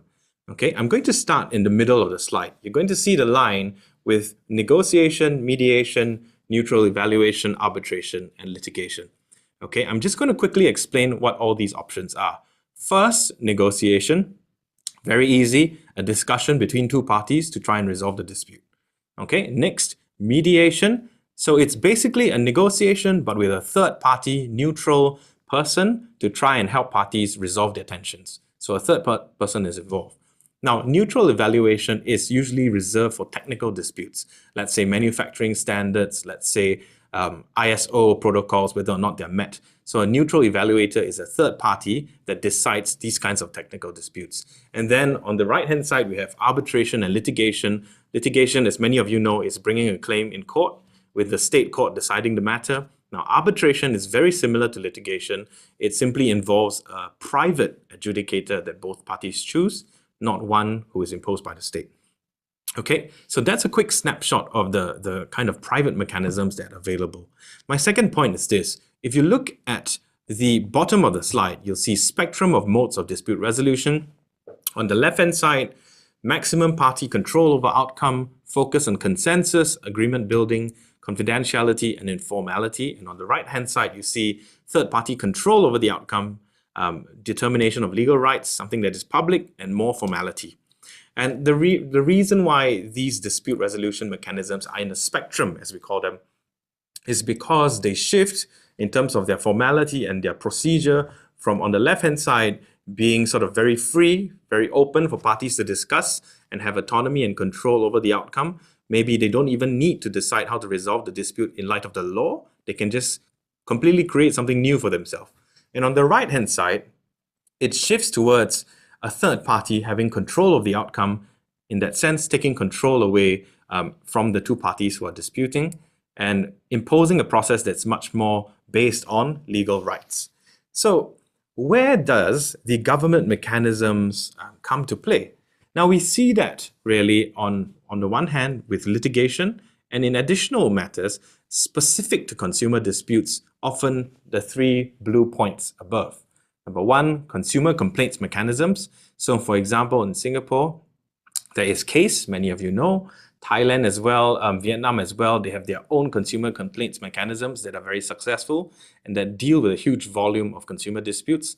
Now, middle one is not so much applied in ASEAN, but is applied a lot in Europe, something called an ombudsman scheme, where there is basically a public adjudicator that helps to resolve some of these complaints from a policy perspective. And on the right-hand side, you see small claims tribunals. And again, I think most countries in ASEAN have some form of small claims tribunals where monetary disputes over, under a certain sum are sent for a very quick dispute resolution process. The last point I want to draw from this slide really is this. There are private forms of adjudication, like negotiation, arbitration, mediation, taking place between the two parties, disputing parties privately, but there are also public forms of dispute resolution that would go into the consumer complaints mechanisms, ombudsman schemes, and small claims tribunal. And many times the public forms, so the top three, actually involve some form of private forms. Like you might have a consumer complaints mechanism applying mediation, applying some form of evaluation, or negotiation. Okay. Now, let's go to the next slide where we talk about what exactly is involved in ASEAN. And I'm very, very pleased to report that in every single ASEAN member country, we see a whole range, okay, of the mechanisms for dispute resolution being applied for consumer disputes. So this is something just for you to take note as a snapshot. The others column really is meant to cover both consumer complaints mechanisms, ombudsman schemes, and small claims tribunals. Next slide, please. So to conclude just on this third part of my presentation, there are really 4 points to take away. Number one, there is a whole network of B2C dispute resolution mechanisms in each ASEAN member state. So whether or not you're a business attending here, or whether you're a consumer, you're not left out. Okay, there is a whole range of options. Number two, there's a combination of both private and public mechanisms and remedies, as discussed before. Number three, that whole network of options is actually necessary. Why? Because it helps to allow you to choose what is best for the particular dispute that you're dealing with. So it caters for all kinds of disputes, regardless of value, regardless of complexity.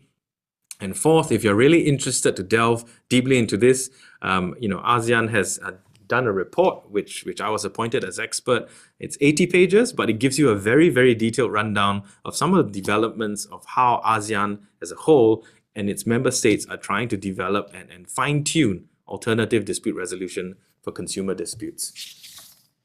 Now, what are the recent challenges and disruptions to B2C disputes that we faced? Next slide, please. First, a huge volume. Okay, ASEAN as a whole experiences more than 30,000 consumer disputes a year. Now, second, COVID-19 restrictions. It has meant that we are unable to travel, we are unable to fly as often, and therefore there's been an immense growth of online transactions.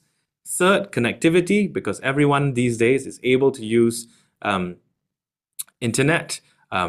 We've become a lot more connected in terms of being able to connect over the internet. And fourth, an immense growth in cross-border transactions because we are unable to, in that sense, travel, and we've gotten more familiar with online transactions. A lot of these transactions now are cross-border, online, and voluminous.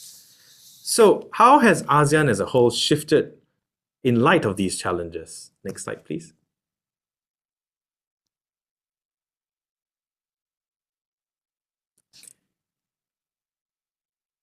Are we able to get to the next slide?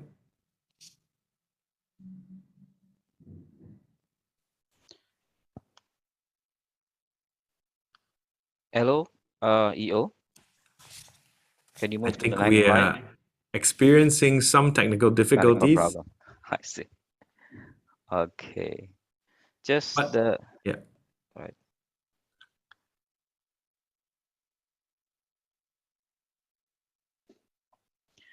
Okay, Mr. Lee, we still have 2 minutes remaining for you to complete your presentations. Okay, I believe. The next slide. Okay. Great. So how has ASEAN as a whole tried to develop and arise to some of these challenges? There has been a very big shift towards online dispute resolution. Now, what are the advantages of online dispute resolution? They're actually quite self-explanatory, as most of you know. First, it's very quick, very efficient. Second, it's better at handling cross-border disputes. Why? Because it doesn't require parties to travel. Disputes are dealt with online. Third, it allows integration for the dispute resolution online mechanism into your business platform. So, for example, we have companies like Lazada, Grab, Gojek, which I'm sure many of you are familiar with.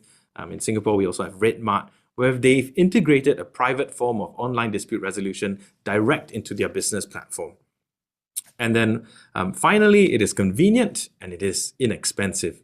So online dispute resolution has really become a movement that complements the existing offline dispute resolution mechanisms and creates sort of an international sort of additional potential avenue to resolve your dispute on top of the traditional dispute resolution mechanisms that there are. So let me close now with my last slide. What are the initiatives that we've been developing within the context of ASEAN for the future? There are actually quite a number. First, ASEAN has put in place a very detailed strategic action plan for consumer protection all the way until 2025. We're coming to the end of it over the next 3 years, but a lot of it actually has been great work. It's been very detailed as well.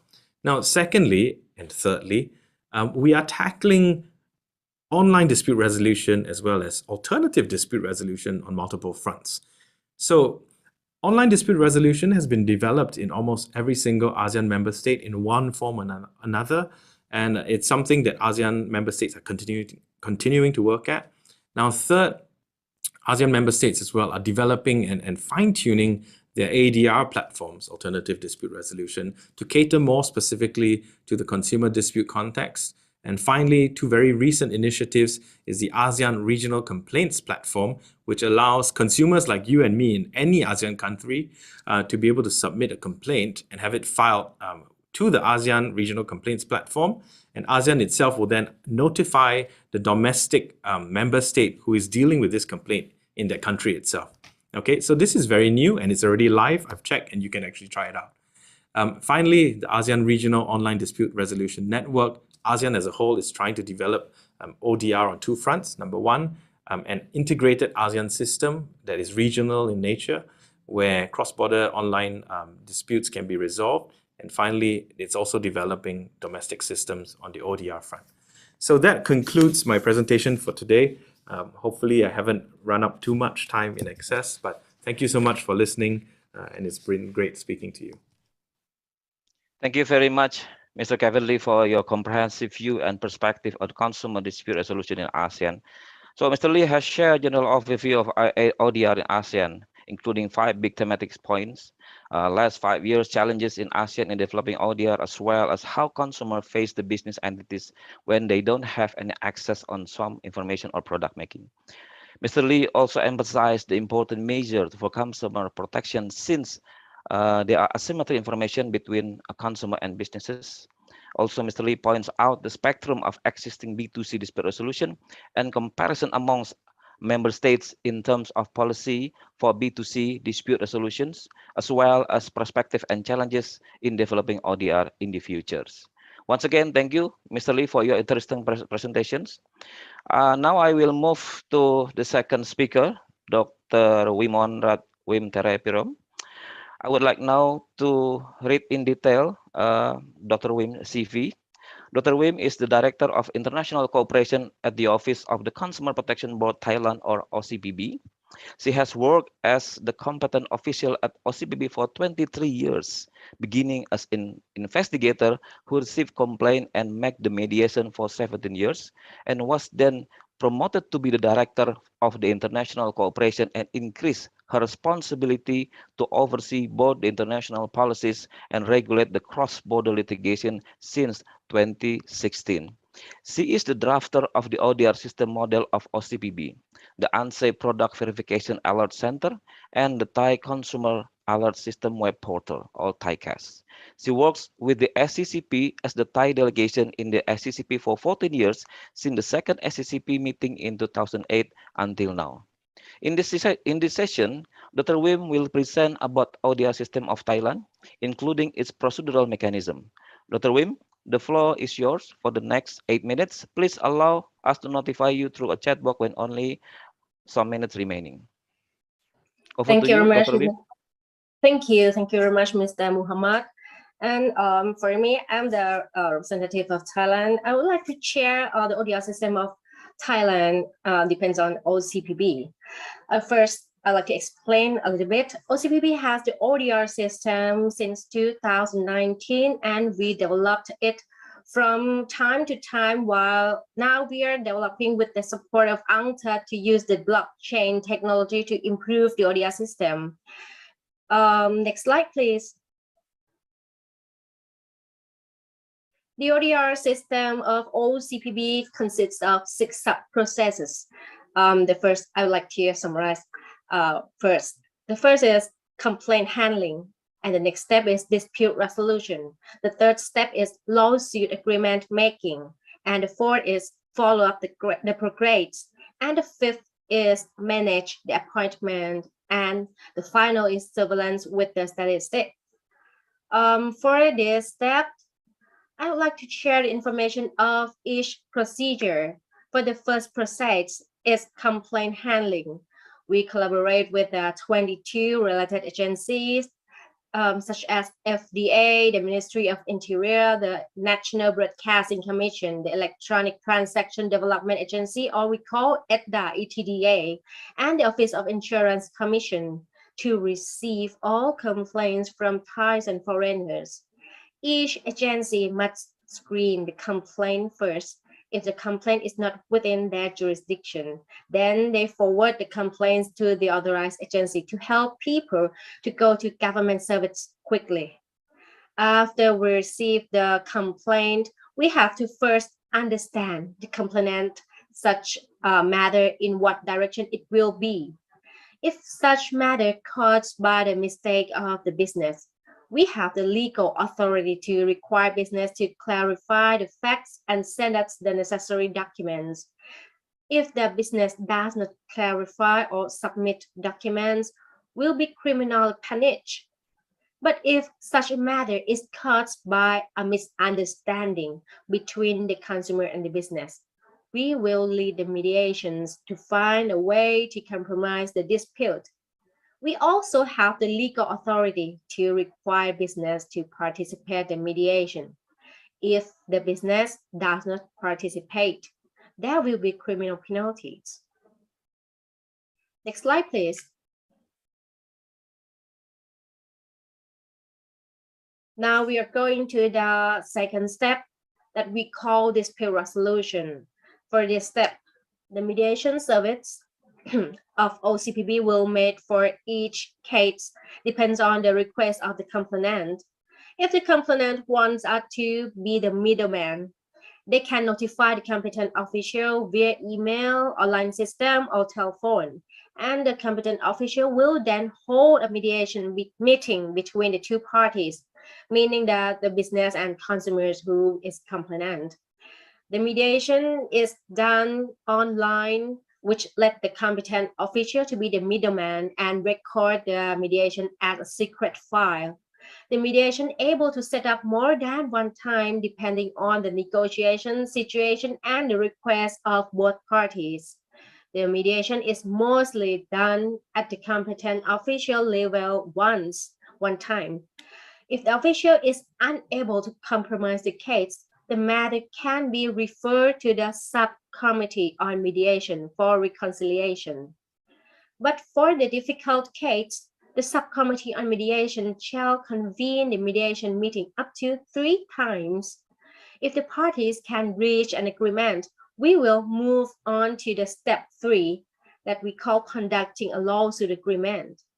But if the parties cannot reach any agreement, we have to collect all of the data and information and all of evidence to present to the subcommittee that call the subcommittee on scrutinization to get approved for prosecute instead of the consumers. It's the next step that we use our power to enforce with the business person and send the case to the court that we call consumer court. Next slide, please. Now we talk only the ODR system that we make the mediation. This step we call the lawsuit agreement making. This step make a part of ODR system that make it easier for the competent official or the subcommittee on mediation to draft an agreement. There are a number of platforms to choose depending on the type of case, and we just only add some specific information to the blank and press create. We will then get a draft agreement to send to the business and complainant via online system. If the parties agree to this draft, they will electronically sign this agreement and will complete this process. Next slide, please. For the step 4, follow up the progress. This part allows consumers or business to double check their progress. Some have been waiting for the draft agreement more than 24 hours and are worried about it, so they can take this step to check how the case is.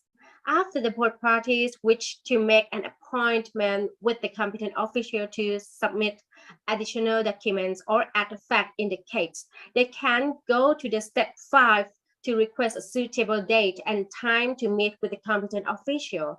Next slide, please. This platform will make it easier for people to contact the competent official. And and we will move to the final step. Next slide, please. It's the final step that we call the surveillance business statistic. We collect all complaint information, publicly share, and hope it will benefit consumers to recognize the unfair business name and avoid to doing transaction with them. It is a part of surveillance system that we are trying to build and present to Thais and foreigners and hope everyone can protect their rights. we have many statistics and we collect, we try to summarize in each quarter, in each year, and we try to present to the consumer, to Thai consumer and foreign also, before they decide to make the transaction or to pay with the some of company. They have to check before they do it. Okay, next slide, please.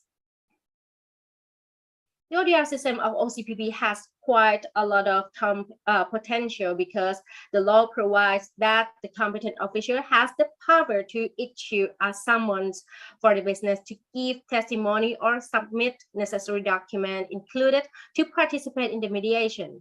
We therefore conclude that our ODR system operates with the support of the law, as it is mandatory for the business to participate in this kind of dispute resolution, and it is voluntary for consumers. Next slide, please.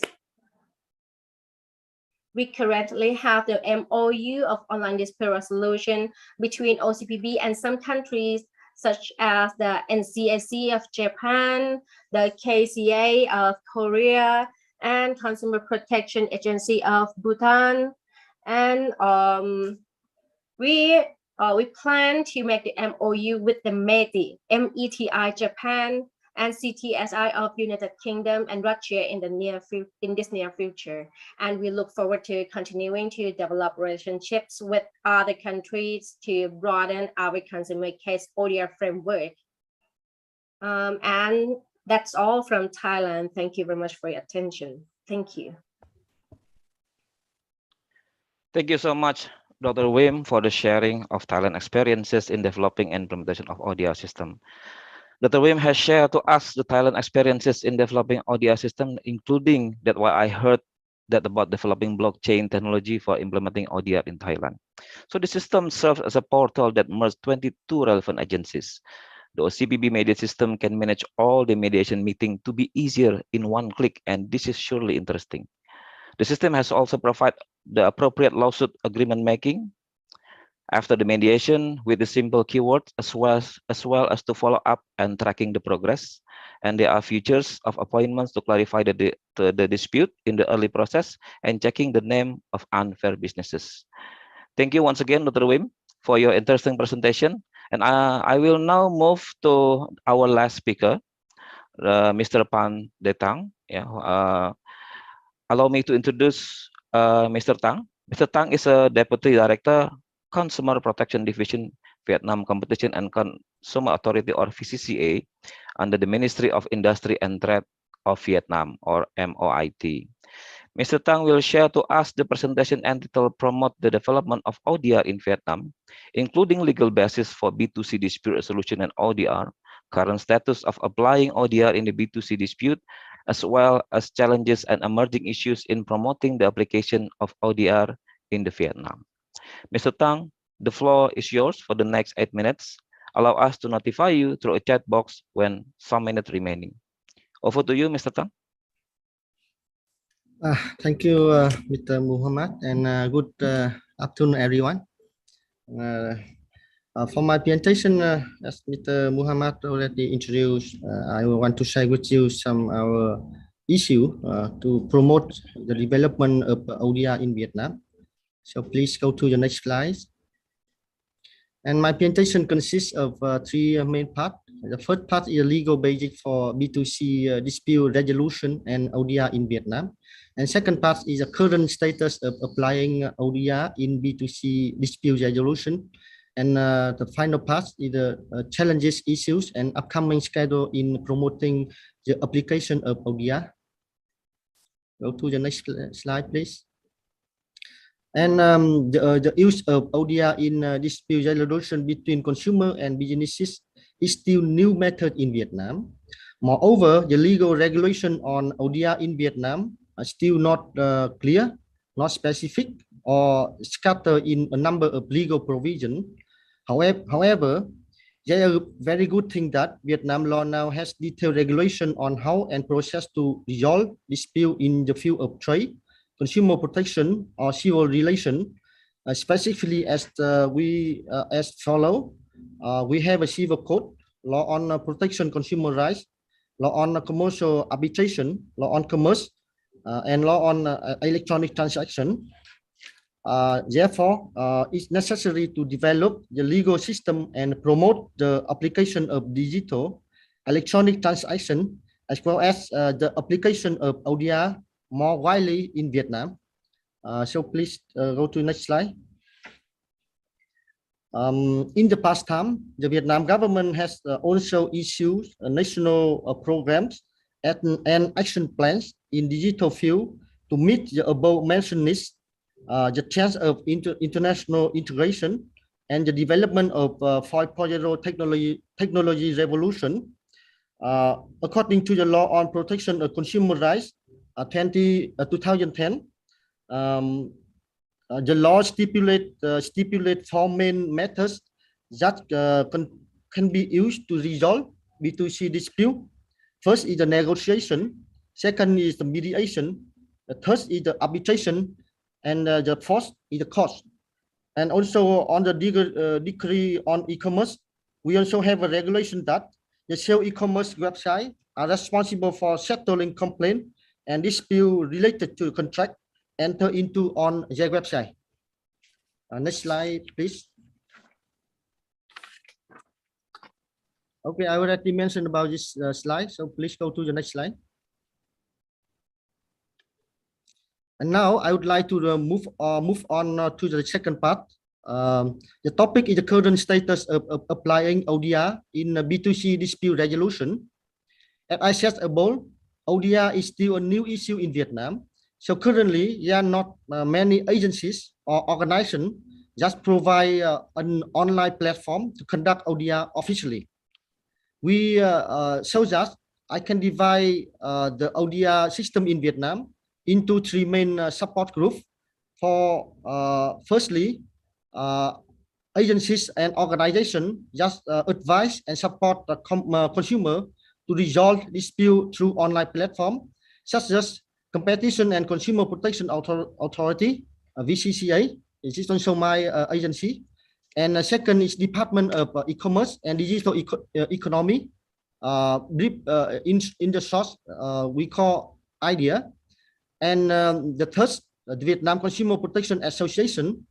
This is the first group. And for the second group, please go to the next slide.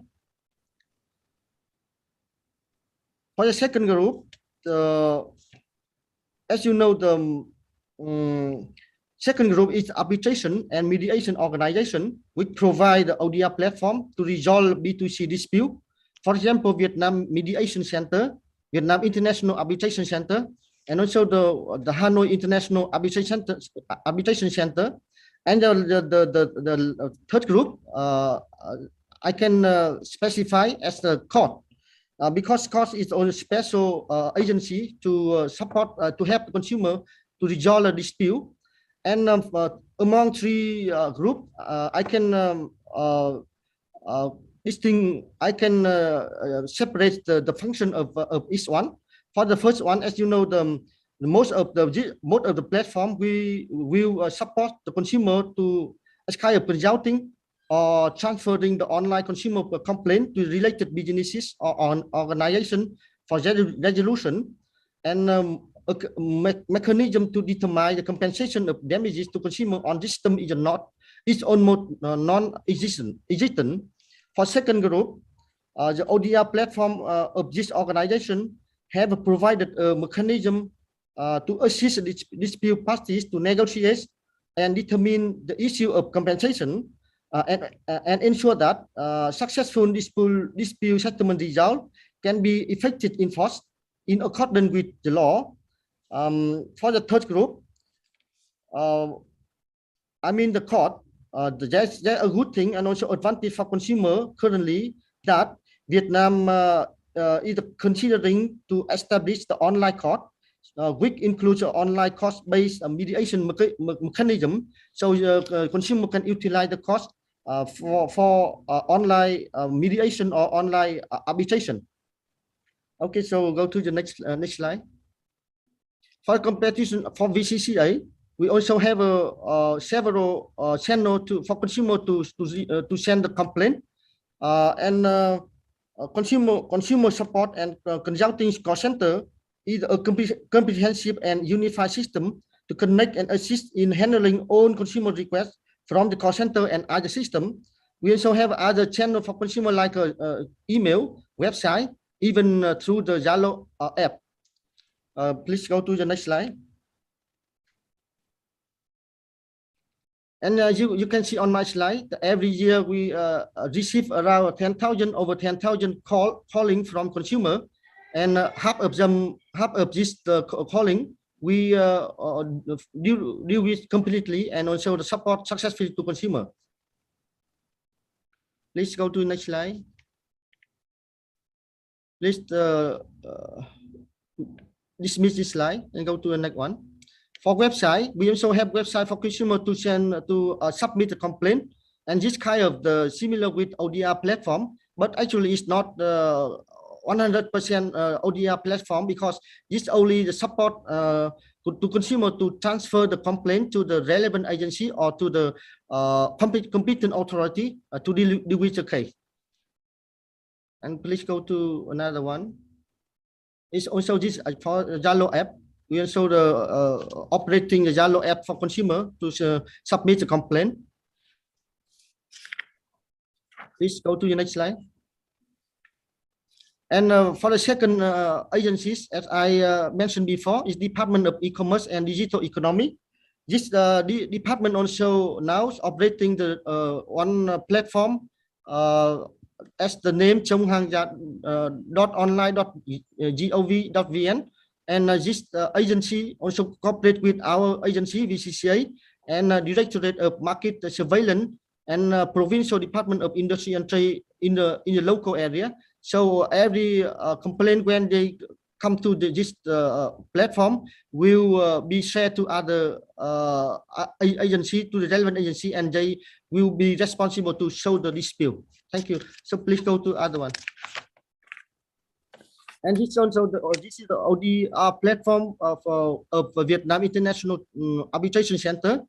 For this one, this is actually this is the kind of ODR platform, because through this platform, consumer can meet enterprises or meet the other party, dispute party, to negotiate or to mediate with them, and then the Vietnam International Arbitration Center will be kind of the arbitration or mediation agency to give the decision for the cases. So please go to next one. This also the similar one from the Hanoi International Arbitration Center, and also support consumer for the dispute, trade dispute between the consumer and enterprises. Let's go to the next one. And for the third part, I would like to share with some of my comment on the challenges issue and upcoming schedule of Vietnam to promote the application of ODR. And as you can see, now Vietnam also face some challenges and difficulty to apply ODR for resolving the dispute between the consumer and enterprises. The first is the legal provision are still not incomplete or not specific. Even it's still not really facilitated the development of application of ODR. And also the other factor is the barrier in psychology of consumer, such as the apprehension or awareness, like a lack of understanding of the law. And the third one is unpreparedness and limited understanding of ODR by businesses and consumer. It can reduce the need to apply ODR. And also the language also under kind of the barrier when applying ODR to international transaction, because we still not have enough legal regulation or system to apply ODR internationally. For infrastructure, also the one kind of the challenges for us, because the not enough system or not the complete system or solution, and even the equipment for both party, for the disputing party to utilize the platform. And another issue, the identification of the disputing party and personal information security. Also, one of the concern we should improve in the next upcoming time. Please go to the next slide. And this is last my presentation. This is the upcoming schedule of Vietnam. Also our agency to promote the application of ODR. And as you may know, Vietnam now is amending the law on protection of consumer rights 2010, and also the law on electronic transaction 2005 to meet with the requirement of the practical and the needs of the reality. Through the amending the law on protection of consumer rights, we want to improve the some our general issue like definition, even the regulation on the defective goods, and we want to enhance the responsibility of business and consumer association. And through the amending the law on electronic transaction, we want to improve the regulation on e-commerce and electronic transaction, even the cyber security issue. Cyber security now has become the concern issue for the Vietnamese and also our state. So we try to improve all this issue related to the cyber issue to protect the people, even people and consumer. We also improve other regulation on the product safety, private information, advertisement, and for the sanction to the violating enterprises. Please go to next slide. And our government also the issue some very important document. For example, the resolution of government on the action plan, government action plan on consumer protection, and development program on consumer protection activity in the periods of 2021 and 2025. Based on this document and based on this important order, we also implement some new project. For example, we are implementing the project of a national database on consumer protection, and we also improve the consumer protection association and the call center. The call center, or as I mentioned before, and we also try to do some program to promote the consumer protection in e-commerce, and also we enhance the activity for advocacy to the vulnerable and disadvantaged consumer. So this is on my presentation, and also the some main issue of Vietnam we are facing and challenging now. So I would like to share with you and would like to want to hear from your comment and advice to improve our system and also our consumer protection activity. Thank you so much. Thank you very much, Mr. Tang, for your comprehensive presentation and sharing on Vietnam's ODR. So Mr. Tang has shared to us existing framework of Vietnam B2C dispute resolution, including in terms of policy and institutional, as well as policy of ADR and ODR. So organization and of arbitration and mediation in Vietnam are allowed to provide ODR as well as the court. There's also various channels to receive complaints, including call center, apps, email, and website, as well as feature to tracking the complaint. There's increasing number also of calls to call center in recent years since the system is provided. Last but not least, Mr. Tang also provide from his view about the challenges and upcoming agenda in promoting the application of ODR in Vietnam. Thank you again, Mr. Tang, for your comprehensive presentations. Now we will move to question rounds and discussions. So Mr. Lee, Dr. Wim, and Mr. Tang, from your comprehensive and interesting presentations, there are questions that are collected that would like to address for the speakers. The first one I would like to address to Dr. Wim and Mr. Tang. So there are same question for you, Dr. Wim and Mr. Tang. The first question is, one of the challenges in institutionalizing ODR is consumer digital literacy.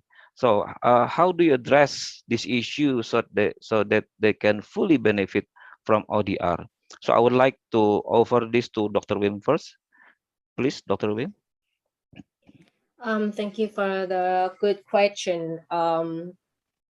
how we fully benefit from the ODR. I would like to explain that one of the challenges faced by the government is when the state has developed any digital system up to help the people, but later it was found that a group of them cannot access to the service. For the case of ODR, we set up the volunteers from the Metropolitan Consumer Protection Club located in 50 districts across Bangkok to serve as a helper for the elderly people or disability to be able to log in and attend to the ODR system with their device at the consumer club.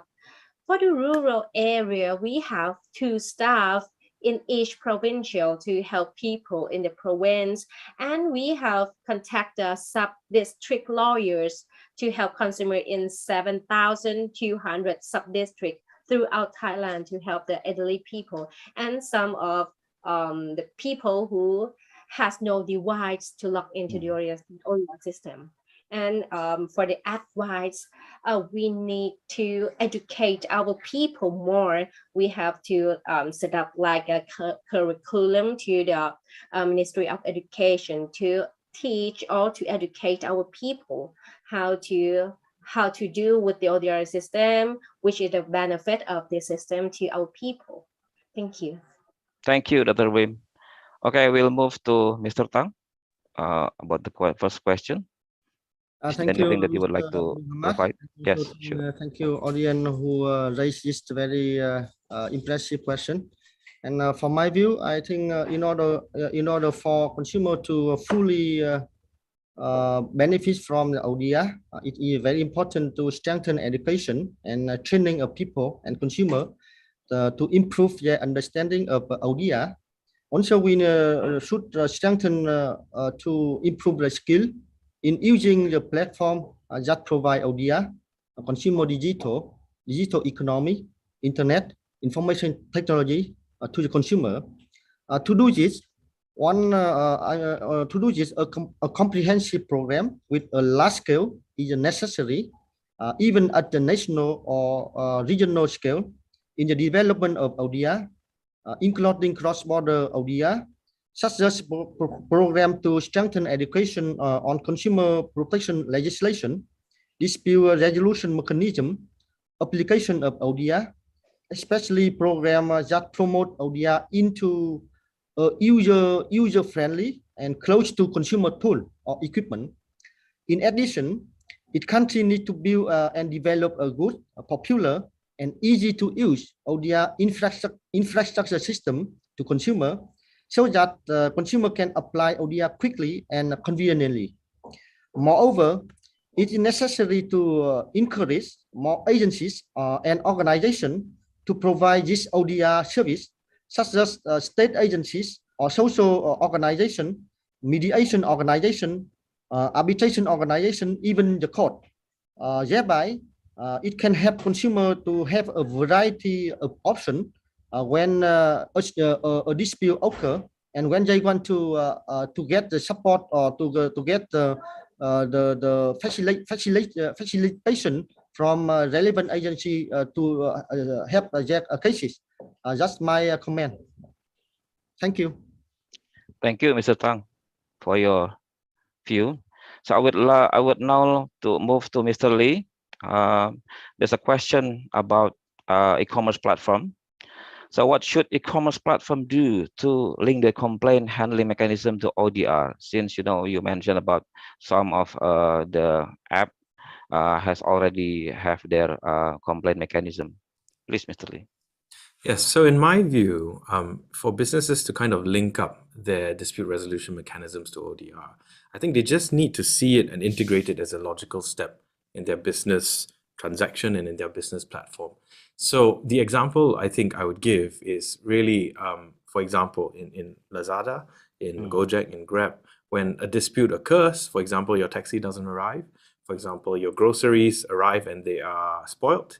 Some of these platforms actually integrate an online complaint system where you can immediately address your complaint, raise it within the context of their web page or in the context of their application on their mobile phone.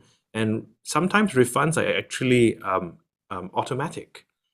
What's the reason for that? The reason for that is because it helps you process your complaints immediately, and also because sometimes businesses don't think about this, but putting that rejected stock back into your inventory actually increases your cost.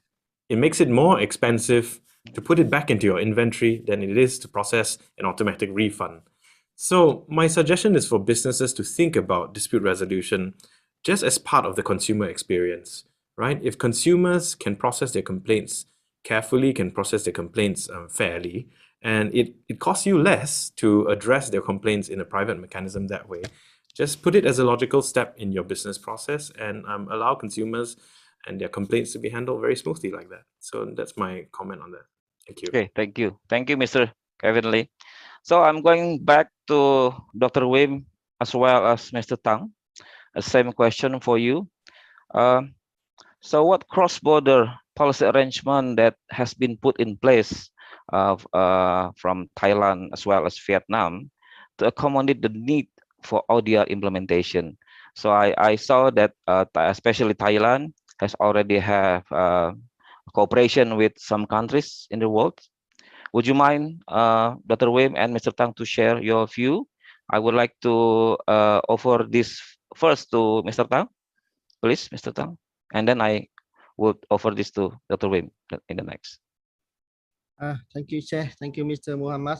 And to answer your question about what cross-border policy arrangement has been put in place to accommodate the needs for ODR implementation in Vietnam, I would like to say that currently there are not many cross-border cooperation of agreement on ODR between Vietnam and other countries.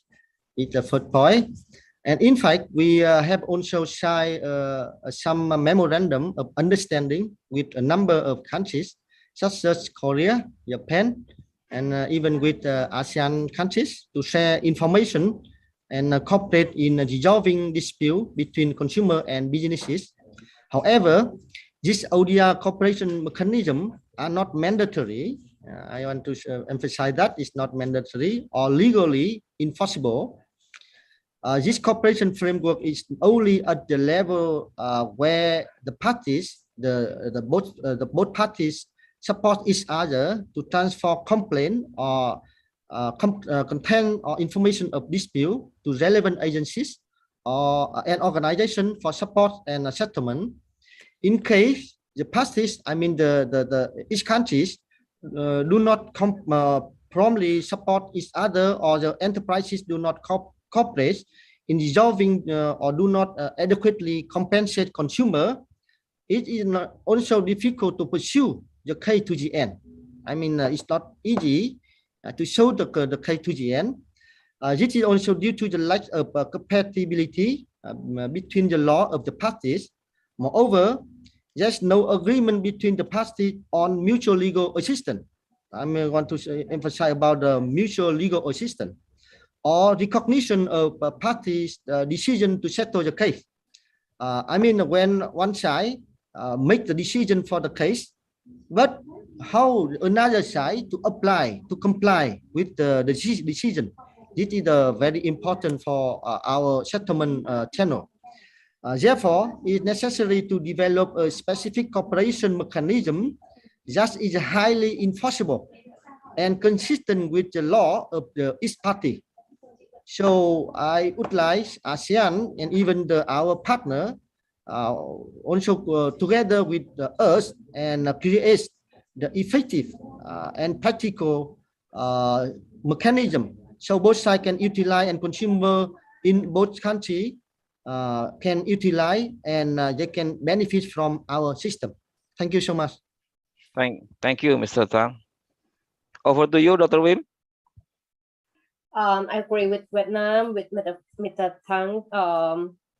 And for me, I would like to add more information that I think we have to focus in two areas. First is we have to prepare our domestic to be ready for implementing the ODR system and to receive the cross-border complaint. Now we have around 22 related agencies who received a complaint from consumer, but half of them cannot receive the case from cross-border case because no manpower, no knowledge, no skill. So I think we have to prepare the domestic agency to make the arrangement to implement the system and to develop together and collaborate in the near future. And the next, I think we have to building alliance. It's the same as Vietnam said that we have to building alliance with the other countries to implement the system to help our consumers between partners. For example, we make the MOU with Japan, with Bhutan, with Korea, but we have to expand it to the other countries, just like the UK. And we're trying to search for the way to make the MOU between Thailand and German and Australia or New Zealand. I think how we broaden out, how we expand our MOU is very important to help our people, to help our consumers, and also we can help foreigners in the same time. And we have to let the other countries, just like the ASEAN member state, to learn the strength and weakness from us to develop their own ODR system. So in the near future, we will have like a network of ODR system in ASEAN. Thank you. Thank you, Dr. Win. Now I will move back to Mr. Kevin Lee. Second question. In your opinion, what policy should ASEAN member states implement to connect ODR among themselves in order to optimize the cross-border dispute resolution in terms of business to consumer in the regions? Thank you. You know, that's actually a very difficult question, and the reason why I say that is kind of from the background context of the fact that each ASEAN member state is at a very different stage of development, you know, when it comes to how they resolve consumer disputes, and when it comes to implementing online dispute resolution. And I don't just mean different from the perspective of being at a different part of the process, but I mean that because we are culturally so different in the region as well. As you can see, you know, the system that Thailand develops and the system that Vietnam develops, from my colleagues who mentioned and described their systems, they can look very different. So, which suggests to me that ASEAN plays actually a very, very important and big role when it comes down to harmonization for the region, even in something like a cross-border sort of online dispute resolution process. And with that in mind, and with that sort of background context, I really think that a number of things could be done in terms of developing policies that help to, you know, shall we say, make the region harmonized in developing alternative and online dispute resolution. I think the first is a central portal that each ASEAN member state is plugged into in terms of a common database or a common process for ODR. I think the second is that user experience, I hope, will be, in that sense, maybe not uniform, but streamlined across the different ASEAN member states, because sometimes what helps to give the consumer confidence in doing cross-border deals is the fact that the process is similar in each ASEAN member state that he goes to, right? And the third one is that I think there needs to be a culture of ongoing assessment, because ODR is fairly new, and because you know, the more recent initiatives of ASEAN to develop ODR as well haven't been fully implemented. It's quite important for us to take feedback from what comes back from that process, to be able to kind of you know, assess as well as implement both the feedback of consumers as well as the feedback of the different ASEAN member states in designing kind of a harmonized system that increases confidence in the region for B2C disputes. Thank you. Thank you, Mr. Kevin Lee. So I have read a question from DTI Philippine. So the question is addressed to Dr. Wim as well as Mr. Tang in the Q&A box. So what does the ACCP Thailand and VCCA Vietnam do if the business involved in a consumer complaint prefer to participate in the dispute resolution process offline instead of the online mode? Okay. Could I answer? Yeah, sure. Okay, I will start my answer. For this question, very good question. If a business want to join offline mediation, we have to get the consumer's approval first. If both parties agree to make the offline mediation, that's an offline mediation will be organized where the two parties face each other.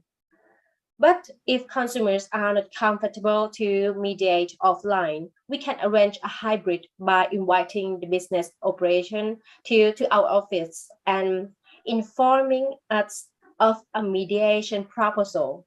Then we will be the middleman to inform the proposal from the business person to the consumers. If the consumers agree with the offers, we will make an agreement between the parties to settle the matter. But if two parties cannot agree with any proposal, so we have to collect all of the data and think about how to prosecute instead of consumers. If the case is about the mistake of the business person. I think in the past, we make the offline mediation from time to time. We make it around more than 20 years. If now we have to go back to the same method to make the offline mediation, we can do it, but it's not comfortable with the consumer. So we have to ask the consumer first. But anyway, we can set up like the hybrid way. Thank you. Thank you, Dr. Wim. Mr. Tang, please. For VCCI, as I mentioned in my presentation, actually for to resolve the complaint between the consumer and enterprises, according to the law, with our consumer protection right law, so the both sides can utilize the four channel for methods. First is the negotiation, second is mediation, third is arbitration, and fourth is the court. For VCCA, actually we just support, support consumer and enterprises to resolve the cases through the online and offline channel. So in case the enterprises or consumer want to use offline channel, we can organize this one. But in reality, it depends on the needs from both sides, because the VCCA cannot enforce cannot enforce the enterprise to follow our intention. It means if consumer want to join, want to participate the offline online dispute settlement, so we are very open for both sides. And if they want to use the offline channel, so we can consult or advise both to do it. But besides VCCA, we also have another the department, or the organization to involve the complaint settlement, like arbitration center or consumer association. And if even for e-commerce, as I mentioned before, Department of E-commerce and Digital Economy, they also support consumer and enterprise to deal with the case. So in Vietnam, we do not have any kind of mandatory for this issue. Yeah. Thank you, Mr. Tang. So I would like to announce that the question from DTI Philippines was the last question, and the time is up for this very interesting second thematic sessions about ODR, especially. To conclude, the three speakers have given their respective views on how the development of ODR B2C dispute resolution, including in anticipating the opportunities and challenges. The experience that have been shared with all of us, especially those of Thailand and Vietnam, show that ODR connectivity in the region is a necessity. ODR complement existing offline dispute resolution mechanism and does not replace them. If I may borrow what Mr. Lee has shared in the previous presentations. For consumer themselves, ODR enrich options for dispute resolution that are easier to access. To close this second interesting sessions, I would like to take a quote from former Chief Justice of the United States of Supreme Courts, Justice Warren E. Burger. So he mentioned about people with problems like people with pains want relief, and they want it as quickly as inexpensively as possible. Departing from his view, ODA is a hope to be able to realize what Justice Burger says. We would like to appreciate and deliver sincere thanks to all of the speakers of these sessions, Mr. Lee, Dr. Wim, and Mr. Tang, who contributed to this session. I will then turn it over to Dr. Satita. Thank you very much. Thank you. Thank you very much for all distinguished speaker and Mr. Faiz for the very interesting session. Before we proceed to the next in the agenda, could I please ask all the speakers and also the moderator to open your camera to take a photo together? And the EO, please ready for the photo session. There will be 3 rounds of photo session. Okay. Okay, I can see that we are all ready. Okay, I will count for the first round. 1, 2, 3. Okay, another one. Give out the biggest smile. 1, 2, 3. The last one. 3, 2, 1. Okay, that's all. This is gonna be the very good memorable to mark this conference. So our next on the agenda is about launching the Philippines online dispute resolution system. As I mentioned earlier by our esteemed speakers, an ODR system is becoming a primary ingredient, and should we seek to further empower consumers since the recent boom of the e-commerce in ASEAN and anywhere else in this world, the Department of Trade and Industry, or the DTI of the Philippines, has planned to establish an improved online system to receive and resolve consumer complaints through a web-based consumer complaints portal, seeking to automate consumer complaint handling and to provide redress to consumers who file a complaint through the system wherever they may in the world. So without further ado, we may present the launch of the Philippines Online Dispute Resolution System, or PODRS, by the video presentation now.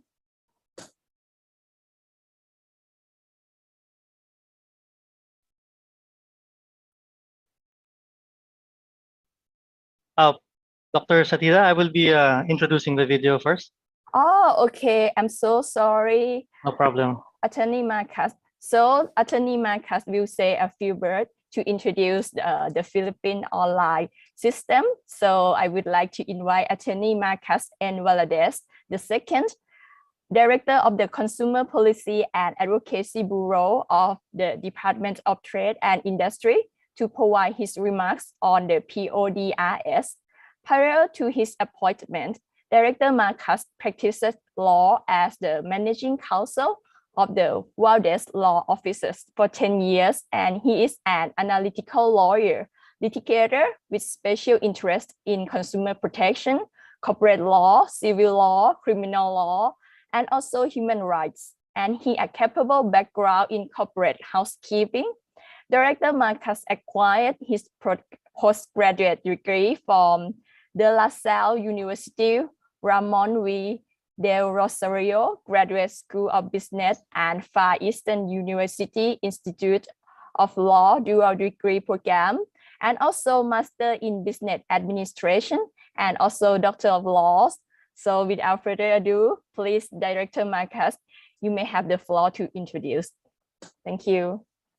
Thank you, Dr. Satita. His Excellency Sat Peter Singh, Dr. Momo Tue, Mr. Louis Tekyong, Assistant Secretary Ann Kabuchan, ASEAN member states, partners from the government, academe, private sectors, and the media, colleagues from the Department of Trade and Industry, and all the conference participants and partners in consumer protection who are with us today. Good afternoon.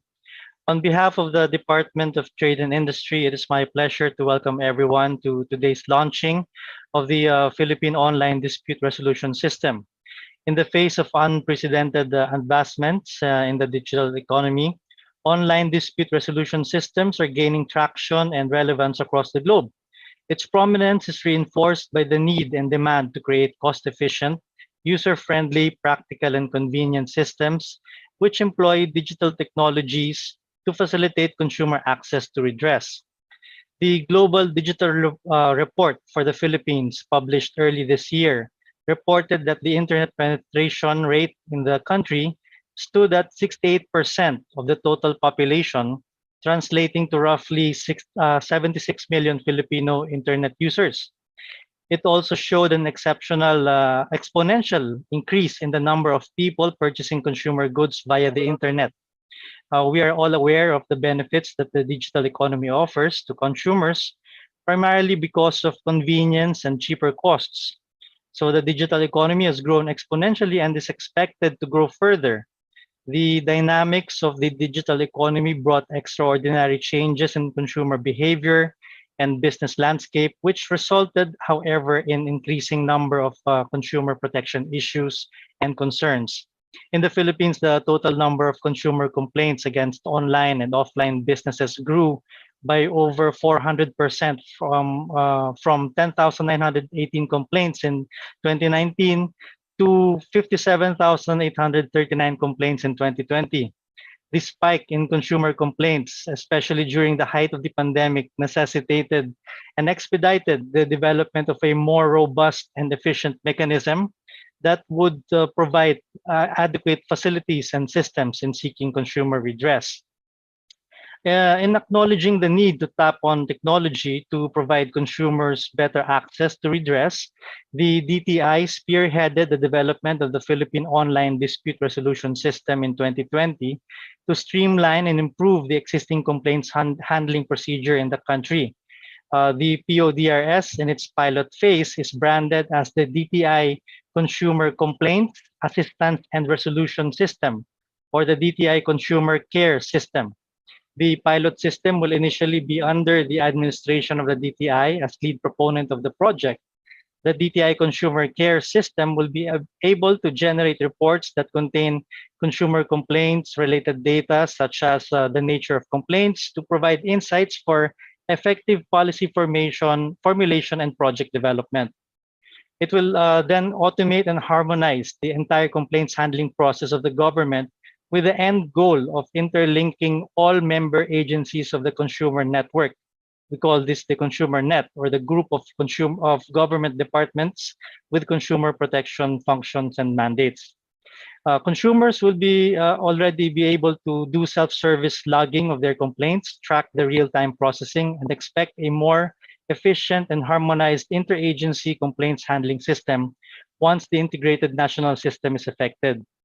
We at the DTI are hopeful that the establishment of the PODRS, or the DTI Consumer Care System, will soon become one of the main drivers in boosting consumer confidence in commercial transactions, both locally and internationally. The DTI and its partners in consumer protection aspire for a very efficient ODR network in the coming years that can accommodate all types of transactions within or beyond our borders, which can facilitate a three-way communication line among the consumers, businesses, and ODR providers, and also enable a mobile version for an accessible, fair, transparent, effective, and timely facilitation of redress for all. To end, allow me to share a short video presentation on the DTI Philippines Consumer Complaints Assistance and Resolution System, or the DTI Consumer Care System. Salamat. Mabuhay. And resolution system is also coined for the better consumer identification and recall. The DTI Consumer Care System is a web-based portal where clients may log their complaints and seek relief for a product or service that was availed online or offline. Filing a complaint is now made easy through the self-service portal of the DTI Consumer Care System. Consumers are now empowered to log their own complaints. To file a complaint, The user simply logs into the application where they will be asked to log in using their registered email address. First step, the user clicks on the File a Complaint menu. And in this case, since the complainant is already registered in the system automatically populates the complainant's information based on registration details. Then the user encodes the complaint details and respondent details. Once done, they must review the details of their complaint, submit it, and take the oath of undertaking. In the oath of undertaking, the complainant declares complete understanding of the purpose of submitting the complaint and attests to the truthfulness of all the submitted data, which shall be processed in compliance with the Data Privacy Act of 2012. The system will then issue a complaint ticket number, which the user may use to monitor updates on their complaint ticket. The concern or complaint ticket will be automatically routed to the available DTI mediation officer. Routing will be based on the preferred venue chosen by the complainant when they log the complaint. The assigned mediation officer retrieves the complaint ticket from their work list, validate the completeness of the information and supporting documents provided, and evaluate the validity of the complaint. If the information provided is complete and the complaint is deemed valid, the mediation officer clicks on the Data Complete button to proceed to the next step, which is the sending of a mediation notice to the complaint parties. Otherwise, the mediation officer clicks on the Data Incomplete button to return the ticket to the complainant so that they can provide the needed additional information or supporting documents. Once the mediation officer clicks on the Send Mediation Notice button, the system displays the Notice of Mediation template that is fillable online. Some of the fields in the form are already pre-populated based on the initial information provided by the complainant during complaint filing. The mediation officer submits the form once done encoding the other required details, and the system will send an email notification to all parties in the complaint. The notification will contain the date, time, and venue of the scheduled mediation, and if the mediation is to be done online, the email will also contain the online meeting link. The system will also generate a copy of the mediation notice document, which the complainant and the respondent may read and download from the DTI Consumer Care System. Once the mediation or meeting is finished, if the two parties agree to a settlement, the mediation officer generates a mediation agreement from the system. Again, the form is fillable online with most of the fields already pre-populated. The only thing left for the mediation officer to do is to encode the narrative of the agreement. Once done, the mediation officer submits the form to generate a document in the system. Both parties will be notified via email of the update on their complaint ticket. They may then log into the system to read the details of the agreement and/or accept the agreement in the case of the party being complained about.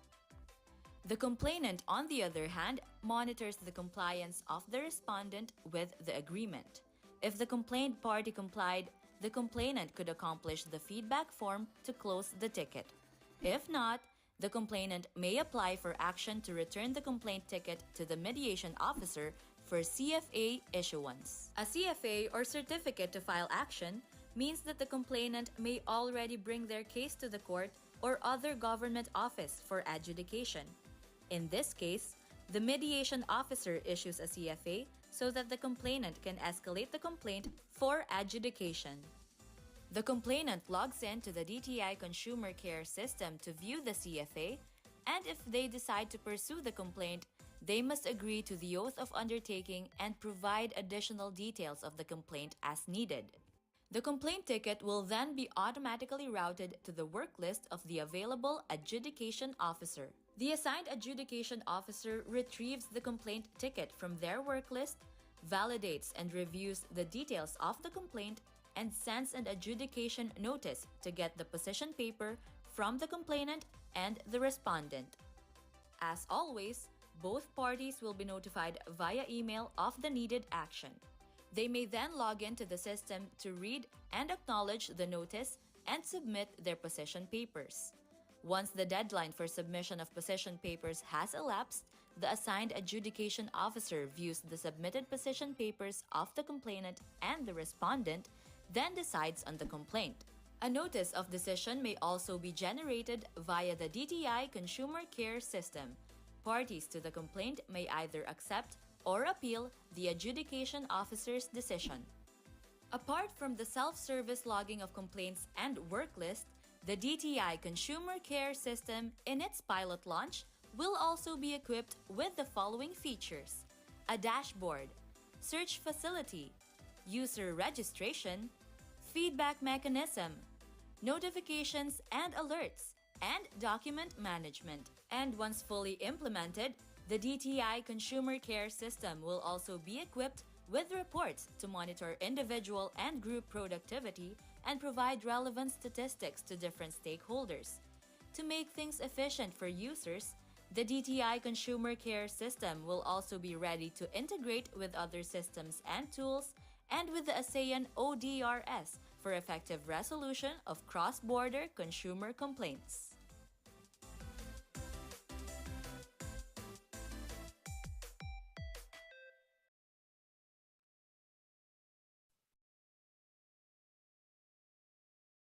Thank you so much for the presentation.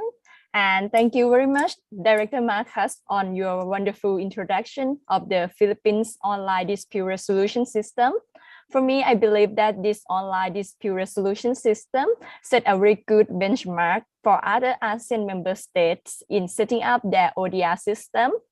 So next in our agenda is another launching of the ASEAN Regional Complaints Platform that Mr. Louis mentioned earlier this morning in the first thematic session. As ASEAN has engaged into more cross-border trade, not only to consumers within the region, but also globally, maintaining consumer confidence on goods purchased from ASEAN is becoming crucial for a sustainable economic growth. Although the ACCP is in the midst of developing an ASEAN ODR network, an immediate solution should be available to address business to consumer disputes in cross-border trade. And with this in mind, the ACCP developed the ASEAN Regional Complaint Function, which will be presented in the video. You can see it now.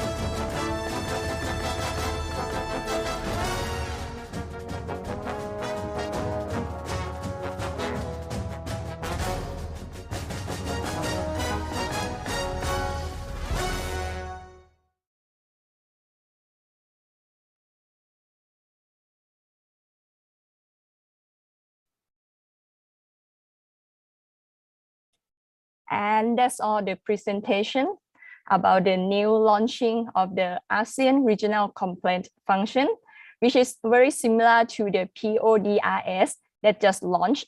The ASEAN Regional Complaint Function allows consumers all over the world to lodge any complaints they may have on products purchased within ASEAN region. Supported by GIZ, the ASEAN Regional Complaints Function is now available in the ACCP website. Please go and take a look. You just simply go to the www.aseanconsumer.org and find the button, File a Consumer Complaint button to lodge and B2C complaints, and you may have on the products purchased within the ASEAN. So I just take a look and it is available now. So you can lodge all the complaints now. And now I would like to remind you all that we still have the poll for you to participate. For the last question of the poll will be very important to lead us to the thematic session 3. And we also have the evaluation form that could help us improving our next conference of the ASEAN Consumer Protection Conference. So you can see the question and the poll at the QR code next to me now. And now, before we starting the thematic session 3, I will ask you to have like a short break for the afternoon break until 4:50. So now we're gonna have like 10-minute breaks. And could you please all be back at the 2:50 p.m. sharp, and we will continue the rest of the conference. Thank you.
Welcome back to the third ASEAN Consumer Protection Conference. After the short coffee break in the afternoon, I hope you enjoy your coffee time and refresh yourself just a little bit before we are moving on the thematic session 3. And so far, I hope you enjoy the conference. As I mentioned earlier, that we have a short activity to do during this conference, which is the poll. And now we are moving to the result of the last poll that will lead us to the thematic session 3. The question of the last poll, which is about asking your opinion, what should you think that, what is the top issue for the consumer advocacy in your view? So to ask your opinion about this. And I would like to show the poll result because now we all know that consumer advocacy is a very important factor, especially during the digital era, where many new challenges occur in the way that have never been before. And therefore, consumer advocacy and consumer education are crucial.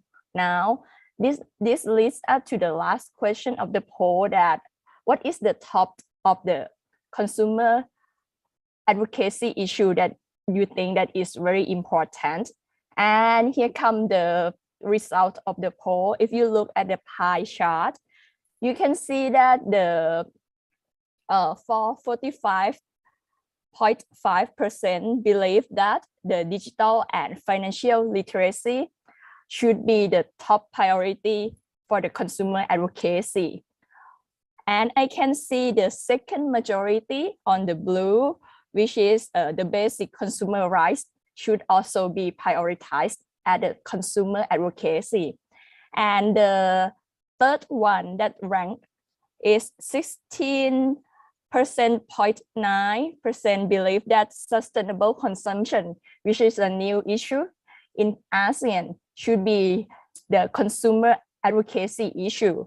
And also the last one is the poverty reduction is also be the topic for the consumer advocacy.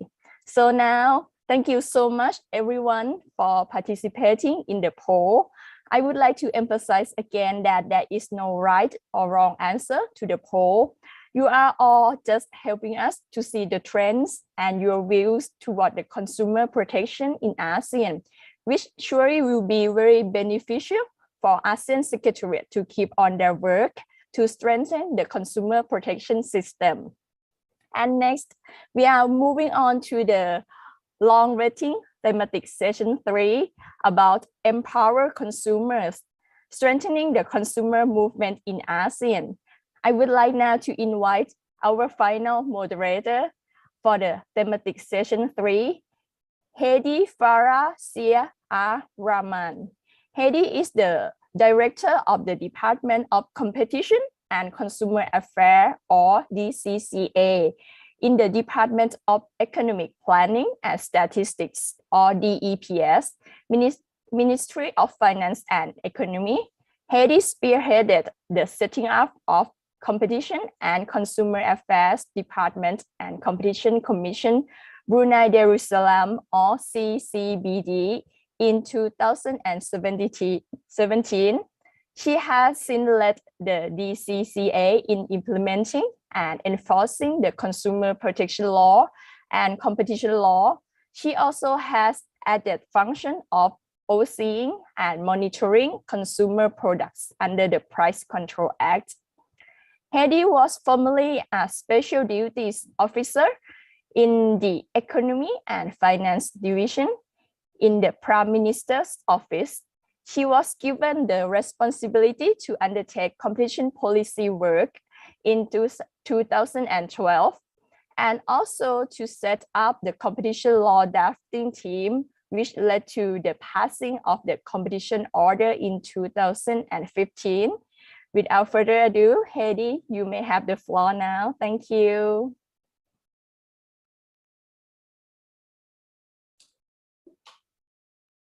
Am I audible? Thank you, Dr. Satita. A very good afternoon, distinguished speakers and participants. Thank you for staying with us till the end of this conference. It is the last session, but certainly not the least offer. It is my honor again, once again, I would like to say thanks for having me to be the moderator of this session.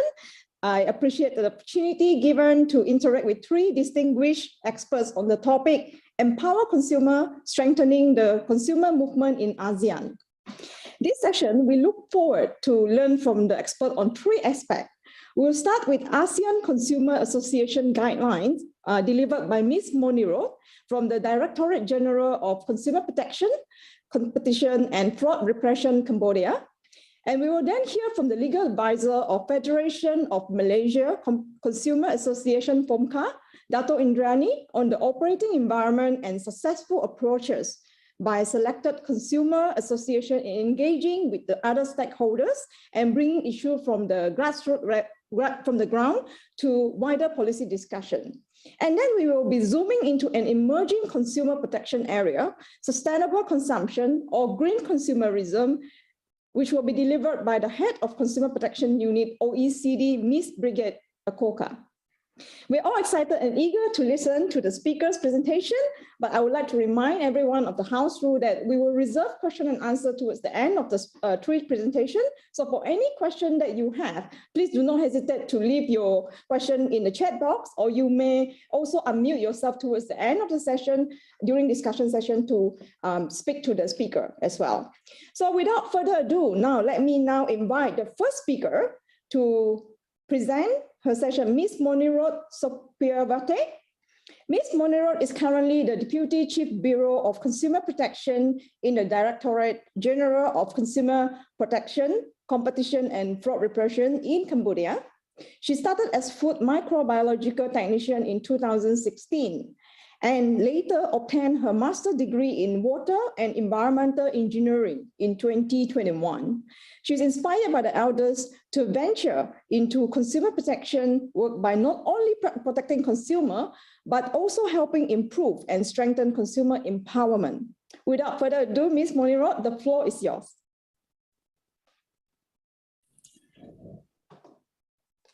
Thank you, Ms. Handy, for a nice introduction. Very good afternoon, distinguished guests, His Excellency, ladies and gentlemen. Could you project my presentation? EO?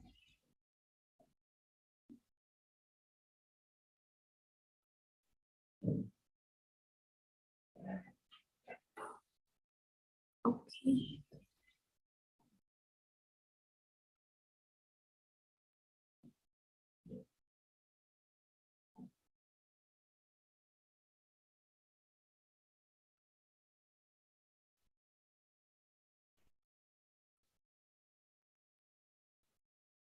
Yeah, thank you, EO. This is my great honor to attend the third ASEAN Consumer Protection Conference, known as third ACCP, as a presenter. I have a short presentation on the ASEAN Guideline on Consumer Association to share with all of you and participate here. Next slide, please.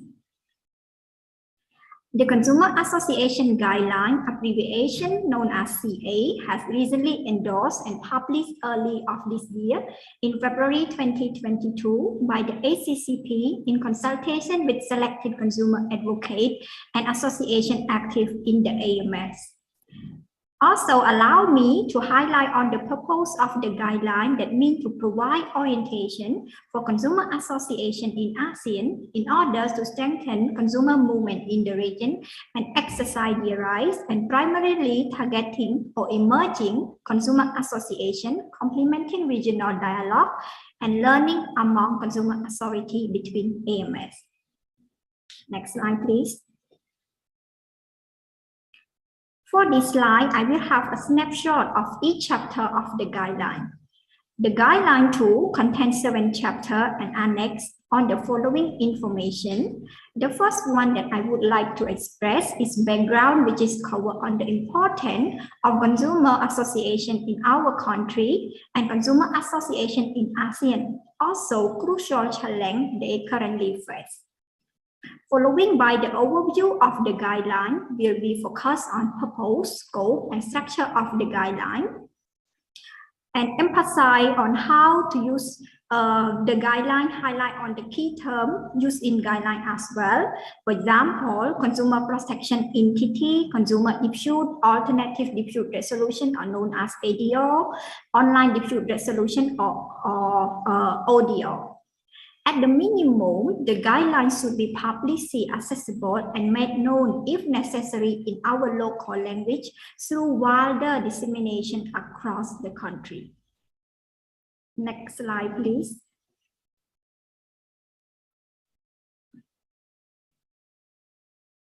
For the third one, talking about main role and service of consumer association. Consumer association may take on various tasks depending on the chosen scope of activity or the scope of action according to them by the law. While specific expectation of the consumer association is to understand and proactively take on the concern of particularly vulnerable group of consumer in each or among AMS. The fourth ones talking about enabling consumer association, the one that I would like to mention as well. Like for this chapter, talking about how government authority like CCF, for example, can have create an enabling environment for consumer association as a key player in consumer education and advocacy. For example, by providing a legal basis for them for its formalization and funding, collaborating with consumer association and involving them in policy formulation as well. For the particular chapter is chapter 5, which is known as setting up of consumer association, how to set up association. Like in Cambodia currently, the consumer association hasn't existed yet. This chapter is highlighted on the establishment of consumer association, which is not bound by any ASEAN, but may be based on certain criteria and contingent upon following legal obligation. Setting up of consumer association need to ensure effectiveness decision-making as well as a day-to-day operational might opt for different or internal government model to ensure the effectiveness of decision-making. Next slide, yes. The important chapter that I could not miss too is running and sustaining consume. I think please move to previous slide. The previous one. Yes. The important chapter that I could not miss as well is running and sustaining consumer association. When we form, consumer group establish their own association, how to sustain. So this chapter will be guided on how the critical of consumer association to maintain their momentum, competencies, and credibility, including trust of public in their professionalism and overall integrity. Allow me to highlight to the significant point where innovative and impactful approach and wider partnership are critical for continued operational and financial viability in the long-term period as well.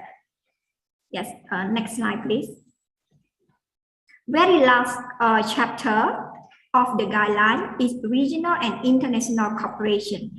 For this chapter, emphasize on the benefit of association, like how consumer association can benefit from information exchange by cooperating with other consumer associations in ASEAN or in other regional and international bodies such as ASEAN Consumer Association Network known as ACCP and Consumer International. Yes, I took several minutes to give a short explanation of each chapter of the guideline as well as I highlighted on the proposed and the date of publication of DCA guideline. Last but not least, allow me to inform the element of the annex where you can get further visualization on checkpoint, different stage of development of consumer association, case study of activity, undertaken by consumer association in different AMS. You also can further finding this guideline, because this guideline is already endorsed and published in ASEAN website as well as CCF website as well. So my presentation is come to the end. Thank you so much for your kind attention. Over to you. Overview on the ASEAN guideline on consumer association. I'm sure we can get hold of it from, if we were to download it. It's downloadable actually. So we can get more in-depth information from there. But I think this is a very useful guide, especially for younger agency like Brunei. Also, we have not established our consumer association. This is not active yet. So we will reserve questions towards the end of the presentation. And now I would like to introduce our second presenter. Our second presenter is Dato Indriani Thurai Singham. Dato Indriani has a long track record of working and serving as in a consumer association in the Asia Pacific, including ASEAN. She is also a former regional head of Consumer International. Based in Kuala Lumpur, she has a vast network of consumer advocates in the region with 25 years of experience in the movement. She has wide experience in managing consumer association and regional network. Among others, she has also contributed to ASEAN publications such as the ASEAN Handbook on Consumer Protection Laws and Regulation and the ASEAN Toolkits on Sustainable Consumption. Please help me welcome Dato Indriani. The floor is yours, Dato. Thank you. A very good afternoon, His Excellency, distinguished friends in ASEAN as well as guests. Thank you for giving me the opportunity to speak and share examples of how the consumer associations have operated successfully in ASEAN so far. So can we go to the first slide, please?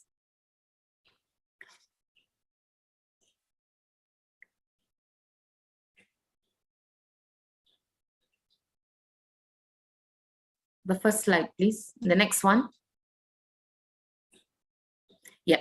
So when we talk about consumers, what comes to mind is John F. Kennedy, the US president, his statement that he made on 15th of March, 1962, where he says, consumers' views are often not heard, if you look at the last statement. And now 60 years later, I would still say that consumer voices are still not readily taken into account, especially both by policymakers and businesses. And it is for this reason that consumer associations are essential actors in the institutional framework for effective consumer protection.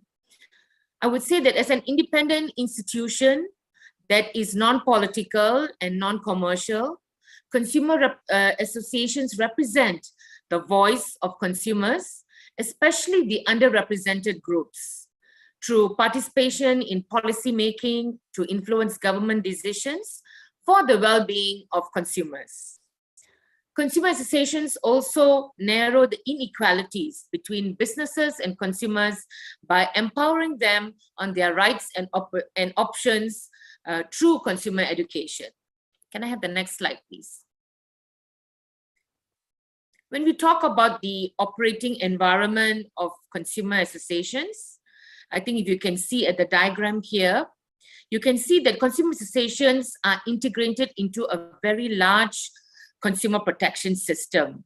Yeah, so we have the consumer associations from the local level that comes out to the national level, and where, as what was mentioned by Ms. Monirat earlier, also at the regional and international level. So there's a lot of interactions between the consumer associations and the different stakeholders. Next, please. The next slide, please. If we look at the some of the consumer associations operating models here in Asia Pacific, I have given some examples here from not only ASEAN, but also from other countries as well, from South Asia, Africa, and so on, and Asia Pacific. There are basically 4 operating models, I would say, that how consumer organizations operate. You have one, the first one, a network-based consumer association, which basically emulates an umbrella organization formed through an association of local organizations at the grassroots as well as specialized organizations, and they become then affiliated to the network, where they adopt special standards for governance, disclosure, as well as for fundraising. And then we have the second model, which is a consumer association which delivers services and also then obtains revenue through its membership as well as magazine subscription, in addition to generating income via other various means such as consultancies, testing of reports, test reports of products or services, research, as well as legal representation where they represent consumers in courts. You have then a third model, which is an entrepreneurial model. This is where consumer associations then have ventured into developing social businesses for the purposes of generating income, while at the same time carrying its functions, as was mentioned by Ms. Monirot, to serve consumer interests, both at the aspect of social, cultural, and environment. One of a clear example is a model of this is the consumer cooperatives. And we can see this, for example, in Mumbai Grahak Panchayat, which is based in India. And another model is also the CCZ in Zimbabwe. These are basically consumer buying clubs. So they generate income while at the same time they also provide services to consumers. The fourth model is basically a consumer association which has a strategic engagement with both public and private. They forge mutual cooperation with both government as well as the private sector. And you can see that then all three parties also then have mutual benefits and add value to all parties. A clear example of this, I would say, is CASE, which is the Consumer Association of Singapore, where they do get an annual seed grant from the government based on the head of the population. But at the same time, they also then generate income through private engagement. And at the end of the day, they provide value for consumers through their services. Can I have next, please? Now, the work and achievement of established consumer organizations, especially I would say in the 6 or 7 countries here in ASEAN, notwithstanding, as was mentioned, Cambodia, Brunei, and a couple of the other countries, Laos, it is now widely accepted and they now represent consumer interests in various forums. Consumer organizations are the legitimate organizations recognized in each of their national consumer protection laws. They also deliver consumer value for money, people, and the environment through consumer advocacy and campaigns. They work on a wide range of issues: finance, energy, water, food, sustainability, digital security and safety, among others. And many of these groups are trusted leading national voices for their consumers for many, many decades. I would say 30 to 40 years, in the last 30 to 40 years. Consumer associations also handle complaints, as was also shared by the previous speakers, of consumers, and these ultimately feed into policy recommendations. I can give you a clear example. My organization, FOMCA. FOMCA takes complaints across 44 consumer sectors through a National Consumer Complaint Center that was set up. And this is done annually. And I can say that more than 30 to 40,000 complaints across issues are handled by the National Consumer Complaint Center. And for example, and also then when you talk about complaints across borders, you have FOMCA, has an ongoing MOU with CASE of Singapore to handle complaints across borders and to also share information on emerging complaints. One of the recent examples I would like to quickly share is, especially when we had COVID and the lockdown, there were complaints about refunds and cancellation of flight tickets. And many consumers in Korea and Japan were not able to contact the AirAsia travel agent for refunds. And what they did is they went to their government. And the Korean regulators, as well as the Japanese regulators, KCA and NCAC, actually contacted FOMCA, who ultimately then mediated between AirAsia headquarters, which is based in Kuala Lumpur, and both KCA, and NCAC. And I think now a similar MOU is also being generated between FOMCA and CCA of China. And we can see this going on perhaps with the other ACAN members as well in future. Can I have the next slide, please?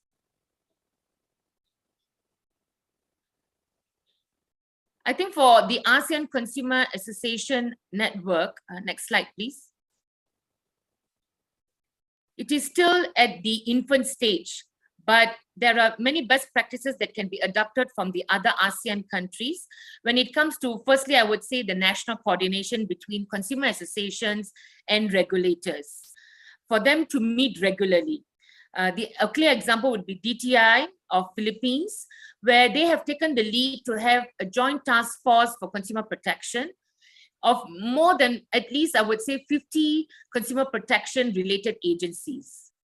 And these meetings are held very regular, so consumer issues are brought up as live issues. And I think if consumer associations can be incorporated in many of these meetings, similarly to even other countries, I think there can be a very good engagement between consumer associations and the enforcement or regulators.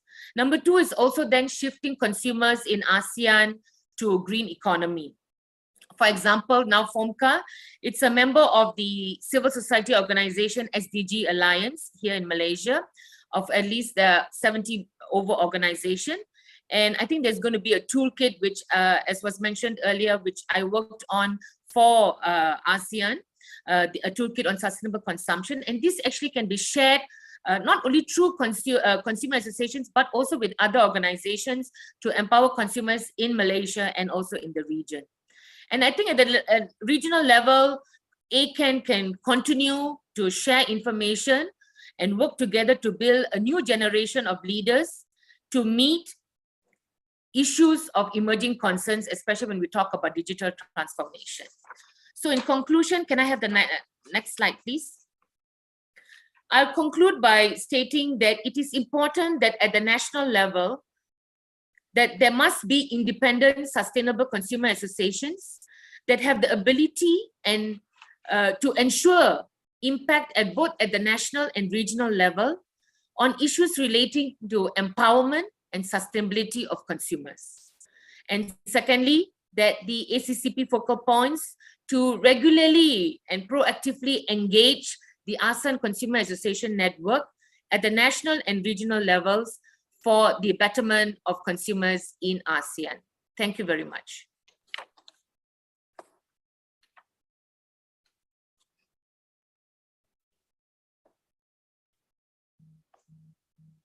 Oh, thank you so much, Dato' Indriani, for sharing with us your experiences and very comprehensive account on the operating models, as well as on consumer association in the Asia Pacific region, especially in ASEAN. We've also learned a lot from your presentation on the vision and the future work of ASEAN Consumer Association Network and what should be done at the national and regional level to create consumer confidence in the marketplace. Now, moving on, we would now like to call upon our third presenter for this session, Ms. Bridget Okoka. Ms. Okoka joined the OECD in 2005, where she is the head of the Consumer Policy Unit. She's responsible for activities of the OECD Committee on Consumer Policy and Working Party on Consumer Product Safety, focusing on empowering consumers in digital and green transition. Before joining the OECD, Ms. Okoka practiced competition law for 5 years as an attorney in the international law firm in Brussels and in Paris. Please help me welcome Ms. Okoka. You have the floor, Ms. Okoka. Thank you. Thank you so much indeed, and thank you for this invitation. We're very pleased to be part of this discussion today and to present the OECD's work on sustainable consumption, which has been on the radar of the OECD's Committee on Consumer Policy for actually a long time. Next slide, please.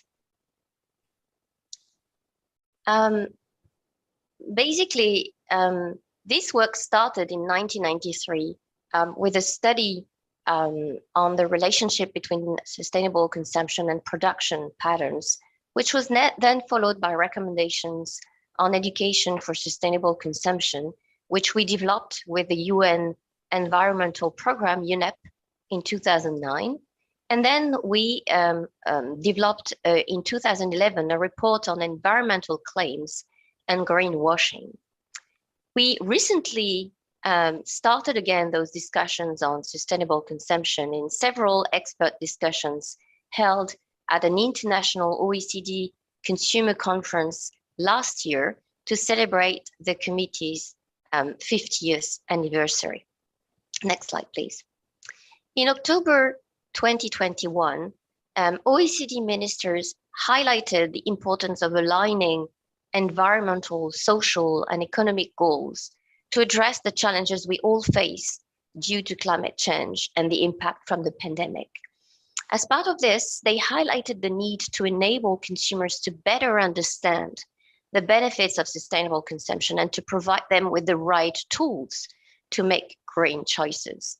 Most recently, at the OECD's Ministerial Council meeting held in early June, ministers noted again the linkages between sustainable consumption and production and the need to actually study the two areas together. Leveraging its likewise long expertise in consumer behavioral insights, the committee is now examining how governments and businesses can nudge consumers towards greener choices, a topic and an approach that was discussed at a joint OECD ASEAN webinar, which was held in February this year. Next slide, please.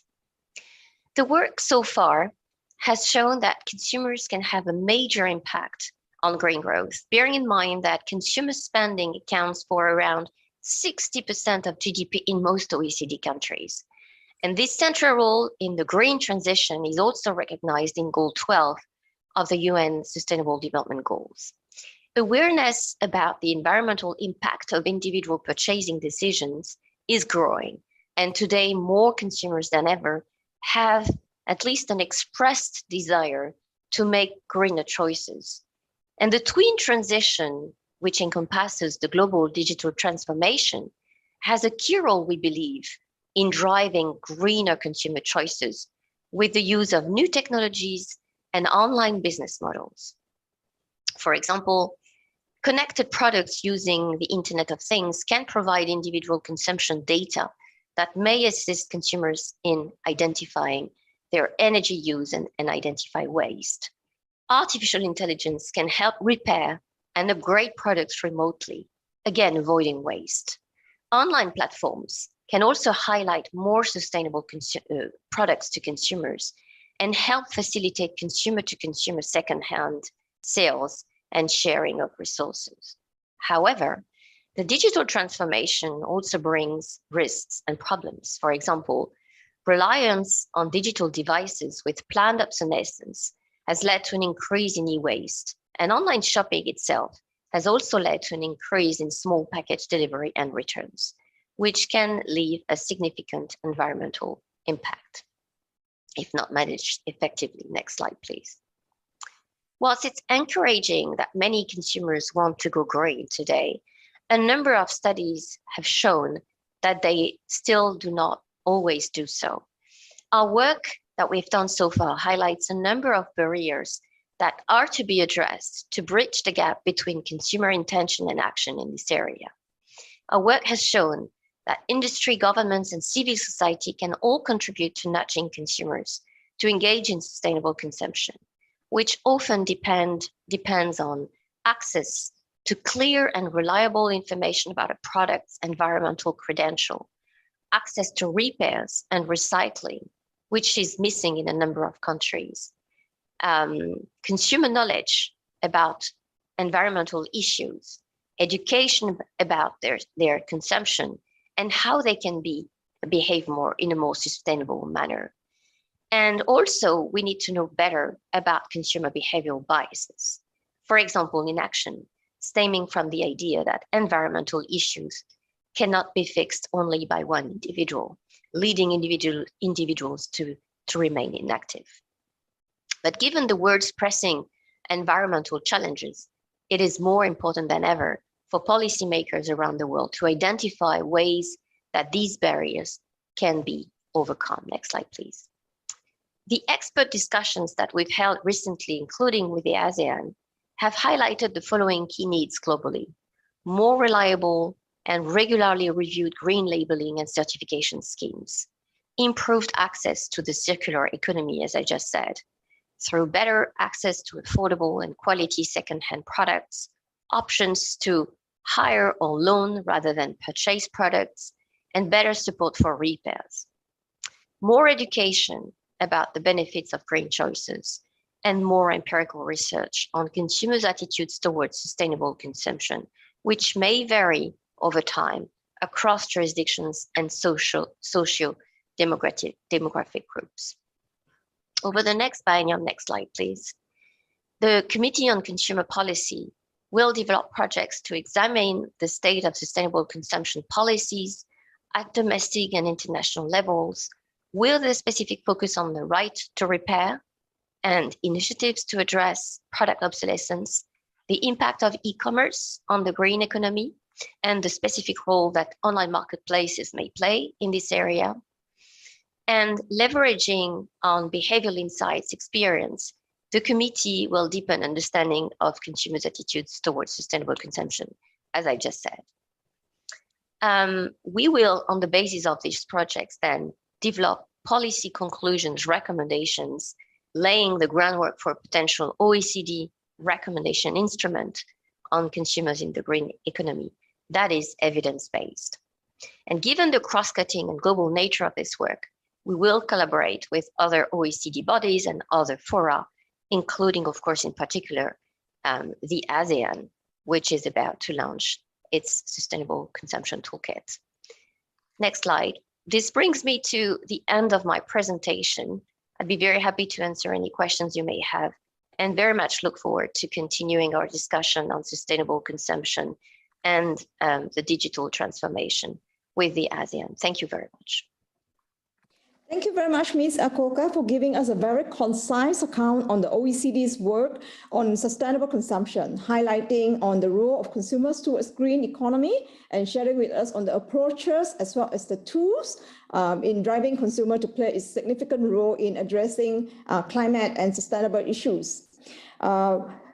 I think Ms. Akoka has also highlighted to us some key issues encountered in the green transition, such as lack of reliable information, education, etc.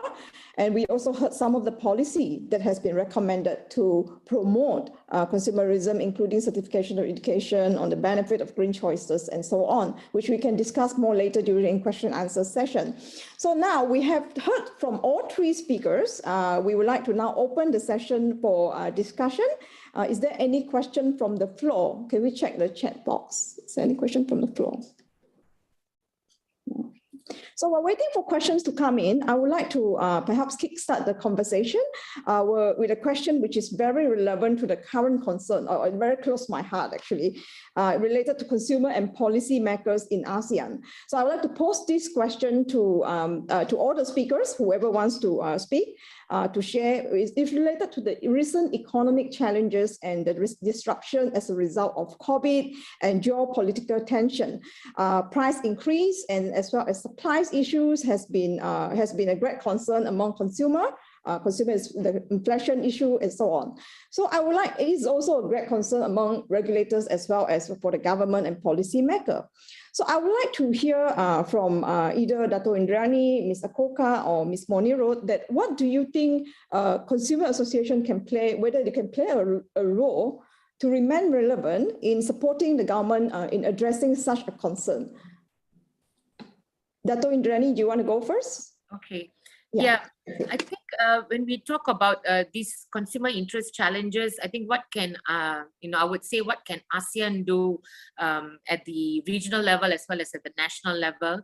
I think there has to be regional collaboration that has to be enhanced, as well as you need to have good domestic policies that help the poor, especially when you're talking about food.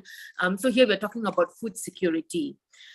So when we talk about food security, there should be sharing of information at the regional level Like even when you're talking about stockpile, I think at the moment now at the ASEAN level, we have the rice reserve. I think there should be also on other commodities as well, because recently, I think if you look at Malaysia, where there is an example of poultry, we used to be producing in surplus, in Malaysia, but more recently, when the government decided to take away the subsidies, they said by June 30th, they were going to take away the subsidies. Suddenly, you saw a shortage of poultry in Malaysia and the prices went up. So you saw there was an impact in terms of supply, demand, and even prices. And I think this is where the national level, you need to have good policies in place to protect especially the vulnerable poor. There can be many measures that can be used. Some countries have used targeted cash transfers to the poor. Even Malaysia has used that, and I think many other countries, Philippines and all that also has used that. And then you can even have food for work initiatives. This can be all temporary measures. But I think when you talk about medium and long-term measures, you will still have to look at, especially the vulnerable poor. If we're talking about the vulnerable poor, the government has to take some initiative to ensure that they have access to food security. So, for example, in Malaysia, we have had the Price Control Act in place. We had the Control of Supplies Act in place to ensure that there's a maximum ceiling price of what retailers can sell to consumers to make it affordable. For the consumer associations, again, because when the government decided to take away the subsidies, the consumer associations played a role here in Malaysia. FOMCA, for example, made a lot of noise, hue and cry, because many consumers were calling and complaining that prices were just too high. And poultry is the cheapest protein that consumers here in Malaysia can consume. And again, we made a lot of advocacy through the media. And finally, just 2 days ago, the Prime Minister said, okay, they are not going to take away the subsidies. They may reduce, but to make sure that the price remains affordable for the consumer. So I would say that that is the role consumer associations can play together with the government to raise the voices of the vulnerable people and bring it to the attention of the government and to the private sector so that consumers don't face detriment. So in a way, the media play a very important role. So the consumer association actually interact with the media and help to raise more awareness, to pressure the regulators to do something about it. Yes. Yeah. Thank you very much, Dr. Indrani. Ms. Akoka, do you have anything to add with regards to the question of price issue? Thank you very much for this question. Well, just to say more globally that you asked the question about, issues that consumers have been facing since the beginning of the pandemic. What we have seen, and we've done a lot of research in this area, including with consumer associations at the international level, namely Consumers International, but also at some more regional level with the BEUC in the EU, in the European Union. What we have seen is that with the pandemic, consumers in particular have engaged further online. So they've engaged in e-commerce much further, including the elderly and more vulnerable consumers, such as children and other populations. And what we have seen is that they have been exposed to, not so new problems that have always been around in the e-commerce area, but that also new problems have emerged, including price gouging. This is a problem that we have seen a lot, with products becoming rare and prices going up. And so that has been a problem. And some, not only consumer protection authorities, but also competition authorities have intervened on the market to address this issue of price gouging. And consumer organizations have been actually detrimental in alerting governments about those issues, detecting problems online, and also educating consumers about the risks that they may be facing online, especially in a post or in a still pandemic context. So we continue to work hand in hand with international consumer organizations and regional ones, which is very important for us, for our work to be informed and to take into account of these ongoing and new problems. Thank you. very much, Ms. Akoka, for your input. We have a question coming in from Indonesia Consumer Association. The question says, what is it, best? Yeah. Based on international best practices to promote green consumption, is there any effective regulation driven or market-driven regulations? There's a question from Indonesia Consumer Association. Any speaker would like to take this question? I can try to answer this question if you wish. This is actually a very difficult, thank you for the question, and very broad question. I can say that, as I said, the work of the OECD on sustainable consumption dates back to 1993, and we've done a lot of work with the UN, the United Nations, and with another committee at the OECD, which is the Environmental Policy Committee on sustainable consumption and production, which dates back to 2009 and has continued to date. And what we have seen is that there's been many initiatives, government initiatives, regulatory initiatives developed at national and regional and international levels to foster consumer engagement in the green economy. For example, through laws imposing mandatory labeling schemes, for example, providing specific information about the green characteristics of a product to consumers, both offline and online, but also voluntary labeling schemes that have been put in place based on best practice guidelines from governments by some companies to foster consumer adoption of the green economy. What we have seen, though, is that more needs to be done today to address those issues, and that we need to better understand what still prevents consumers, despite all these initiatives I just mentioned, labeling initiatives, certification schemes, but I could also mention some international, regional, and domestic awareness campaigns aimed to educate and alert consumers about the environmental impact that their behavior may have on climate. And despite all these initiatives, as I said in my presentation, consumers still do not really engage in the green economy.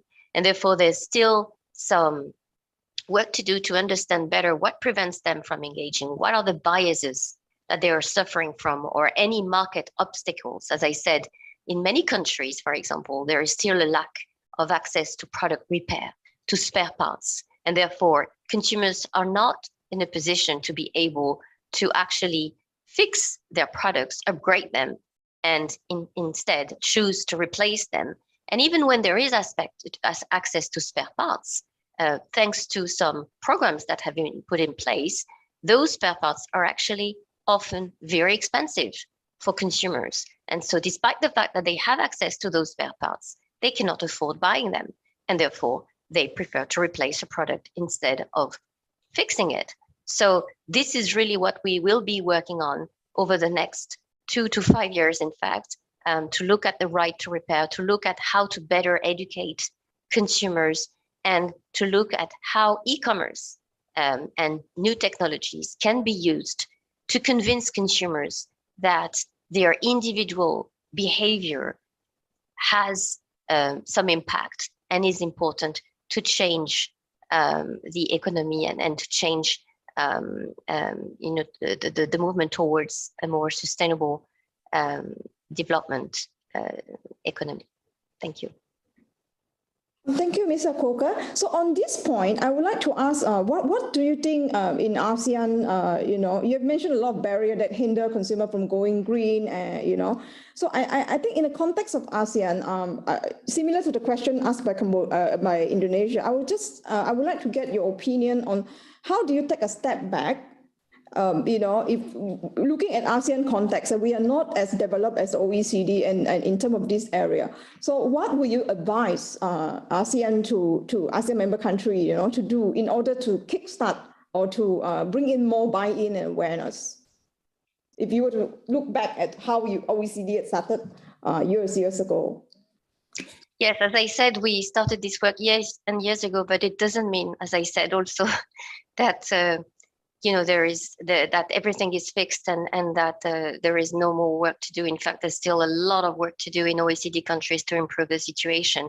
But just to say, to respond directly to your question, I guess education and awareness are really the fundamentals elements, in addition, of course, to regulation in place and market tools, as I mentioned, for consumers to access to be able to go green. I think doing better at educating consumers, making them understand that their behavior has some impact is really the fundamental. In 2009, as I said, we published some recommendations from the Committee on Consumer Policy for Education for Sustainable Consumption, where we really urge governments to basically include in school curricula, in teenager students' curricula as well, educational programs to make sure they understand why sustainable consumption is important, why changing their lifestyle is important, but also to integrate some practical information about this that will not make consumers think this is not for me, I don't care, at my individual level, I cannot do anything. To really come up with concrete examples that really touch consumers and make them understand that this is a message for them. And how can we do this? And we're still working on this in the OECD. We're far from being done with it. As I said, we will start again to assess consumer perceptions of sustainable consumption. We will test in laboratory experiments, but also through online surveys, how consumers react to sustainable consumption, where they do not react, why.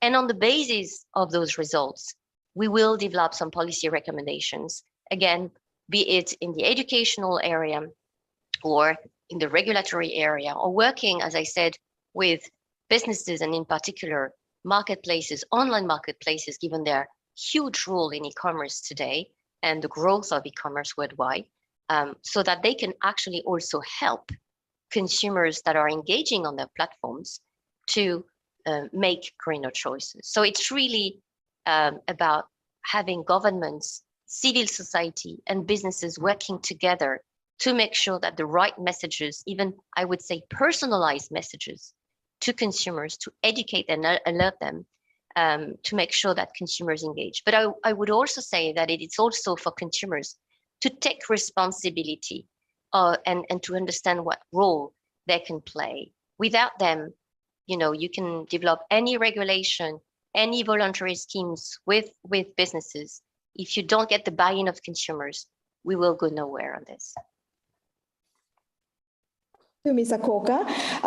We have a question coming in, but before that, I would like to ask Dato Indrani, do you have anything to add with regards to the point made by Akoka? No, I do agree with Bridget, because I think consumer organizations play a very crucial role in shifting the behavior of consumers, especially in ASEAN. And as we are looking now into the population of ASEAN, you are getting more and more younger people, in ASEAN. Although in some countries we do have an aging population, but there are much more, I think, Generation Z, I would call it, the millennials. And so I think there's an opportunity for us to actually push for this green economy, because most of the time, I think most of the consumer groups in ASEAN have been pushing more for the basic needs and development, perspective, and not so much for the green economy. But I think when we look at the economies of scale, and where we have now a very huge number of middle-class consumers here in ASEAN, I think there's a need for consumer associations to play a role to change the behavior. And it's what Bridget was sharing.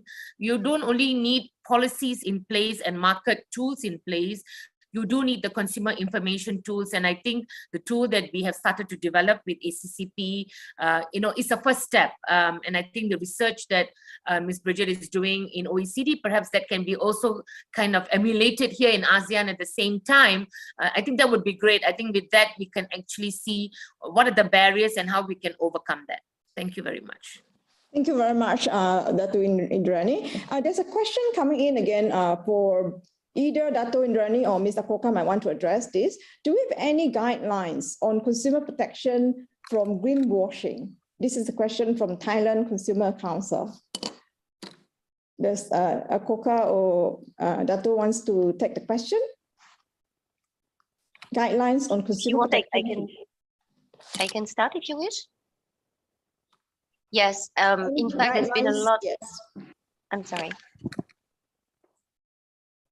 Yeah, in fact, there's been a lot of work done, not only by the Committee on Consumer Policy. As I said, we published in 2011 a report on greenwashing, actually. So there, actually, the information that is in this report that I'd be very happy, it was in my presentation, but I'd be very happy to share the link to this report, is still very valid today. So we've done a lot of work to identify the types of problems in regards to eco-advertising or eco-labeling, misleading information, untruthful information that do not help consumers understand, in fact, why they should be trusting those companies and even governments to engage in the green economy. So we've developed this important report in 2011, but I know that our colleagues on the enforcement side from the International Consumer Protection and Enforcement Network, the ICPEN, have most recently actually developed an international suite, which is a surprise investigation of online websites to basically detect problems associated with greenwashing and eco-labeling and certification schemes that are untruthful. And I'm sure they could also, and I could contact them to share links to the results from their research in this area, from this investigation, and the data that might also be of interest to the ASEAN. So there's been a lot of work done in this area, and I know that some consumers organizations as well, such as Consumers International, are also very much engaged in this area. Thank you, Ms. Akoka. Dato Indrani, you have anything to add? Yeah, I think, as what was mentioned by Ms. Bridget, I just wanted to say that a lot of consumer groups, even at the national level, for example, Australia and other countries, they have actually, because based on the complaints that they receive from consumers, what they do is they actually kind of shame some of these companies when they try to, greenwash. For example, in Australia, they call it the Shonky Awards, where basically they award these companies for greenwashing by saying that they're very green, but actually at the end of the day it's more of a PR exercise and so on. So I think that's the way that consumer associations can kind of also play a role. This is also then by educating consumers to be much more aware of what are the products out there that are basically sometimes more of a greenwash rather than genuine environmental safe products. Dato Indrani, how much time do you have for it? One question to Ms. Akoka. Given the importance of sustainable consumption worldwide and the international cooperation is now even gaining more importance to ensure that any barriers that you mentioned and consumer issues are identified and addressed. So to what degree will OECD engage with other bodies, in particular with the ASEAN, on green issues to avoid duplication of work and efficiently inform the international policy debate in this area? Ms. Akoka. Thank you very much for this question. As I just mentioned, the Committee on Consumer Policy has recently agreed to dedicate significant resources to develop policy and empirical work on sustainable consumption and production. So we will not be working only with the Committee on Consumer Policy on this, but also with our colleagues working on innovation and entrepreneurship. They've been doing a lot of work on sustainable production already. Our work will involve a focus on, of course, as I said, on consumers in the digital transformation, what we call now the green and digital transformation. We call it the twin transition, and how, as I said, how e-commerce, which continues to grow rapidly worldwide, and digital nudges can help to bring consumers into the twin transition. We will have our very first discussion on this, building on the discussion we've already had with the ASEAN in February. At our November meeting, we will organize an important roundtable with other OECD bodies that are mentioned, but also inviting other international fora, such as, this is an official invitation from me, the ASEAN, ASEAN's Committee for Consumer Protection, the ACCP, but also Consumers International, the UNCTAD, the UN Conference for Trade and Development, and the other important international fora that I also mentioned when I was talking about greenwashing, which is the International Consumer Protection and Enforcement Network, the ISPEN. So we will be inviting all these forums, also fora from Latin America, the FIAC, for example, but also the Marrakesh Task Force, to discuss with all of us about the committee's work plan for the next 2 to 5 years on sustainable consumption, and also to learn from the experience of others. As I said, I'm very, very much looking forward to the release of the ASEAN Sustainable Consumption Toolkit, and I'm sure we will have a lot to learn from this toolkit and how the ASEAN goes about implementing the toolkit in the next years, to discuss the toolkit with our members and all the other non-members that I mentioned, all the other fora, and to make sure that our approach is actually coherent from one region to another, from one country to another. Climate change and sustainable consumption is a global issue. It cannot be dealt with only at domestic level. Of course, work needs to be done at domestic and regional level to take into account of the cultural differences and socio-economic differences as well. But we need to have an international coherent approach to avoid regulatory fragmentation and initiatives, even those that are being implemented voluntarily by businesses, that vary from one country to another and lose basically consumers on this road. So we really need to join forces at the international level to have that discussion. And I really, really hope that the ASEAN will accept our invitation for November roundtable on this. Thank you very much. Zakoka, so we look forward to November. Are you going to host it where are you going to host it, in Paris? Yes, it will be hosted in Paris. So Thank you. Thank you. So I have one question that I've been wanting to ask Ms. Moniro. Ms. Moniro, are you there? Okay. Hi. We want to know more about how Cambodia is going to adapt the guideline, because like country like Brunei, we also are looking at the feasibility of having a reviving consumer association. So we would like to hear from Ms. Moniro. Is Cambodia actually looking at a feasibility study to establish a consumer association? Thank you, Ms. Handy, for the question. Actually, the ASEAN Consumer Association guideline is a very fundamental background for consumer for Cambodia as a young agency to establish our own guideline and to form consumer association in Cambodia. Moreover, our national guideline has already passed ACCP, the commission that which was mentioned by His Excellency last morning, and waiting for the approval. Regarding this, as the Consumer Protection Authority, like CCF, we will public and stimulate group of consumers to form their own association by providing a very detailed flow of the registration and structural formulation if they inquire.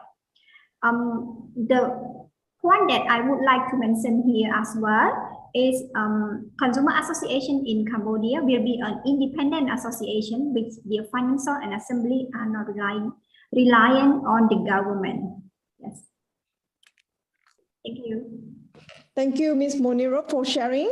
I think we have, in the interest of time, I've been told to have to conclude the session. I think we have actually a lot to discuss, but I think the conversation doesn't stop here. We hope to have more discussion. We can do it on. We can also ask a question to our speakers through emails. I'm sure our speakers are more than happy to answer if you have any more questions. So with that, I need to conclude the session. I would like to thank the speaker once again for sharing your rich experience and so much insight given on the landscape of consumer associations, work done and challenges faced by consumer association in ASEAN, and we learn a lot from the successful approaches and the best practices. And I'm sure those challenges that was raised were also key learning point to give us a reference and opportunities to work together, to collaborate, and together through international cooperation, we can find solution and concrete recommendation and to support countries' effort to achieve our common goal. So it's such a great sharing. I enjoy it very much. I'm sure our participants also enjoy your sharing. So I would like to thank once again Dato Indrani, Ms. Moniro, and Ms. Akoka for your time and for your experiences. With that, I would like to hand over the floor to Dr. Satita. Thank you very much. Thank you very much, Heidi, and all the speakers for the fruitful discussion today, both on the role of the consumer association and also the sustainable consumption and green economy that relates also to the environmental issue. And especially, I'm very happy to hear the formal invitation for Ms. Akoka for ASEAN to join the work of the OECD on this issue to create more coherent framework at the international level and regional level. And now this is our traditional photo session time.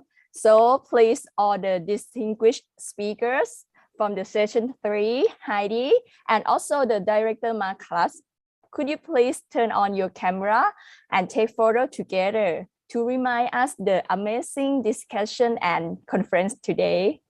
This is gonna be the last photo session. The EO, could you please be ready to take us a photo? Okay. Okay, I think everyone is ready now. So there will be 3 rounds of photo session. Okay, I will count 1, 2, 3.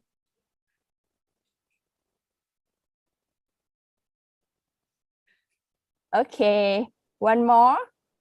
1, 2, 3. And finally, the last one for the photo session. 1, 2, 3. Okay, that's it for the photo session. Thank you very much again for the very fruitful and interesting discussion today. And now we are coming next into the launching of the last launching for today. It is the launching of the ASEAN Sustainable Consumption Toolkit. And as ASEAN is experiencing a steady increase of household income, and with the advent of technologies such as e-commerce, and the region has gained access to more choices of the products with better prices. Although the increase of consumerism is healthy for the regional economy, the constant increase of consumption may strain the current finite resources. With this, the ACCP had developed the ASEAN Sustainable Consumption Toolkit. This is supported by the Japan ASEAN Integration Fund, or JAIF, and led by the Department of Trade and Industries of the Philippines. There are 4 modules being developed with the following titles, which are, the first one is the concepts and principles of sustainable consumption. The second part is about the best regional and international practices and also approaches to policies that promote sustainable consumption. And the third part is about tools and instruments that used in influencing consumers' behavior. And the last part is the use of appropriate instruments and tools in selected sectors. For the launch of the toolkit, we would like to play a video presentation highlighting of what the toolkit is all about.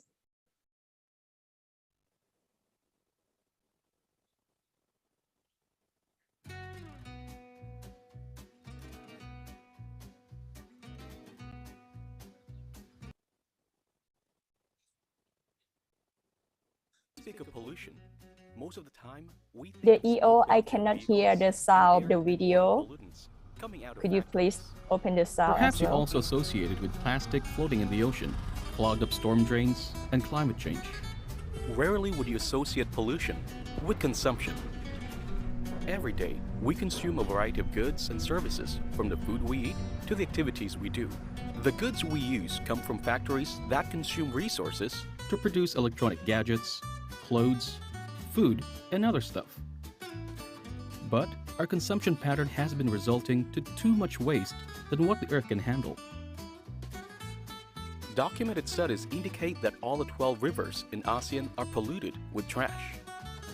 Plastic waste too have become a common sight in coastal waters, causing harm to marine life.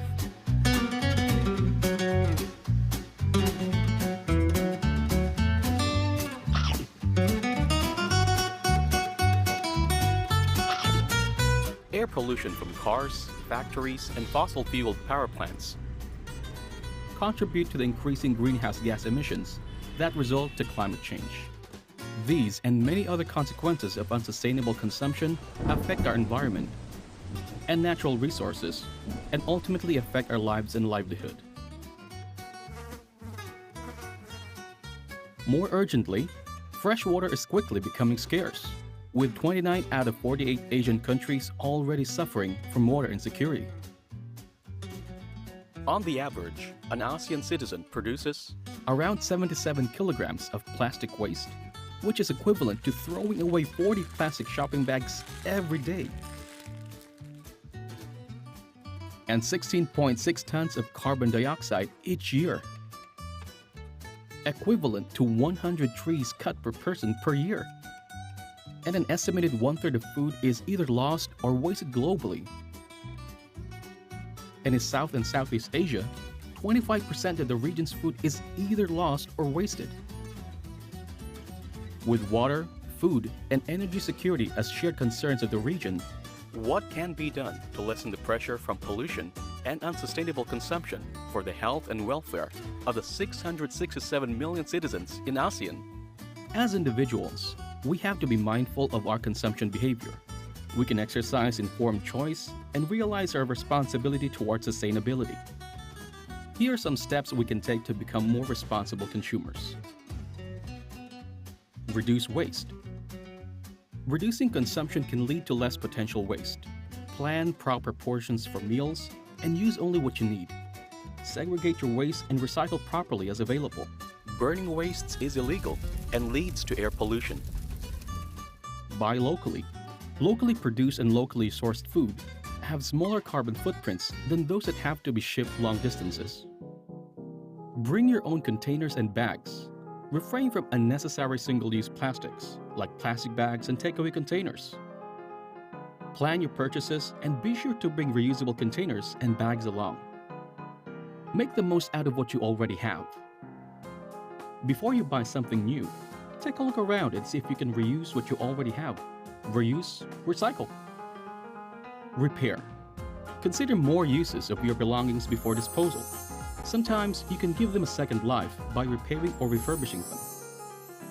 Proper maintenance and repair of leaky faucets and water fixtures conserves resources. For more complex repairs, you can visit a licensed repair shop. Research on what you need to buy. If you really need to buy something new, try to look for eco-friendly alternatives.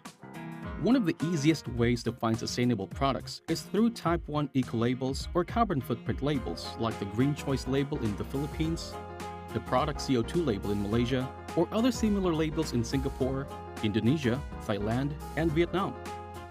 These labels are independently verified and awarded by a third party based on a set of criteria such as toxicity, air quality, energy use, and others. Purchase energy-efficient appliances. Check the energy efficiency rating of appliances you need to purchase by reading their energy efficiency label. Less electricity consumption produces less pollution. ASEAN countries such as Brunei, Indonesia, Malaysia, Philippines, Singapore, Thailand, and Vietnam require manufacturers to label the products with an energy efficiency rating. Energy efficiency and conservation practices will help vastly reduce your energy consumption.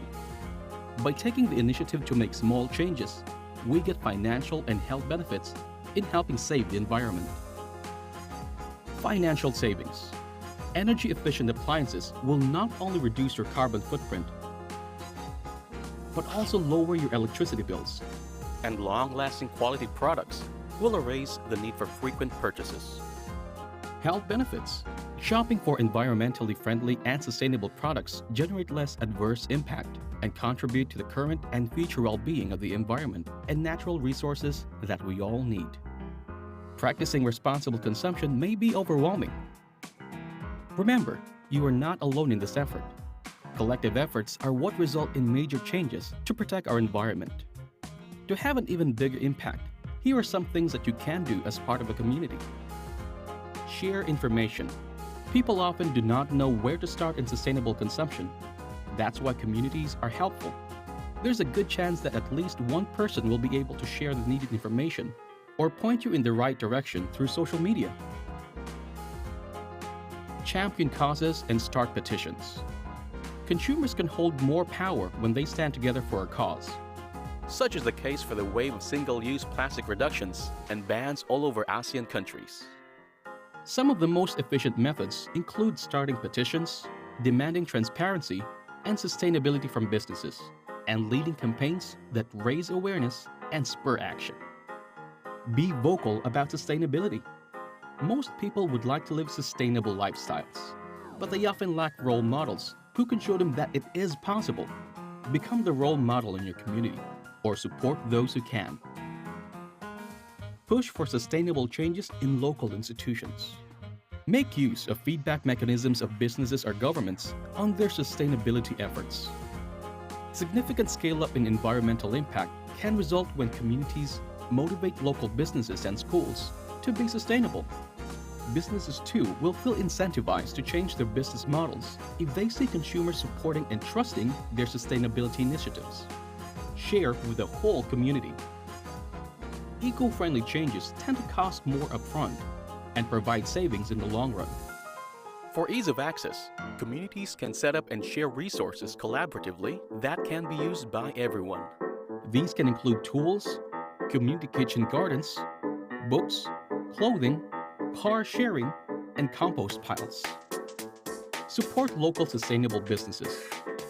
Communities often have many micro-businesses like corner stores and local artisans that offer sustainable goods and services. By supporting these businesses, as they make efforts to be sustainable, communities will cultivate local suppliers for all of their needs. At the national level, governments in ASEAN facilitate the transition to sustainable consumption through policies and stakeholder involvement. They also provide citizens with resources and information to make informed choices. Government actions come in many forms. Providing systems to conserve resources. Some governments in ASEAN are developing infrastructures and tools for consumers in partnership with the private sector. One example is Malaysia's implementation of smart meters and billing, which provides consumers with their real-time energy consumption and enables them to have a positive effect on conserving energy. Encouraging collaborative behavior. Sustainable living can be more accessible when done as a community.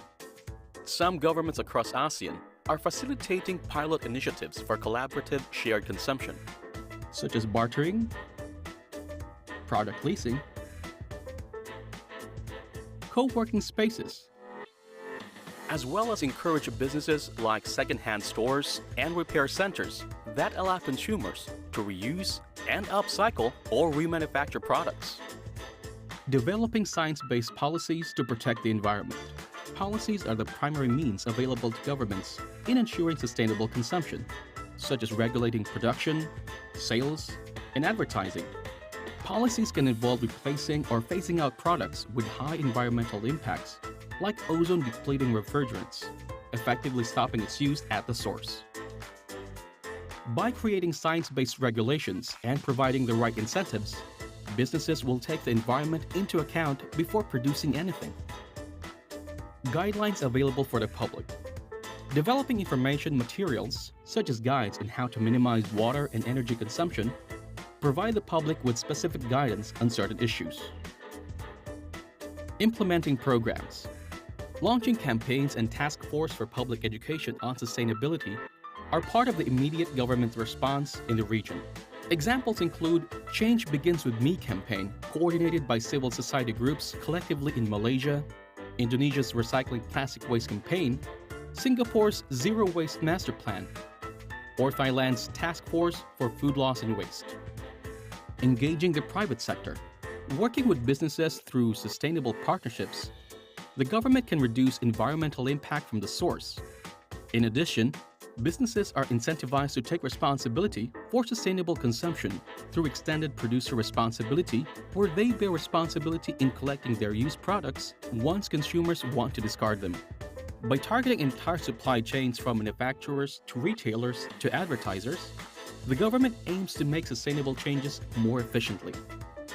Together with the public and private sectors, each of us can be a responsible consumer.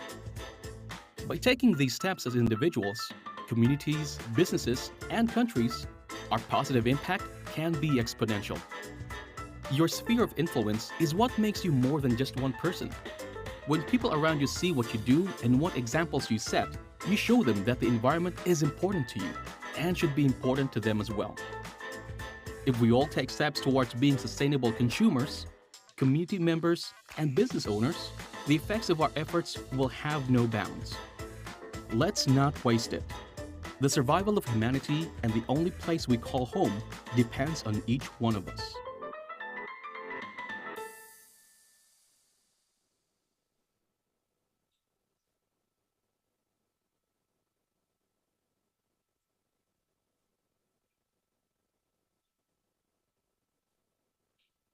I believe that this video shows a useful overview of this toolkit, and I would like to inform you all that this ASEAN toolkit for sustainable consumption, including advocacy materials, will be available to download for free at the ACCP website or the www.aseanconsumer.org.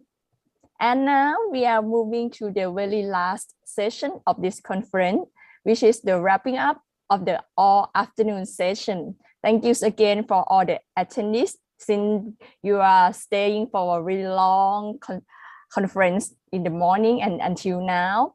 I would like to wrap up the session through that focuses on the consumer dispute resolution in ASEAN. Mr. Kevin Lee gives us a lot of interesting information about existing consumer dispute resolution frameworks in ASEAN member states and the whole spectrum of modes of dispute resolution, both the public form and also the private form of dispute resolution. For example, the alternative dispute resolution, negotiation, mediation, and arbitration. To the formal court litigation. And nowadays, another interesting channel for consumer dispute resolution is the use of ODR, or the online dispute resolution, because there are many advantages of the ODR. For example, ODR is more convenient, quick, efficient, and better at handling cross-border disputes, and inexpensive comparing to the offline dispute resolution, which can be used to complement existing offline dispute resolution. There is a combination of both private and public mechanisms and remedies in the ASEAN member states. Mr. Kelvin observed that the B2C dispute resolution are now increasingly cross-border and more online and voluminous.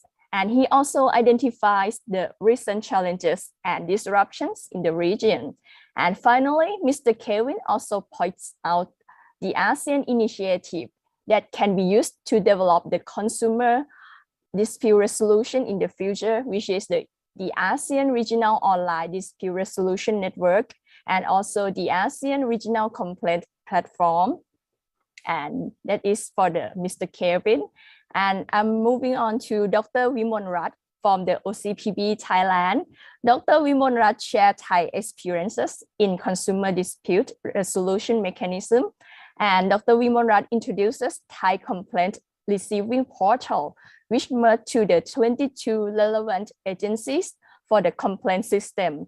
And she also talks about the OCPB mediate system, which is the online mediation system in Thailand. And I heard that it worked quite very well. And in Thailand, there is a convenient online system to follow up the progress of the case as well.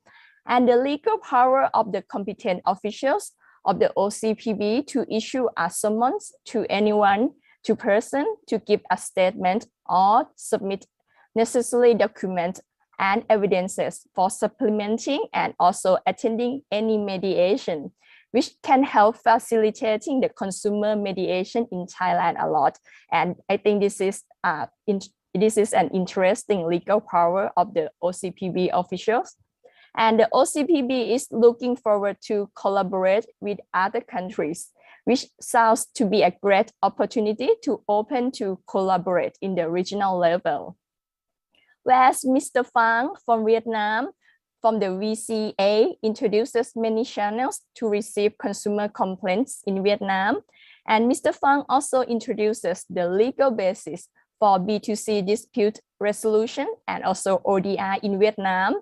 There are 4 main methods that can be used to resolve business to consumer disputes in Vietnam, which is negotiation, mediation, arbitration, and court. And I believe that there are similar channels in other ASEAN member states. And he also explained the current status of applying ODR in B2C dispute resolution, which he shares that ODR may be a little bit new in Vietnam. And also there are some challenges that are raised in promoting the application of online dispute resolution in terms of legal issue and also practical issues. For example, there are unpreparedness and limited understanding of ODR by business operators in Vietnam and also consumers in Vietnam. And also there is a language barriers when applying ODR to international transactions.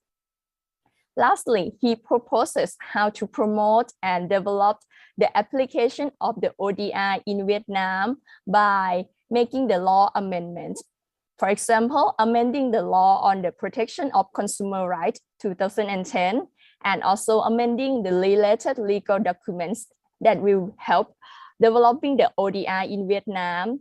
And this is all the wrap up for the thematic session 2 about the consumer dispute resolution system that's exploring both the framework by Mr. Kevin Lee as well as the consumer dispute resolution system in Thai and Vietnam.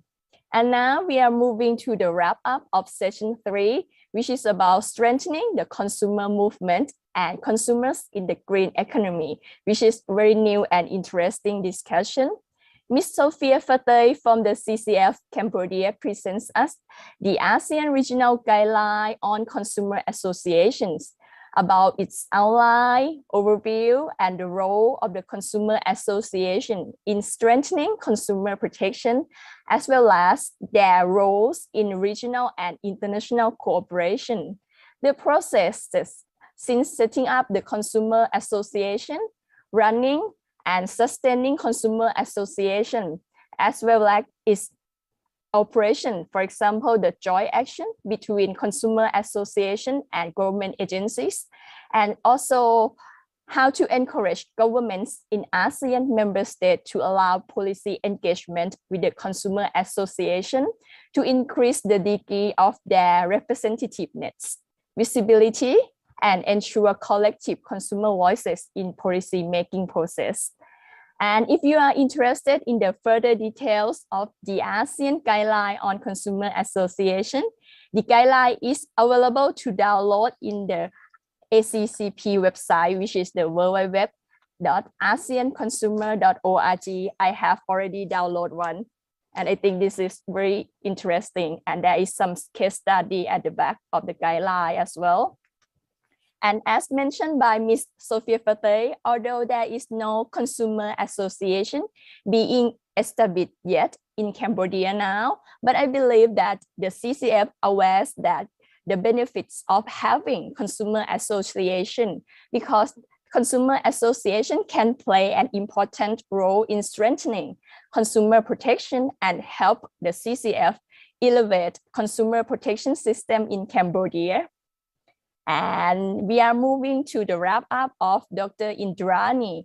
Dr. Indrani shows us that consumer associations play an essential role for the effective consumer protection by representing the voice of the consumers, especially the underrepresented groups, through the participation in the policy making process to influence government's decision for the well-being of the consumers. And consumer association also helps narrowing the inequalities between businesses and consumers by empowering consumer rights and educating them. I think this is a very important part and important role of the Consumer Association in ASEAN right now. And Dr. Indrani informs different consumer association operating models in Asia Pacific by raising many active consumer associations. For example, FOMGA in Malaysia, Thai Consumer Council in Thai, CASE Singapore, Choice, MGP, and etc. And another interesting issue that is being raised is the cross-border cooperation and collaboration between consumer associations. For example, the cross-border cooperation between FOMGA and CASE on the sharing information on the complaint, and also the cross-border cooperation between consumer association and regulators.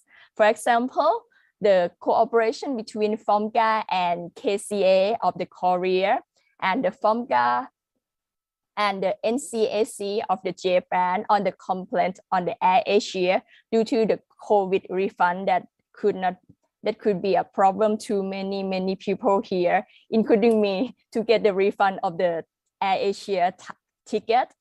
And finally, Dr. Indrani emphasized that we need independent, sustainable consumer association that have the ability to ensure consumer empowerment and sustainability both at national level and also regional level.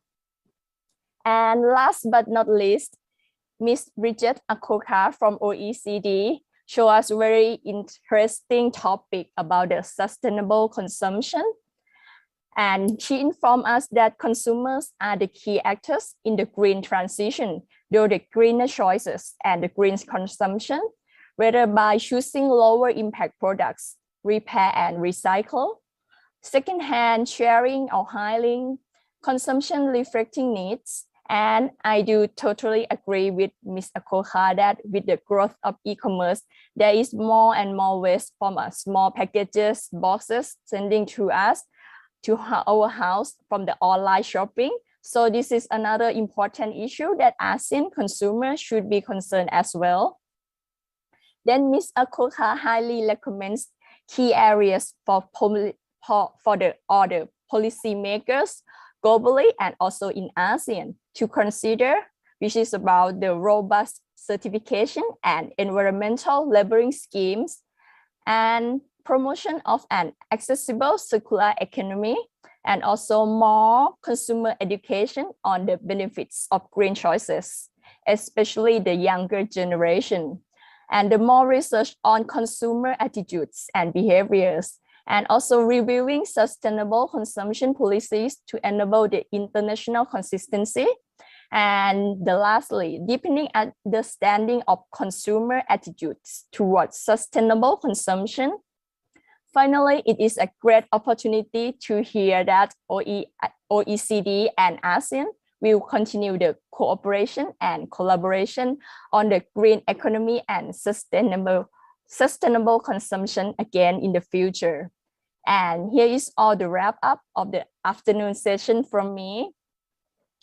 And now it is the perfect time to tell everyone that this marks the end of the third ASEAN Consumer Protection Conference.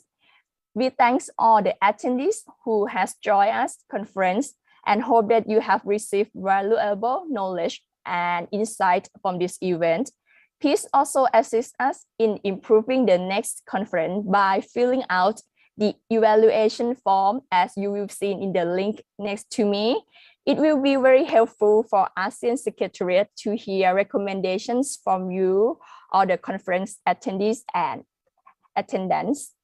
And before we end this conference, I would like to invite the representative from the DTI Philippines to kindly give us the closing remarks of this conference. Please welcome Attorney Marcus N. Valdez II, again, Director for the Consumer Policy and Advocacy Bureau of the Department of the Trade and Industry, to be our honor to give us the closing remarks. Now the floor is your Director. Thank you, Dr. Satita. Ladies and gentlemen, good afternoon.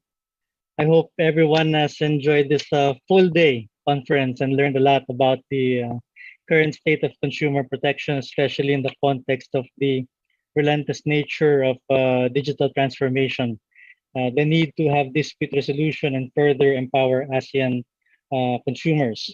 As mentioned by DSG Savinder Singh and Dr. Momo Tue, consumer protection in ASEAN is gaining more momentum in response to emerging challenges and opportunities brought by the dynamics in the digital economy and e-commerce.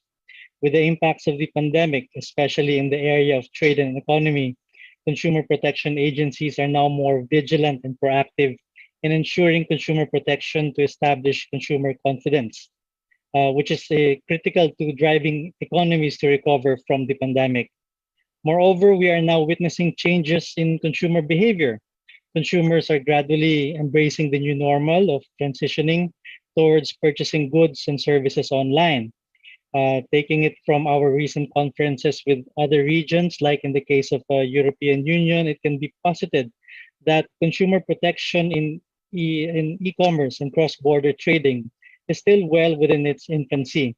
At the same time, technologies for the digital economy seem to be constantly improving. In ASEAN, it is with pride that we recognize all the efforts of consumer protection agencies and the significant strides we are achieving as a regional body through the ASEAN Committee on Consumer Protection, or the ACCP. It is worth noting that consumer protection is broad, subject, and necessitates cross-sectoral support. Acknowledging this reality is becoming more critical as advancements in the digital economy may stretch consumer protection agencies' limited resources to monitor and enforce existing consumer protection policies in ASEAN. Thankfully, we are not alone on this, as our partners in consumer protection through the ASEAN Consumer Association Network, or ACCAN, are working closely with us to disseminate information and engage existing consumer associations. We are also grateful that we can take examples from existing experiences from the AMS, as well as perspectives from other regions such as Australia and the OECD.